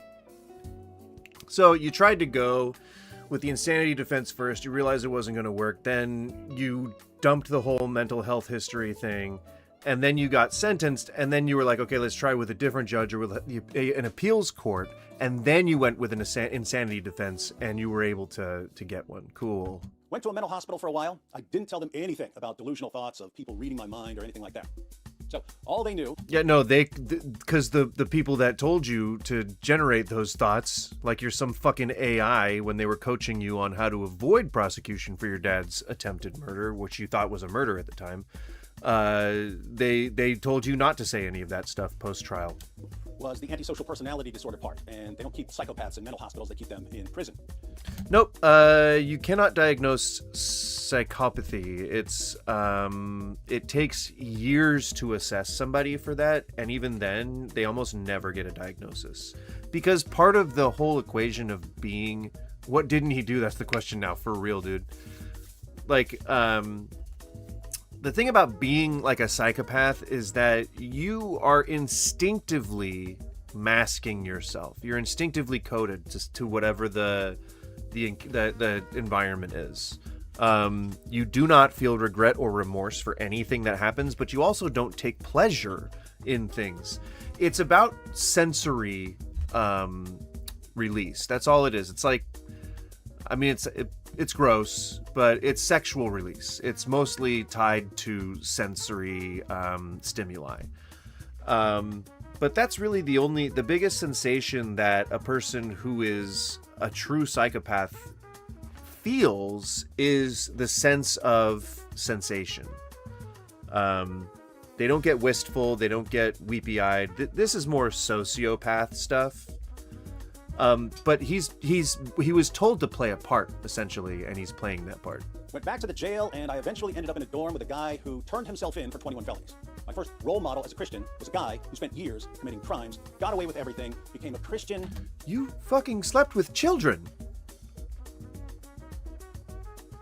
What are we doing throwing stones again? Joined the Navy, talked to some counselor about feeling guilty for the things he had done, and he walked into a police station one day and started confessing. No one would have ever caught him. No one was looking for him. He just decided to be brutally honest. You say that with a sense of admiration in your voice. That one act of insane honesty cost him a lot, decades of his life in prison. But where would I be right now if God hadn't used that one act of faithfulness and trust in God to annoy me so much that I started studying Christianity just to show this guy what an idiot he was? Well, no. Actually, what it sounds like is you were going to murder someone, and through whatever set of circumstances brought you to actual jail, it prevented you from killing someone. And someone in there was able to, someone else in this story was able to convince you enough that it was because of divine intervention that you now attribute society's now being safe. He said it like this, it could have been a lot worse for society. Like he's fucking Batman or some shit. Like, oh man, I really would have changed things. Like it's a fuck delusion of grandeur. That's behind the scenes. That's not part of his script. Most PDFs don't last long in jail. It depends on the jail. I'm pretty sure that a lot of them now have, because PDF files are such a huge problem, I think they have segregated units that have either all sex offenders and then like general pop. Like I think they have them separated now. What are your opinions on William Shakespeare? He was a hack! I don't know, man. Why are you asking me that? All right, well, fuck, man. I really would like to be done with Dave now. I guess we'll talk about Joshua Hames tomorrow because we're still on political religious stuff before Tuesday as well. And then Wednesday, Thursday, we might be playing a video game. Who knows? But until then, I'm going to say it was a good stream. XV, thank you so much for the added watch time. I appreciate it. You're helping my channel grow in so many more ways than you could ever imagine. I'll see you guys later. Have a good one, guys. Enjoy your day.